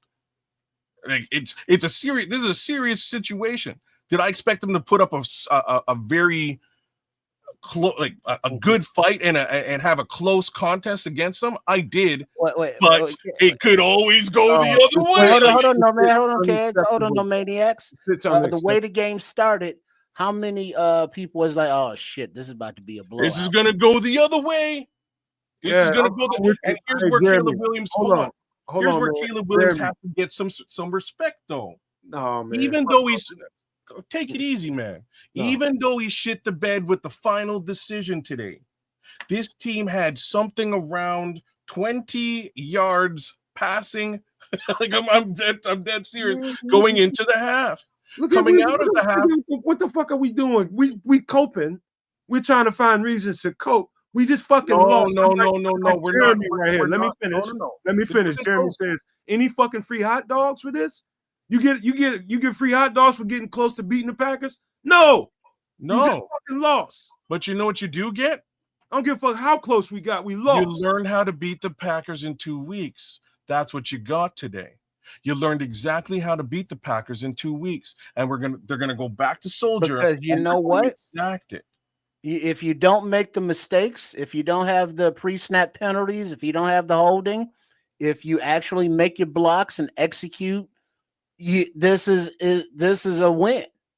So it's like self-inflicted wounds that we talked about throughout the game. Those come back to hurt you in one-score games. I think they needed Don't this. kick the dogs, bro. Don't kick. I think they, you know what I mean? I think they needed this. I think they needed to gain the understanding of how they actually match up against their division rival. And personally, I don't know about the rest of you guys. I think they match up extremely well. Yeah. Extremely well. Micah Parsons, $50+ million human being. I don't know what he's making, but he wasn't a major factor in this football game today. Did he get some pressure? Yeah, he did. He wasn't Miles Garrett out there. Did Ozzie mess up sometimes in the run game? Yeah. Did he still hold off, in the pass game? Yeah. There is not one group or one player that you can say is like, oh yeah, that they were awesome today, or that they were the reason that this team lost today. Man, you know who you could also blame today's football game on? Like, I have to say it. The other person you could blame today's football loss on is Cairo Santos. Just gotta put it out there. Oh my God, come on, man! Because of the kickoffs, we gotta stop. We gotta stop coping, bro. We gotta stop coping. I'm not coping with anything. We're fucking good. We're fucking coping in this week, and it's not weak, man. Cairo Santos flipped up a kick, and it turned into 7 points in a minute. We can blame it on halftime. That was a crucial time in the game. That's it's all around. We coping, dog. We pointing fingers. Yeah, no, it's not coping. It's saying that they fucked up here, they fucked up there. But it's to the point that that was very intentional. I can tell. That was an intentional kick. It just went off wrong. Yeah, that was the squibber. He shanked the squibber. That was supposed to be a big bunny hop. Is what that was supposed to be, to give us a chance to go get after that ball. And it didn't. It went on a line drive. That's all that was. That wasn't fucking Cairo's fault. Y'all coping, man. Stop. Brother, that situation turned into 7 points in like a heartbeat. Yeah, it's like you kick the ball deep, no, maybe they don't score there before halftime. This is my point, right? So these are the two big mistakes in the game that cost 7 points as we went through. That mistake, as well as Caleb's mistake at the back half of the game. But you have to give it to the young QB for bringing the game back into scope. We were losing, but he brought us back. He made some hell of throws. Stand up, brother, and brought the game back into phase. That touchdown or the pass to Duvernay on the sidelines. That was a beautiful pass. It was a beautiful catch. It was nice execution. But there's just not enough of that. But I can see, and I guess kids can also see, that you clean up these mistakes, you execute, you win. I mean, let's talk about the defense. What the hell's going on in the secondary out there? And now, side note, I don't know what the injury was, but considering the way the season is going, have we seen the last of Kyler Gordon? I don't know what's going on with him and why he couldn't be out there today. He would have definitely been a massive help with those crossers in the slot, right? They were burning us with slot crosses or slot drags all day long, and he's super good at covering stuff like that. I'd like to think that CJ would be too. He just had a hard time with it today. I don't know what the deal was. He got burned left and right. He got burned a couple of times, right? So there's little things that can be cleaned up here. I'm confident. I'm not coming out of this even in a loss situation. I'm not coming out of this loss feeling like my Bears team ain't going to see these guys in 2 weeks. Right. This was not embarrassing. And like play some real football against the Green Bay Packers. Because you know what, no maniacs kids, those I could hear the stands, the Packers fans at the end of the game was like, oh shit, bro. They were like and there's Packers fans in the chat right now saying stuff like "Go Pack." It's cool, but you had to dab up a little bit in the John. You had to get them wet wipes. Like Nomad loves, you had to get the wet wipes out and take care of just a little bit of dookie because you were turtling in them last 20-odd seconds of this football game. And it's just facts. I just love it, man, because we all come away from a game like this, tight contested game against the this is our little mini Super Bowl against the Packers. We beat them. We got bragging rights for a while. And it is a little mini Super Bowl is what it is. You have to look at it that way. And we took the L, and there's all kinds of reasons why that happened. But the main reasons being what they are, you know, I don't just talk out of my ass. I know exactly, man. I'm fucking passionate about this shit.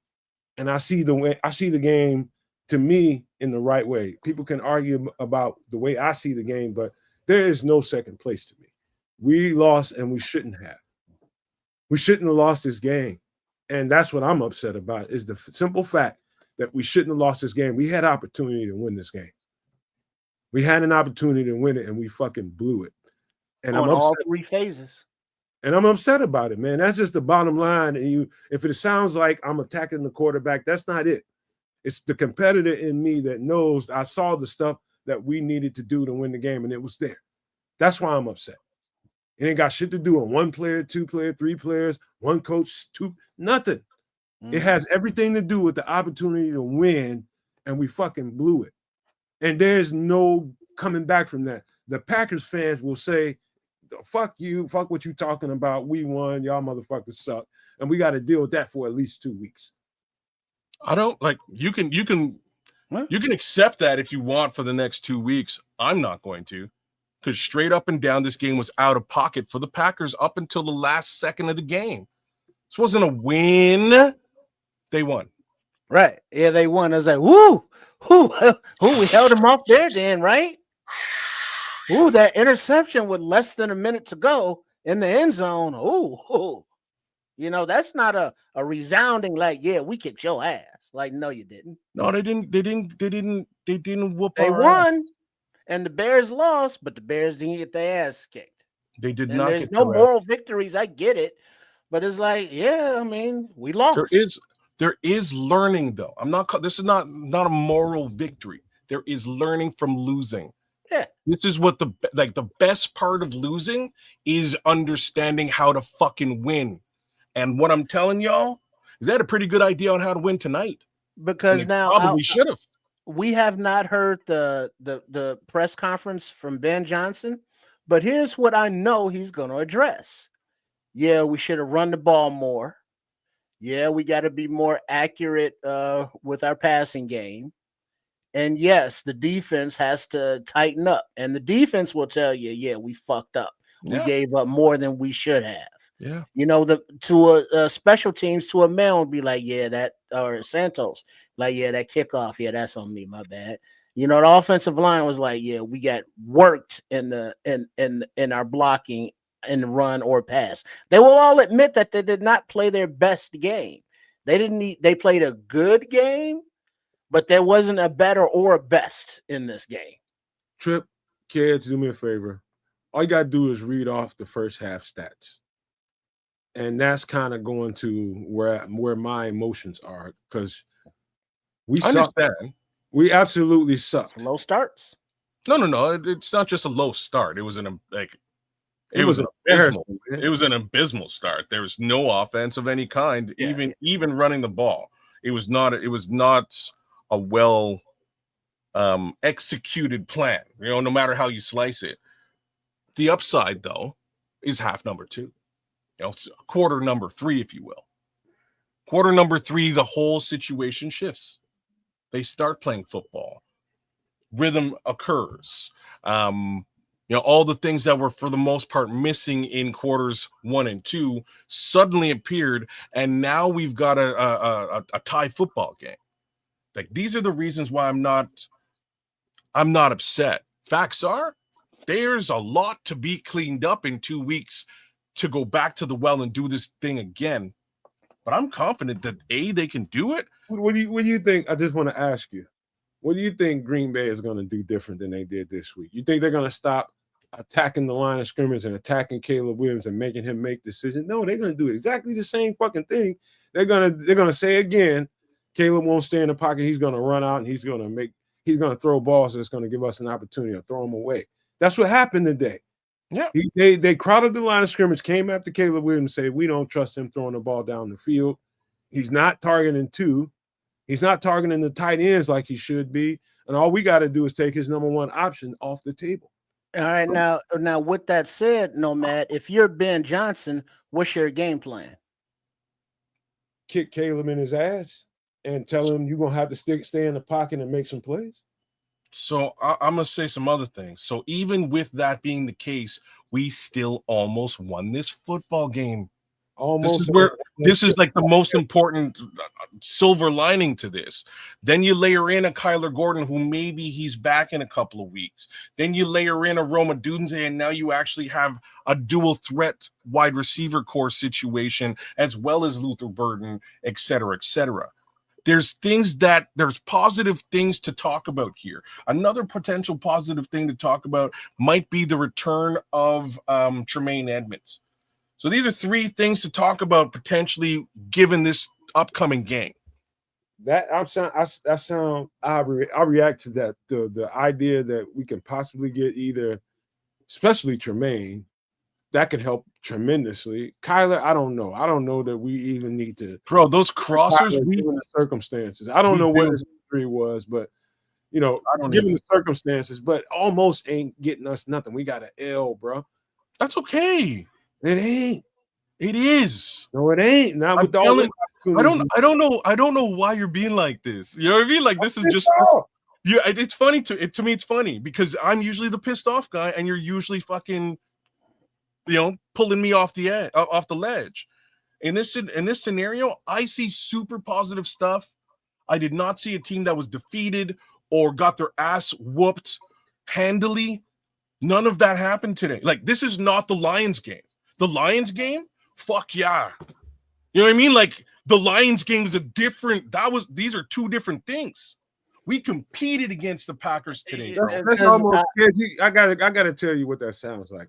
Some dude just roll up on you on the street and beat your motherfucking ass and get you up off the ground and says, you know what, you good, man, because I didn't knock you out. He just beat your motherfucking ass.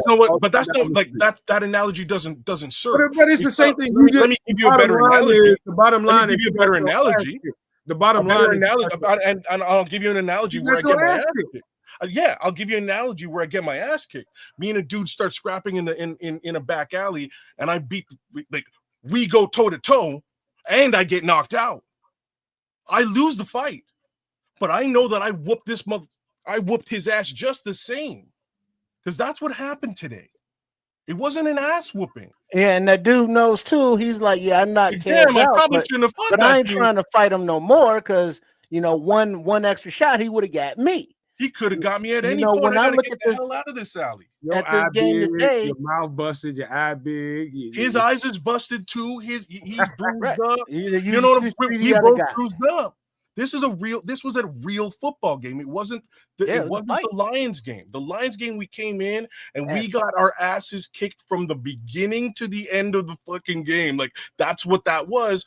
Coming out of that, all bets are off. Everybody's a little bit like you should be pissed off.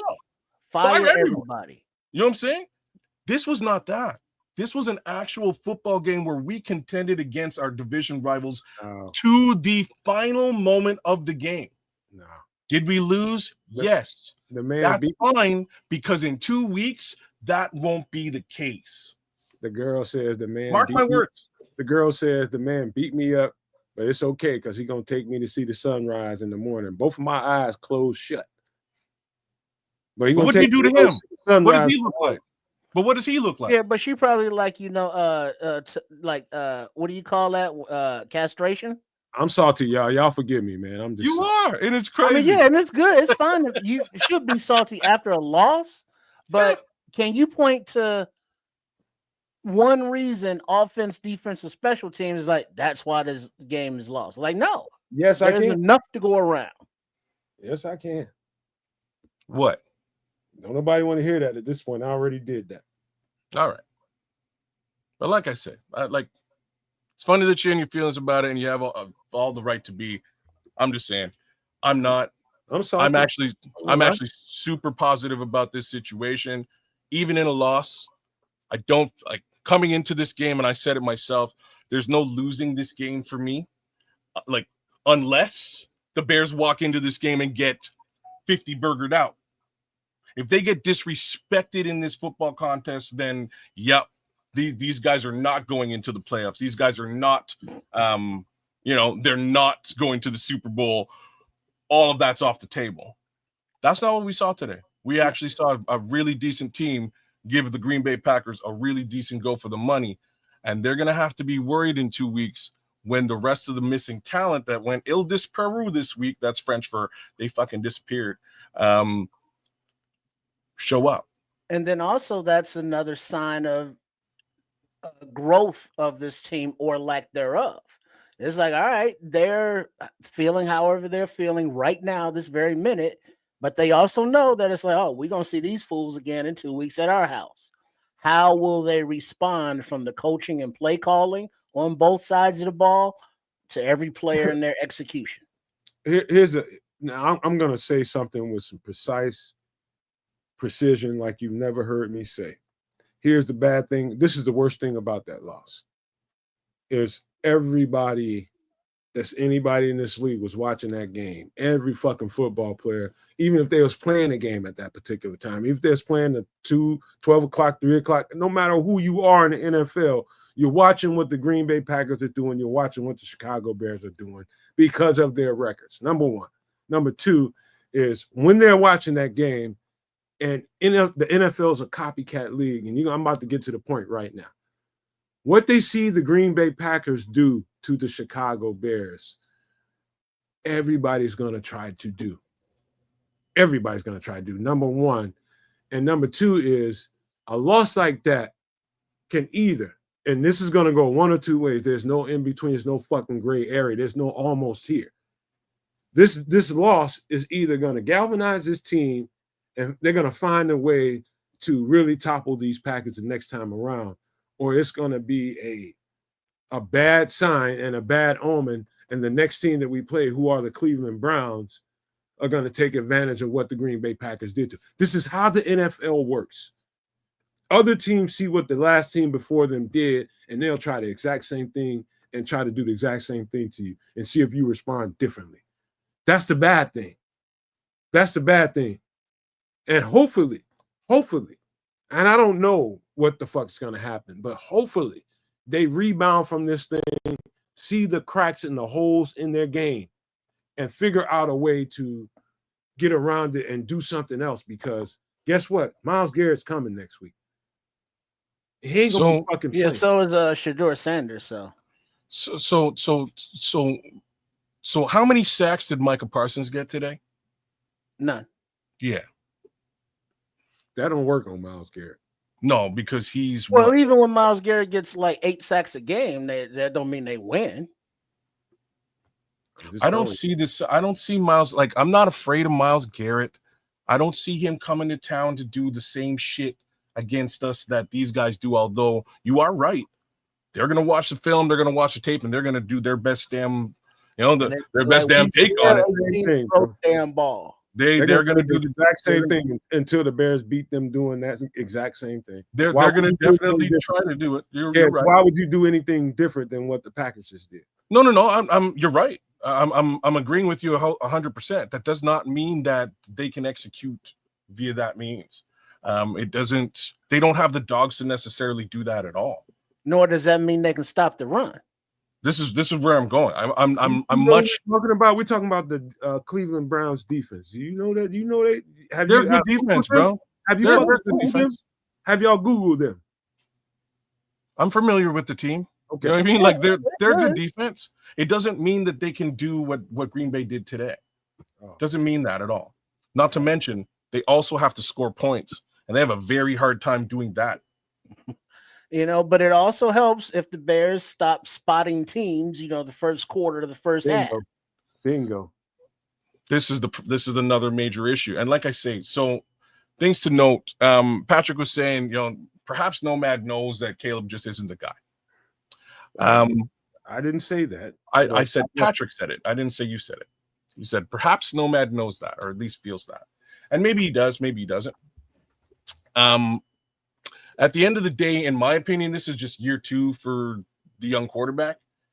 He has stuff to clean up. He's not fully like in Dragon Ball Z terms, this is like Super Saiyan level 1. You know what I'm saying? Like, he's going to level up. There's still another layer to this guy's capability, and you can see it. He's got stuff to clean up, namely everything we talked about in this after show. He's got to learn to step up into the pocket and be a quarterback and take them shots and take the hit and draw the penalty, draw the flag. Like, that's something these are things he needs to do. The other thing he needs to do is really focus on getting his feet set so he's not sailing balls all over the place. That'll perfect his deep ball. Everything can't be on the run. If you're standing in the pocket, everything isn't on the run. All the more reason for you to get your foot set. You don't have to really think about it. You're there. You're not running around. So these are just little things that I personally feel that he'll clean up and get with an off season. I think it's going to take an off season to get there. Nomad disagrees with me. I don't disagree with you, but I will add this. I don't disagree with you at all. Okay. What I'm saying is you're absolutely right. It's going to take him some time to get to where he needs to go. My question is, and this is something we don't give any credence to whatsoever. You got the quarterback, and then you got the coach. You got the coach sitting here dialing up the right shit. Most of the time, I'll just say 98% of the time, Ben Johnson's right on point. Every now and again, you get a straight call that you're just like, oh, why did he do that? Every now and again. Am I right or wrong? Probably right about that. Now, it's the coach and his mindset looking at this quarterback after, what is this, the 14th game? Well, what is this? Game 13? Game 13? 14, yeah.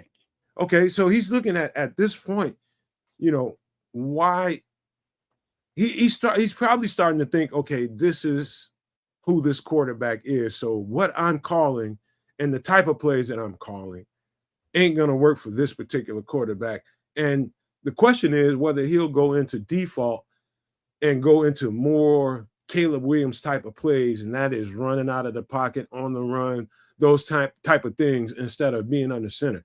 What's happening is under center, when he's not running the ball under center and doing the play action, when he's doing the play action bootleg and there's one read for him to throw the ball to, he's fine. But when he has to stop and put his feet down and deliver the ball on time to layered concepts, he is struggling. And I'm just talking to y'all vicariously through the shit that I see on all 22. The coach has got to be at this point like, okay, what the fuck am I dealing with? Is this something that I'm doing wrong? Or I think I've said everything that I can to this quarterback, and maybe I need to move my ball a little bit towards his corner, maybe script more plays that help him out. That's what I think we are, because there's no other thing that you can do at this point after 13 games other than try to cater this more to where Caleb Williams is comfortable. Because if we're starting the game off and we're constantly in a Ben Johnson script in the first half and it's not going well, that's what's going on, kids and trips. We're in a Ben Johnson script and it's not going very fucking well. And in the second half, it seems to cater towards what Caleb does better, and that's running, moving out of the pocket, and that kind of thing. Easy rhythm throws. You got to start scripting this thing more towards what Caleb is doing for the sake of this season. And we'll worry about his development in the pocket later on after the season. But right now, I think that's what needs to happen. He's got to design this shit that fits in a way that fits Caleb more at this point. We can't fuck this season up.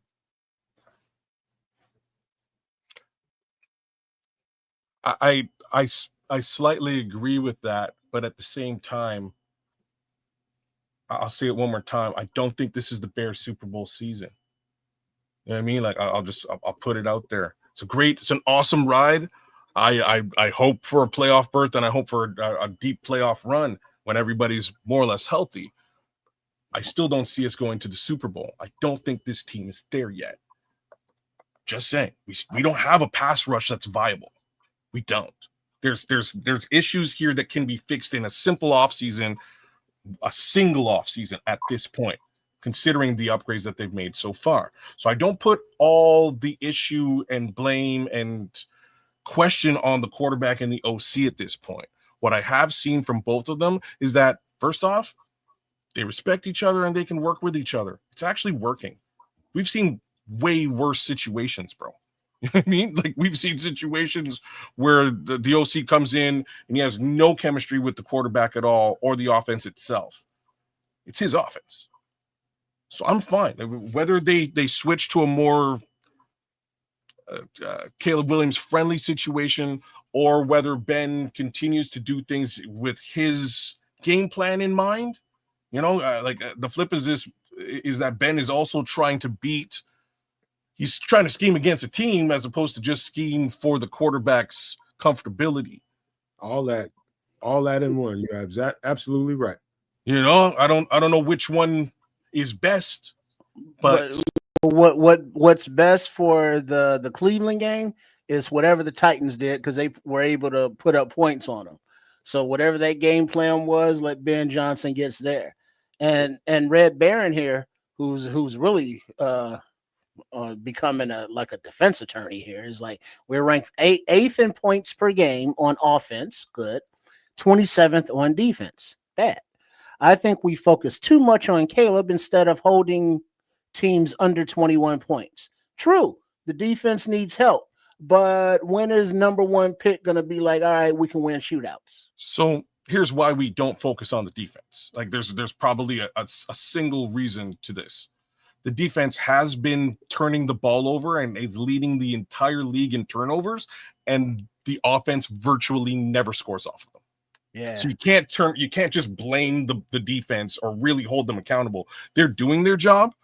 And sometimes the bend don't break, go and break. You know what I mean? Like, it's gonna break. People are gonna score points. Because the Bears got the ball first today against the Packers, didn't score, but the defense got the ball back on a turnover and gave the offense another opportunity to put up 7, of which they put up 0. An extra opportunity. Right. Well said. And this is not the first time we've seen that. We see this almost game on game because that's how frequently this team is turning the ball over. Nobody else in the NFL is doing this. This defense is, and you have to give them kudos for it. And if the offense is able to convert more of those turnovers into touchdowns, we're having a totally different conversation. This is a whole different situation, game on game. The thing is, we got to be better, and we got to be better quick, because we got the Browns coming in here. Oh man, come on now. We got the Browns coming in here. I told you a week ago that when we was looking at the Packers, I also said that you got to respect them because we were on a streak. I didn't think, a lot of people thought that we was going to come in here and just roll the Packers. And I'm just like, nah, dog, you don't understand what we're dealing with now, dog. You have to come in here and you have to come in here and beat these dudes and beat them convincingly. And I'm just like, no, you got to come in here and play some real football, and you got to take advantage of your opportunities. And we did not. And in the end, in that respect, though, man, you should be pissed off. You know what I mean? Like, in that respect, you should be, because we shit the bed for the first 2 quarters and did absolutely nothing and took advantage of absolutely nothing. But that's not new, man. That's an epidemic at this point. Yeah. You know what does piss me off, though, and I'm like, it's disappointing to lose a game, but it pisses me off when you see how hard Kyle Monangai runs, and then they take the ball out of his hands, and it's like, okay, he's getting lathered up, let's go, and he's out of the game. And so it's like, give the kid the opportunity to eat, keep feeding him, because you're being rewarded when you're doing that.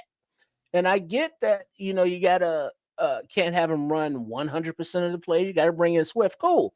But it seems as though the in and out that they're calling, it's like, all right, Monangai is in and he gets, good run on first down, second down, third and short. All right, Swift comes in. Or they vice versa, and then you're on the goal line, then you bring Swift in instead of Monangai, who runs harder on the goal line, or just in general. And so just the utilization of the running back room pisses me off, especially when they're giving DJ the ball on handoffs. I'll just tell you this, man. before I got to get something to eat, man. I'm hungry as shit. All I ate was some breakfast probably 8 hours ago, it feels like. I'm hungry, man. But I know if I'm Ben Johnson, and unfortunately he has to look at this film and sit there with a chapped ass about it, because offensively, that's his job. It's his job to make sure that this offense is running with the fluid mindset to it. They're moving the ball, moving the chains, and not putting so much, given all y'all said about the turnovers and how many opportunities they're giving this offense. You got to take advantage of those. And the truth and the fact of the matter is the offense isn't taking advantage of all of those opportunities given to them. And we're struggling in the first half of offense, man. We go out there and we make games harder than they need to be, and we find ourselves in these shootouts late in the games. And to Caleb's quarterback credit, he's found ways to win games, but we shouldn't be in those tight games. We actually should be blowing motherfuckers out if you take advantage of the opportunities given to you. We're dropping the ball, man. We're dropping the ball, and guess what? We got about 7 days to figure out how to tighten that up. All I did was give an example of things that Ben Johnson can do to try to help facilitate getting us off to faster starts, getting this quarterback into a better rhythm. But that's just me talking. I'm a fan of football at this point. I don't play football anymore, but I do love the game and I understand it intimately. And all I'm saying is we don't get nothing for second place. And that's especially in a game like this. I don't give a fuck how close the game was, how tightly contested it was. It's still a goddamn loss at the end of the day. And my ass gonna be chapped until I eat this chicken. I'm just gonna tell y'all right now. About 15 minutes until the shit cooks up. Somebody needs some num. Get it out your system now. But yeah, like I say, Let's get some pleasantries, man, before we get out of here. All right, y'all. Big ups to all you guys for coming through, man. Thanks for watching the game with us, having the experience with us, sharing the experience with us. It was one hell of a football game, and like I say, I came into this game with a positive attitude. I'm leaving this game in a loss with a positive attitude. I believe in this squad, and I think there's a lot more that they can do and clean up over the course of the next couple of weeks, especially again with some of the bodies that were missing in this game returning. I think all of that will be a major factor over the course of the next couple of weeks. Am I afraid of the 49ers? Absolutely not. Am I afraid of the Cleveland Browns? Not with their quarterback situation, I'm not. So I think we're good for another couple of weeks. And I think by the time we get back to soldier with these cheese-eating MFs, I think it's game on, y'all. And I think it's a Bears win situation coming down real soon. And this is coming from a guy who probably had maybe 3 of the games that we're talking about listed as losses earlier in the season. So one more time, big ups, Bears down. Give me a like, share, subscribe at Keza Canuck. Please, baby, please. Do the same thing for my guy right next to me here, Sports Chicago Style. He deserves it. Give him a little bit of love. Give the chef a little bit of love as well. The homie, the chef. Give Trip Kung Do some love over there as well. Give Baby Ked some love, and give the Nomad Network some love as well. Give us a little bit of love in the chat and in the comments. We would appreciate all that. Like, share, subscribe. Have yourself an awesome Sunday. I don't want anybody holding their heads down or listening to any of that Bears suck BS, because the Bears are about to whoop ass in 2 weeks. Just mark my words on this. Bear down. Yeah, big up to everybody. Thanks for joining us for the live call and/or the post-game wrap-up. And once again, make sure you are subscribed to Nomad Network, Keds of Canuck, and Sports Chicago Style, a.k.a. Triple RSCS. I don't make the handle. Well, actually, I didn't make the handle, but YouTube makes the handles and makes us use them. There's a channel name. There's a handle name. I don't know. But whatever, make sure you are subscribed. Much appreciated. And then at Chef Trips, excuse me. You've been talking all day. At Chef Trips for the healthier recipes, and at Trip Kundo, as Keds also mentioned. Much appreciated. And also, it's a loss. It's a loss to your rival, but it's not as disappointing as previous losses, and the opportunity to just keep going forward of where this team is and where we've come from. Keep your head up this week. Don't go out and kick your puppies or your kittens. This will be a learning experience, because we're going to have faith in Ben Johnson and this regime, not only when times are good and his nipples are out, but when there is adversity, and how do they respond to it? All right, man. Listen, man. I appreciate y'all, man. I don't get my fire and intensity confused with doubt or misunderstanding of what's going on. This is just my fire and intensity, and me being a truth teller. I speak it the way I see it, and that's just who I am. Again, man, don't forget to make sure you subscribe, like, and do all those things that are free for all 3 channels, please. And we would appreciate you. We thank you in advance. All the new subscribers, all the new people that like the channel, share the stuff, please. Share it for all 3 channels, on Sports Chicago Style and also on Kids of Canuck, his channel as well, man. But also over here on the Nomad Network. And don't forget, come Wednesday night at 8 p.m., guess what? The way I'm feeling right now, before I eat this chicken, I need Wednesday night bad. I need a Coke. I was just talking shit about kids and Trip coping. I need a Coke. I'm probably the one that needs it the most, because I'm a little sizzling right. I'm sizzling like an MFer right now, like this chicken is going to be. And I want y'all to come in here Wednesday night at 8 p.m. Central and come have a good time, because we do a lot on that show, man, because that's just one of those things where we give you your money's worth. You subscribe to the channel, you become a member of the channel, and you want your money's worth. And damn it, that's what we do on Wednesday night, 8 p.m. Central. We give you real quick, Nomad, just to FYI, I'm telling you all kids as well, and the No Maniacs. I have a previous engagement this week for Extra Sauce. So I'm not sure who between the two, but Coach Tripping or Trip will be here to fill in for me. Okay. All right. You gotta give me a tell one of them to send me an email or a text or something. Let me know which one it's going to be, so I can get my mind ready for whoever it is. Right. Just part of the family of the crew over there at Sports Chicago Style. Always willing to pitch in. Chef Trips does the MFer in the kitchen the last Wednesday of the month, but this is not the last Wednesday of the month, and he has a previous engagement as well. But the fine folks over there at Trip Kundo are willing to step up for me.